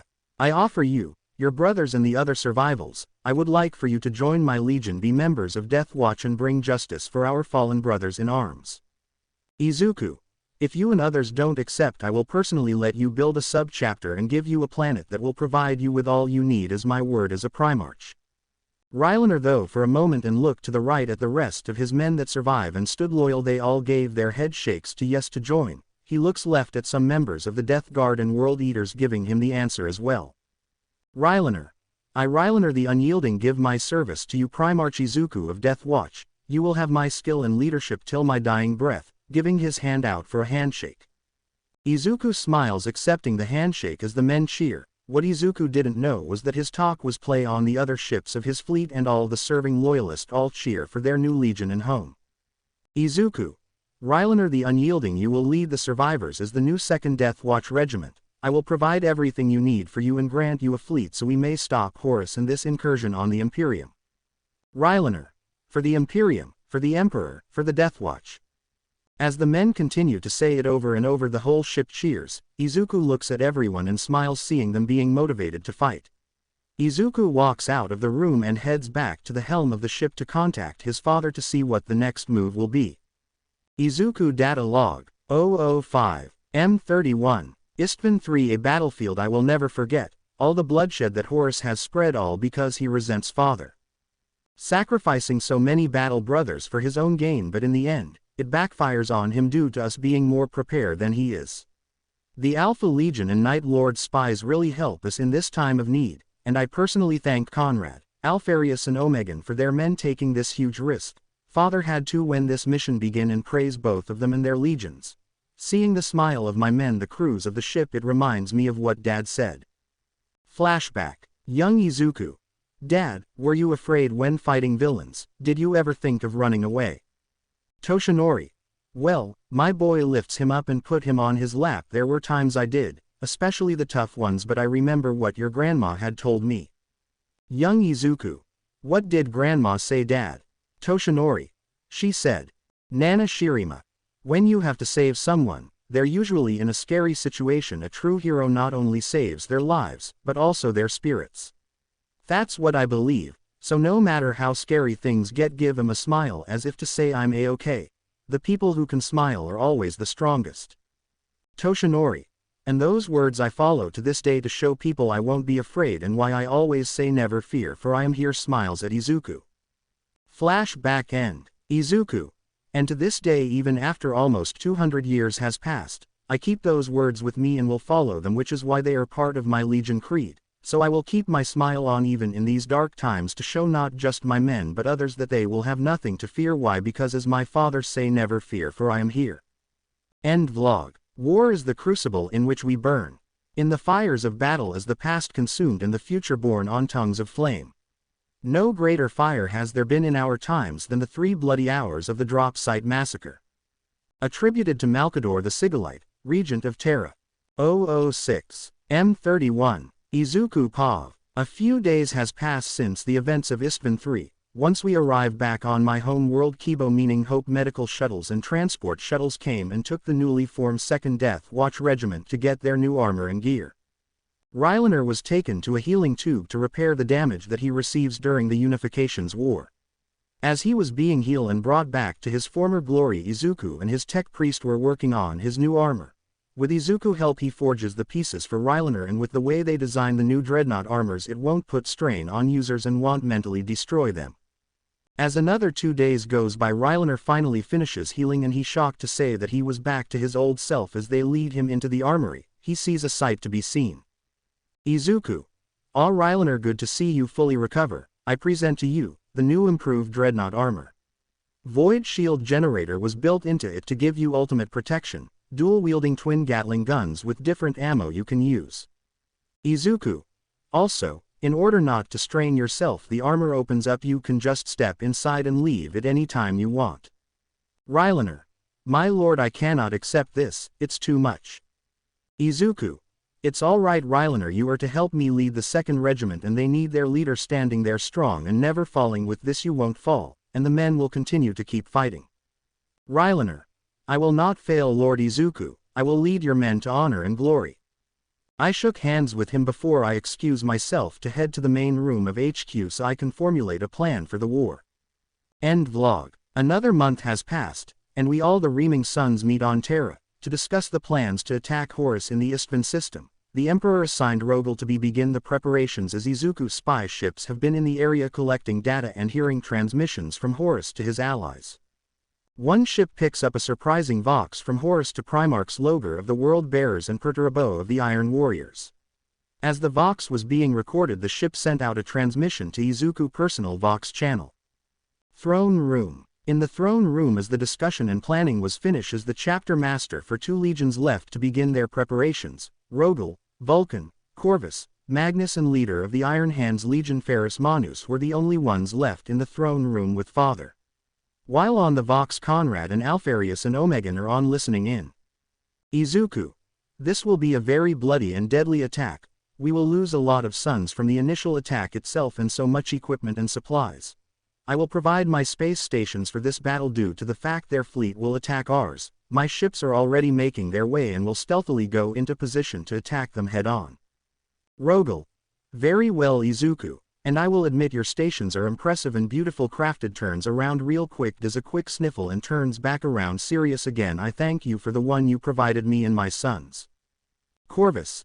I always thank you. the special training grounds you made for me, and my sons are helping a lot with their stealth training and keeping them moving in the shadows with the harder rooms. Ferris. We don't know each other well, Izuku, but I would love to see how far you and your system have evolved. Maybe after this world I will pay a visit to you. Izuku. I will be delighted to have you over after this mess is over. We see here's his personal Vox box go off. Oh, this must be important. Father, can we activate the shield? This Vox only goes off when it's extreme sensitive info. Emperor of Mankind. Yes, my son waves his hand a little to inform the guards to move out of the room, locking it from the outside while standing guard vigilantly, as the shield begins to cover the room. Go ahead, my son, answer your call now. Izuku. Opens the channel. This is Primarch Izuku of the Deathwatch Code All Might, ready to receive data. Admiral Joanna. My Lord Admiral Joanna reporting in. We hack into the Vox transmissions of the traitor Horus, and we found something disturbing. Izuku. What was it, Admiral? Do not spare the details, all information helps. Admiral Joanna. Yes, my lord, it seems Horus was communicating with Primarch Logar and Perturabo. We have it all recorded. I'm transmitting it you now. Izuku. Thank you, Admiral. We will look over the recording now. Keep up the work. If spotted, jump out of there. Admiral Joanna. Yes, my lord. Admiral out. Turns Vox off. As the transmission finished, the data was download. Izuku accessed the message with a code and it started to play. Transmission plays. Horus. Logar, Perturabo are your man, being prepared for the next battle. This will show the corpse worshippers who they are messing with. Logar. Yes, brother, we are ready to betray the Emperor as we speak. My chapter master was there discussing the plans. I'm transmitting what it is right now. Horus. Ah yes, well done, Logar and Perturabo. Are you and your forces ready? What about the armor you promised me? Is it ready? Perturabo. Yes, all vehicles, artillery is ready. The Dark Machanicus also reported the Titan legions are ready. Perturabo. They thank you, Warmaster, for the stolen STC that you require. It helped get them greatly. I also use those STC to make our vehicles. We shall crush them under the weight of iron. Horus. With the Dark Machanicus help and our legions we will destroy them on Istvan. I also am trying to recruit Conrad, Magnus and Alfarius to join our cause as well. Horus.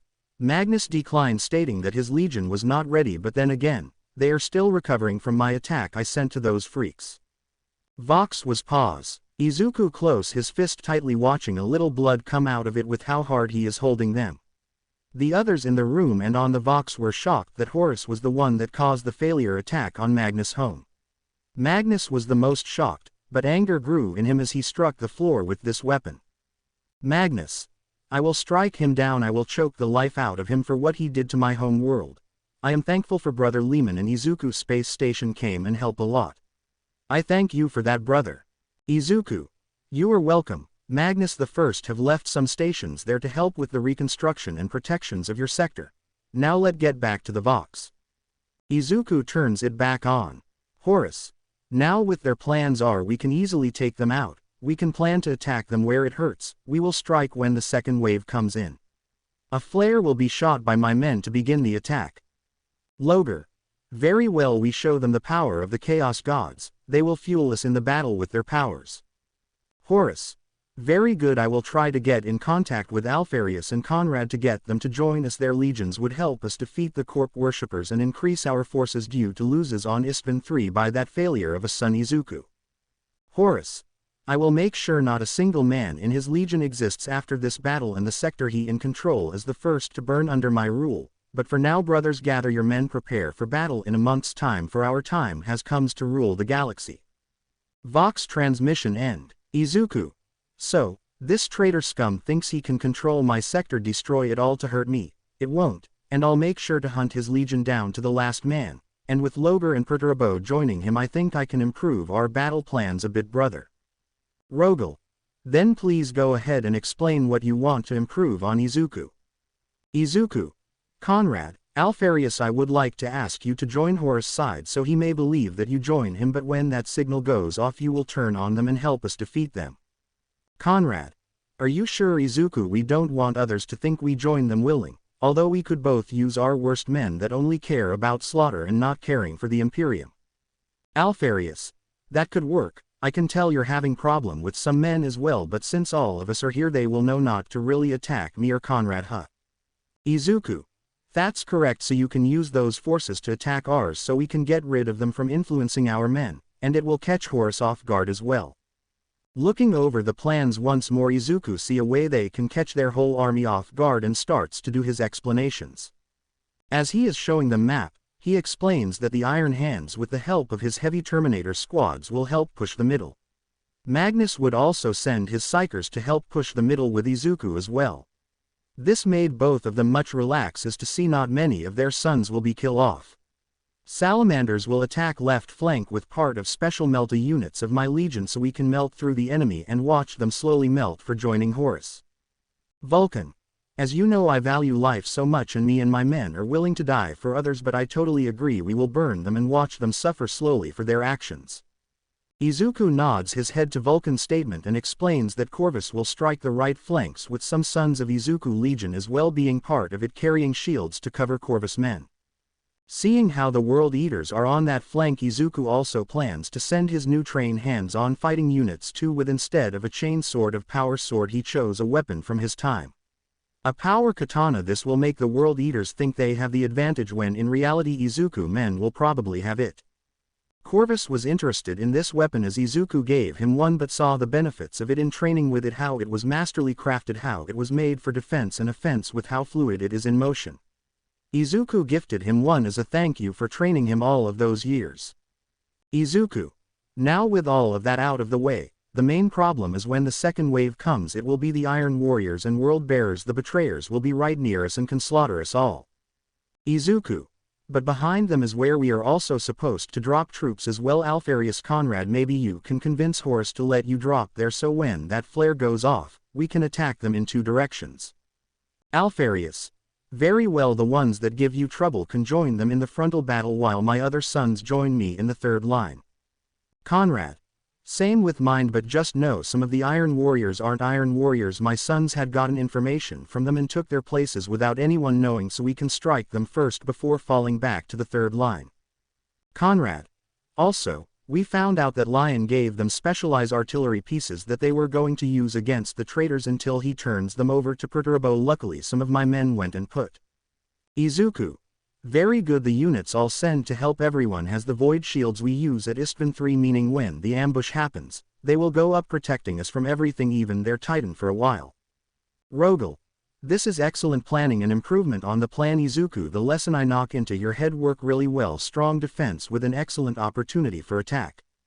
Izuku. Oh, a blush from embarrassment, hi brother for that, but I think we have a big problem, the landing points. Izuku. A lot of heavy fighting will happen, we may lose a big portion of the attack force before we can get to the line. I think I can help with that. Rogal. Go on then, Izuku. Izuku.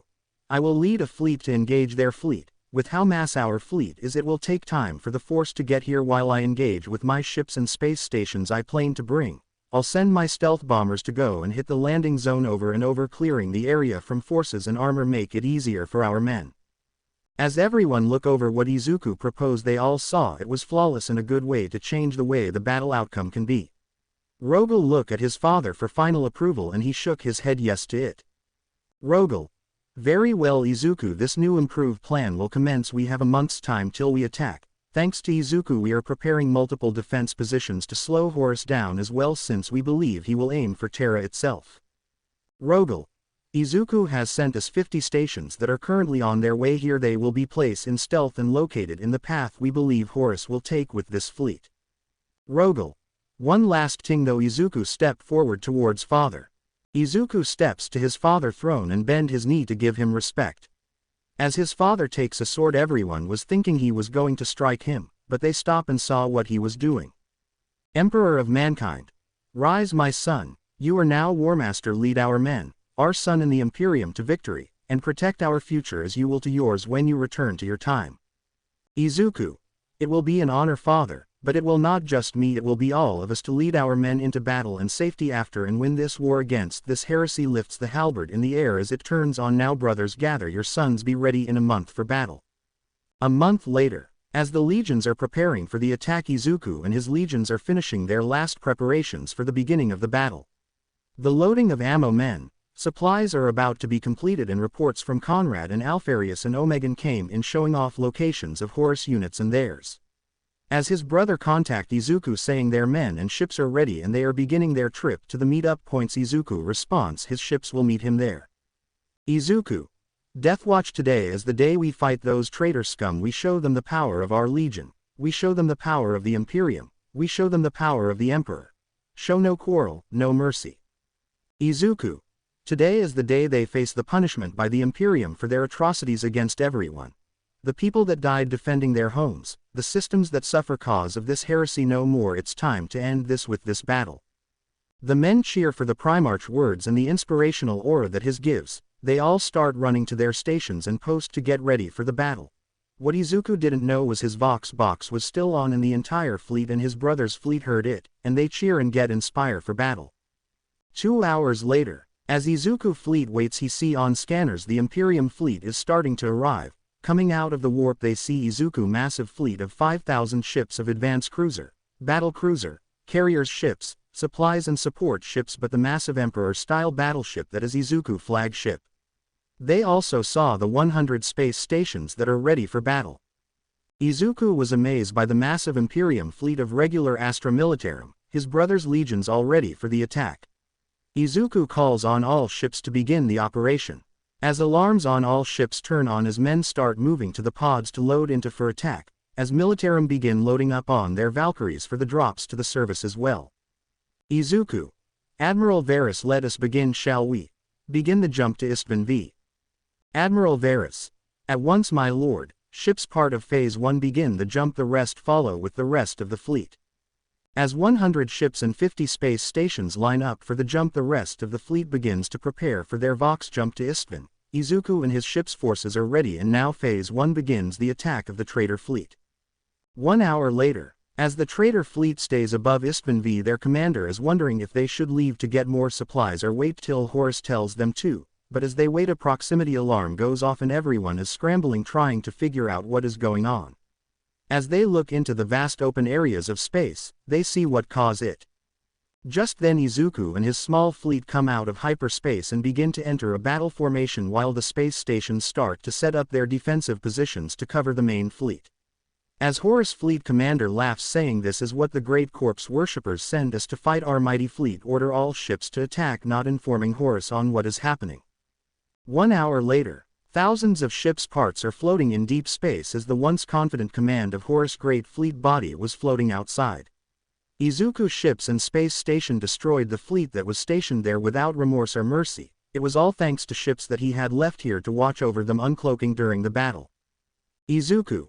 Admiral Varus positions the fleet to begin drop operations and get the captain of the Detroit on Vox. Admiral Varus. At once, my lord. Opens to channel to the fleet, all ships prepare for drop, I repeat, prepare for drop. As the Militarum, battle brother head to their drop pops and Valkyrie the captain of the Detroit comes on the Vox. Captain Cordelia. Cordelia, here my lord, we scouted the service and spotted what the traitors did in the area. Captain Cordelia. Fortification around the very well defended and guarded by the Emperor children. We will send the rest of the infor to you, how on the other positions. Izuku. Thank you, Captain. Have you and your ships go back into the stealth and report on any traitor ships entering the system. Izuku. Admiral, send in the bombers and their escort with the special gift for Fulgrim and his legion. Admiral Varus. Yes, lord. Gets on Vox, launch bombers, hit the area for the drop, the main fleet will be here in a few minutes. On the surface of Istvan V. Fulgrim was proud Primarch, one who stands for perfection in arts, weapon mastery and other thing. As he looked at the horizon, seeing the fortification he made for him and his men, predicting that Ferris and his man would be the first to arrive, he could lower their numbers from the struggle they will face. Looking up with a smile, he sees something on the distance. Confused what it was, cause he legion's ships weren't meant to be back anytime soon. The objects seemed to get closer until something was released from them and the objects hit on the fortifications. A loud explosion occurred. Multiple explosions occurred, catching the traitors off guard as Fulgrim looked to where his fortification were. He was shocked by the scene he witnessed. Fortification were hindered and destroyed, small craters were on the land where he see his dead sons laying. As the bombers keep dropping and the Emperor Children forces come out of the destroy bunkers, they were hit by strafing runs by the bombers' escort, killing more men. Hours have passed as this was repeated over, dwindling down the Emperor Children forces. Back in space, as the bombing runs continue, the main force of the Imperium arrive as Ferris and the first wave began to get in position. Izuku. Contact Ferris ship Admiral, time to begin Phase 2. Admiral Varys. Yes, my lord. Contacts Ferris ship. Lord Ferris, Lord Izuku would like to talk to you. Ferris. Go ahead Izuku, me and my man are about to do our drops with the militarum that is supporting us. Izuku. Fulgrim had a surprise for down at the surface, a fortress across the drop site that would have hit you from both sides, but my bombers broke their fortifications and kill as many men as possible. Izuku. Should be an easier drop site for you all. I will also send a surprise for his legion as well. They will drop with you. Let us show these traitors the power of the Imperium. Ferris. Haha, well done. Now let us show them. All forces begin drop to the surface. Just think of them as the Iron Hands going down. Best video I can find to describe it. Credit goes to Sodaz and the channel that re-uploaded beautiful animations. Battle of the Ergal Depression. Ferris ships open their hatches, drops pods begin to be launched, thousands of them floating down into the surface, as Valkyrie joins in behind to drop troops. Izuku ships also open their hatches, drop prods from them also drop as the might of the Imperium begins their travels. Bombers and fighters from Izuku fleet come to give them support.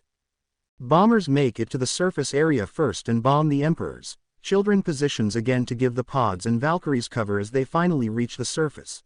Pods hit the ground as Izuku pods hit behind them. Emperor Children try to find cover, but with most of it gone they stand out in the open ready to kill Iron Hand troops. But they were not the first to come out of the pods. Izuku sent down the special troops led by a former Emperor Children commander. Rylaner the Unyielding steps out the pod and begins to fire upon his former legions, rockets from his shoulder mounts hitting multiple spots as more Terminators with dual-wielding Gatling guns stop out to fire upon the Emperor Children.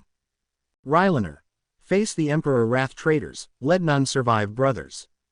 Many of Fulgrim men started falling, the cover failing to do anything for the traitors, but they would not falter. As one of the Terminators puts the banner of the Deathwatch, Iron Hands, Salamanders and Raven Guard.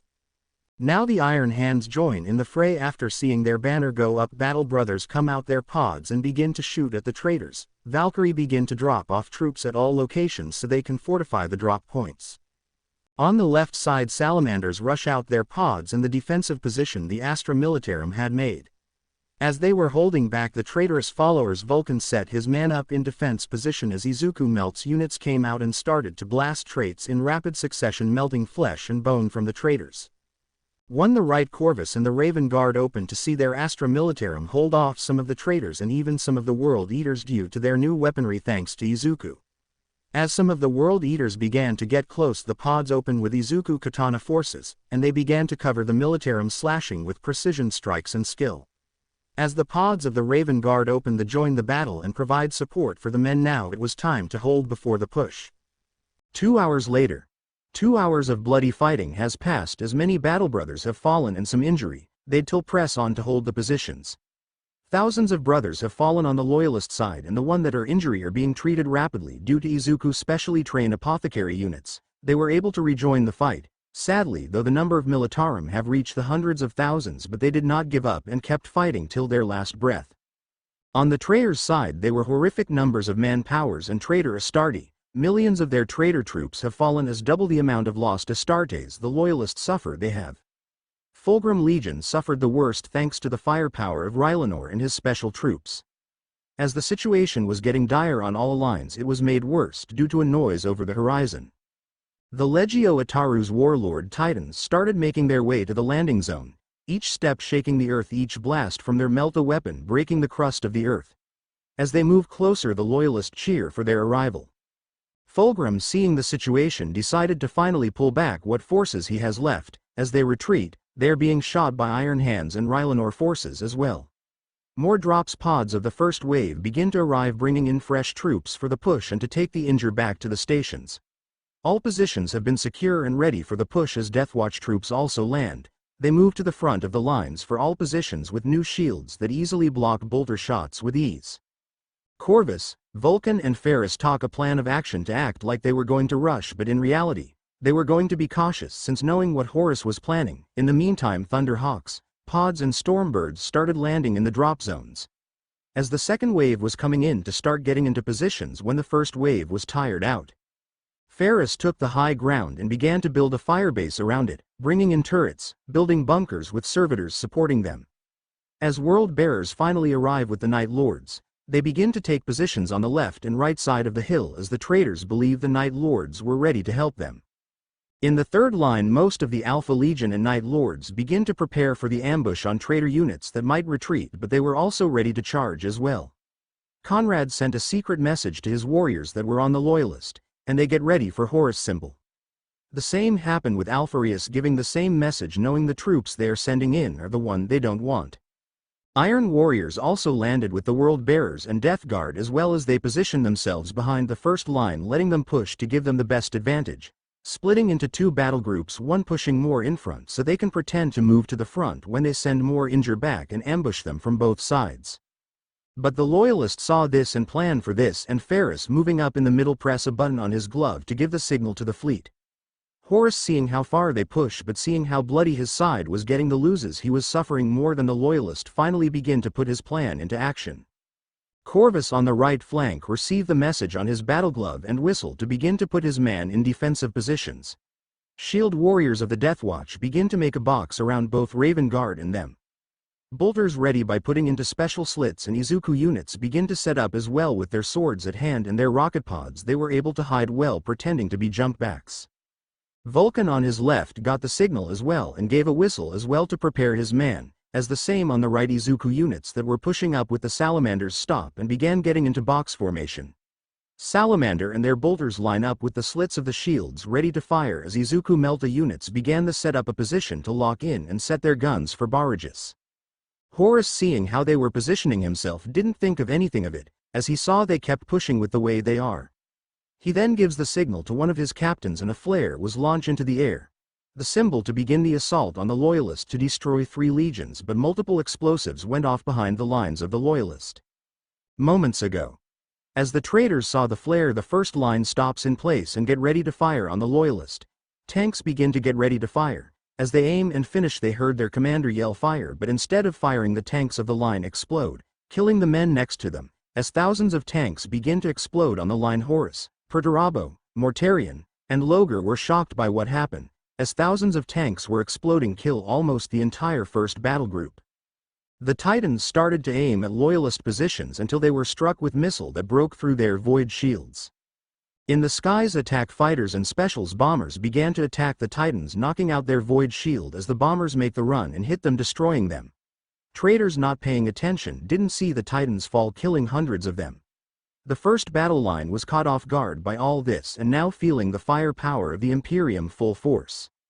The second battle line saw the flare but witnessed the destruction of the first line, decided to not use their tanks and got in formation to rush the Loyalist. Before they could do, the traitors started falling one by one. Seeing fellow traitors strike down their brother caused confusing in the line. No one knowing who to trust started to kill each other. Conrad and Alpharius' plan had worked to perfection, sneaking their troops within the ranks, and now infighting has happened, while another signal was giving, informing them their brothers are now heading to the hill to help hold the position. Alpharius and Conrad look at each other and nodded and told the troops to begin the attack on the traitors. On the hill, as the Iron Hands squad on the hill with World Bearers and Night Lords see the signal, Iron Hands, confused by the flare, didn't see the World Bearers about to attack them until the slashing of claw from the Night Lords, killing them on both sides of the hill as a huge melee battle began. As World Bearers were caught off guard, hundreds of them fell and they started to pull back to the third line, believe they will be safe. As the hill was being secured, the Loyalist looks at the field below them, seeing traitors being killed left and right due to the surprise attack, and confusion in their lines. Citadel Horus look at the scene, anger and rage fill his body. He struck his war mace, killing a fellow officer. Looking at his legions were being killed easily as the Loyalist had taken the advantage of the field, turning around to see the look of the commanders and confusion of them. Horus. How is this happening? They shouldn't have known about what was happening, now we lost the momentum. Horus. It doesn't matter, all forces advance, we will end this today. Kill the worshippers of my father and the Imperium. As Horus and his legion begin to move, the ground shakes with the forces of all traitor forces heading to push Loyalist. Ferris, seeing this, decided to tell all legions to hold as long as you can before pulling back in order to the hill. As Loyalists begin to open fire on the traitor, charging, killing hundreds of them. On Corvus' side, Izuku shield warriors were a good counter to World Eaters and Horus' sons, as they were being killed one by one due to them charging non-stop.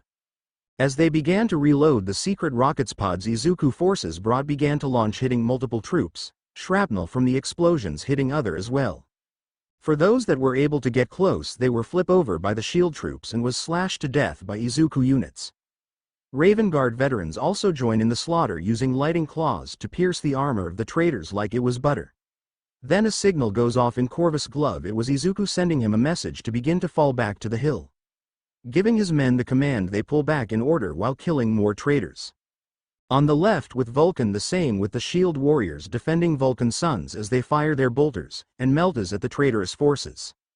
Hundreds of Horus men burn to death with their screams of burning flesh, while Izuku Melta units start firing their guns, killing Terminators and heavy units that Horus has sent with ease, making sure to give his brother sons the cover they need. Vulcan, seeing his sons fighting with all their heart, joins in the fray, killing with his might Warhammer. A signal goes on his gloves giving the same message as Corvus, and they slowly in order make their way back to the hill. Ferris in the center, though he would have struggled or be in a losing position when he pushes the middle, but it was the complete opposite, as the signal came like for his brothers. They begin to pull back the now fortress-like hill as the guns from there begin to cover the Loyalist forces. As Ferris slowly turns back, his see the reamends of the Emperor children slowly fall back till their Primarch Fulgrim strikes them down for being cowards. Ferris vs Fulgrim. Ferris and Fulgrim look at each other, once brothers under the same banner, now enemies. It was hard for both due to the bond they had created. The weapons they are using were forged by each other due to a contest to see who can craft the perfect weapon. Ferris wielding Fireblade, a might, and Fulgrim Forgebreaker, each taken a stance and begin to strike each other. Both warriors fought with the hatred only brothers divided could muster, their armor dented, torn and blackened by their fury. The two Primarchs traded terrible blows, wounding one another deeply during their fierce struggle. As Ferris pushed himself to his feet and staggered towards the wounded Fulgrim, he cried out as he brought the flaming blade towards his brother's neck. But Fulgrim lashed out as he drew the single-edged, demonically possessed sword he had taken from the Lair temple dedicated to Slaanesh on Laren and blocked the descending weapon. With the power of chaos streaming from the blade, diabolical strength flooded Fulgrim limbs as he pushed against the power of Ferris Manus, feeling his brother's surprise at his resistance. Fulgrim managed to s-hat he had made a terrible mistake in drawing the sword from the temple of the Lair, and he fought to release the damnable blade that had brought him so low. His grip was locked onto the weapon, and even as he recognized how far he had fallen, he knew that he had come too far to stop, the realization coupled with the knowledge that everything he had striven for had been a lie. As though moving in slow motion, Fulgrim saw Ferris Manus reaching for his fallen sword, his fingers closing around the wire wound grip, the flames leaping once more to the blade at its creator's touch. Fulgrim blade seemed to move with a life of its own as he swung the blade of his own volition. Fulgrim tried desperately to pull the blow, but his muscles were no longer his own to control. Until the sound of blade clash shocked both as they turned to see Izuku there using his halberd to block the strike and kick Fulgrim away from Ferris. Izuku.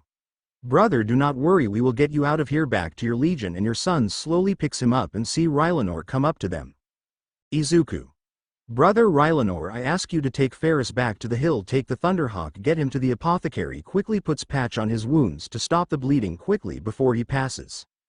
Rylanor. Yes, my lord, let the Emperor guide us to get him to safety, looks up to see the Deathwatch drop into battle to trap the traitors, lead our brothers well, and let us hope we finish this today. Izuku.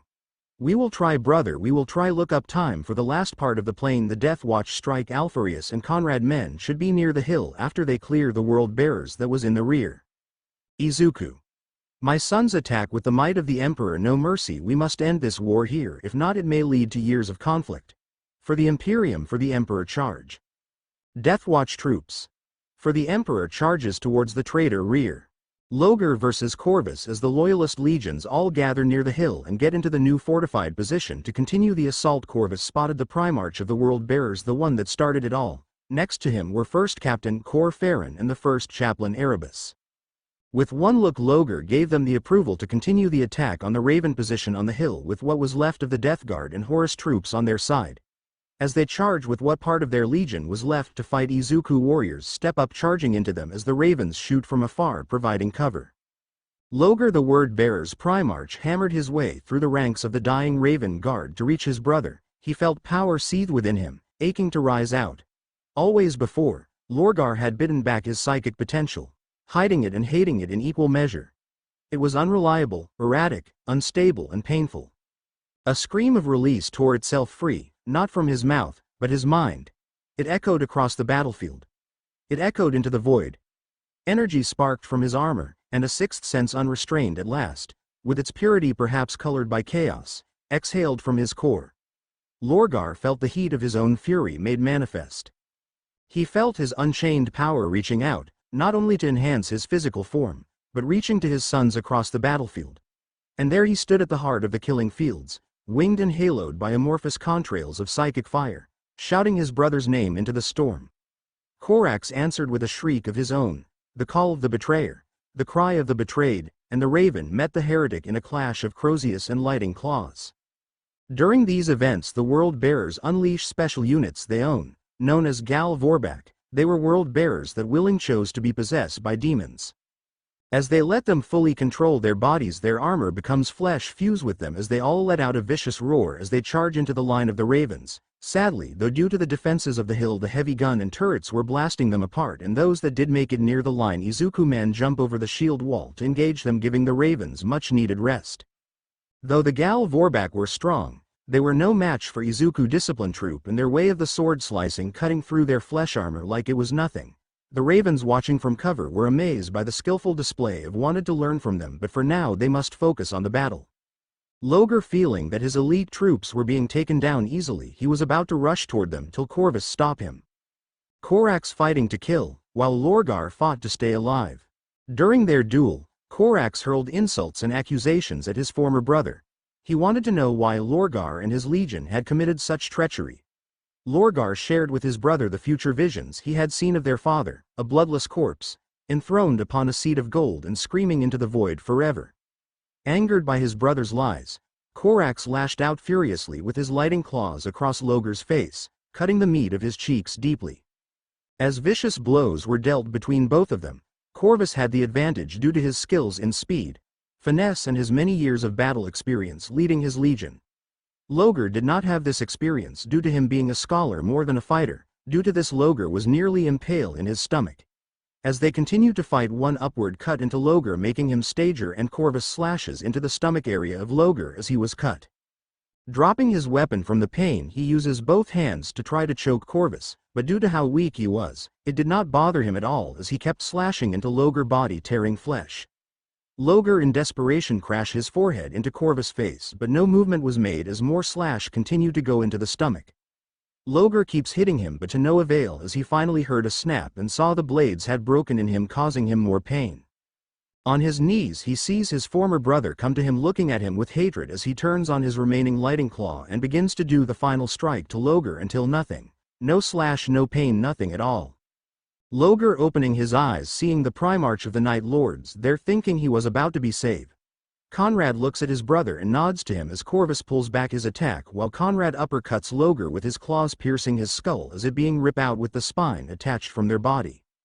As the World-Bearers see their Primarch decapitated, First Captain looks at the situation and orders a retreat to try to save as many of his men as possible.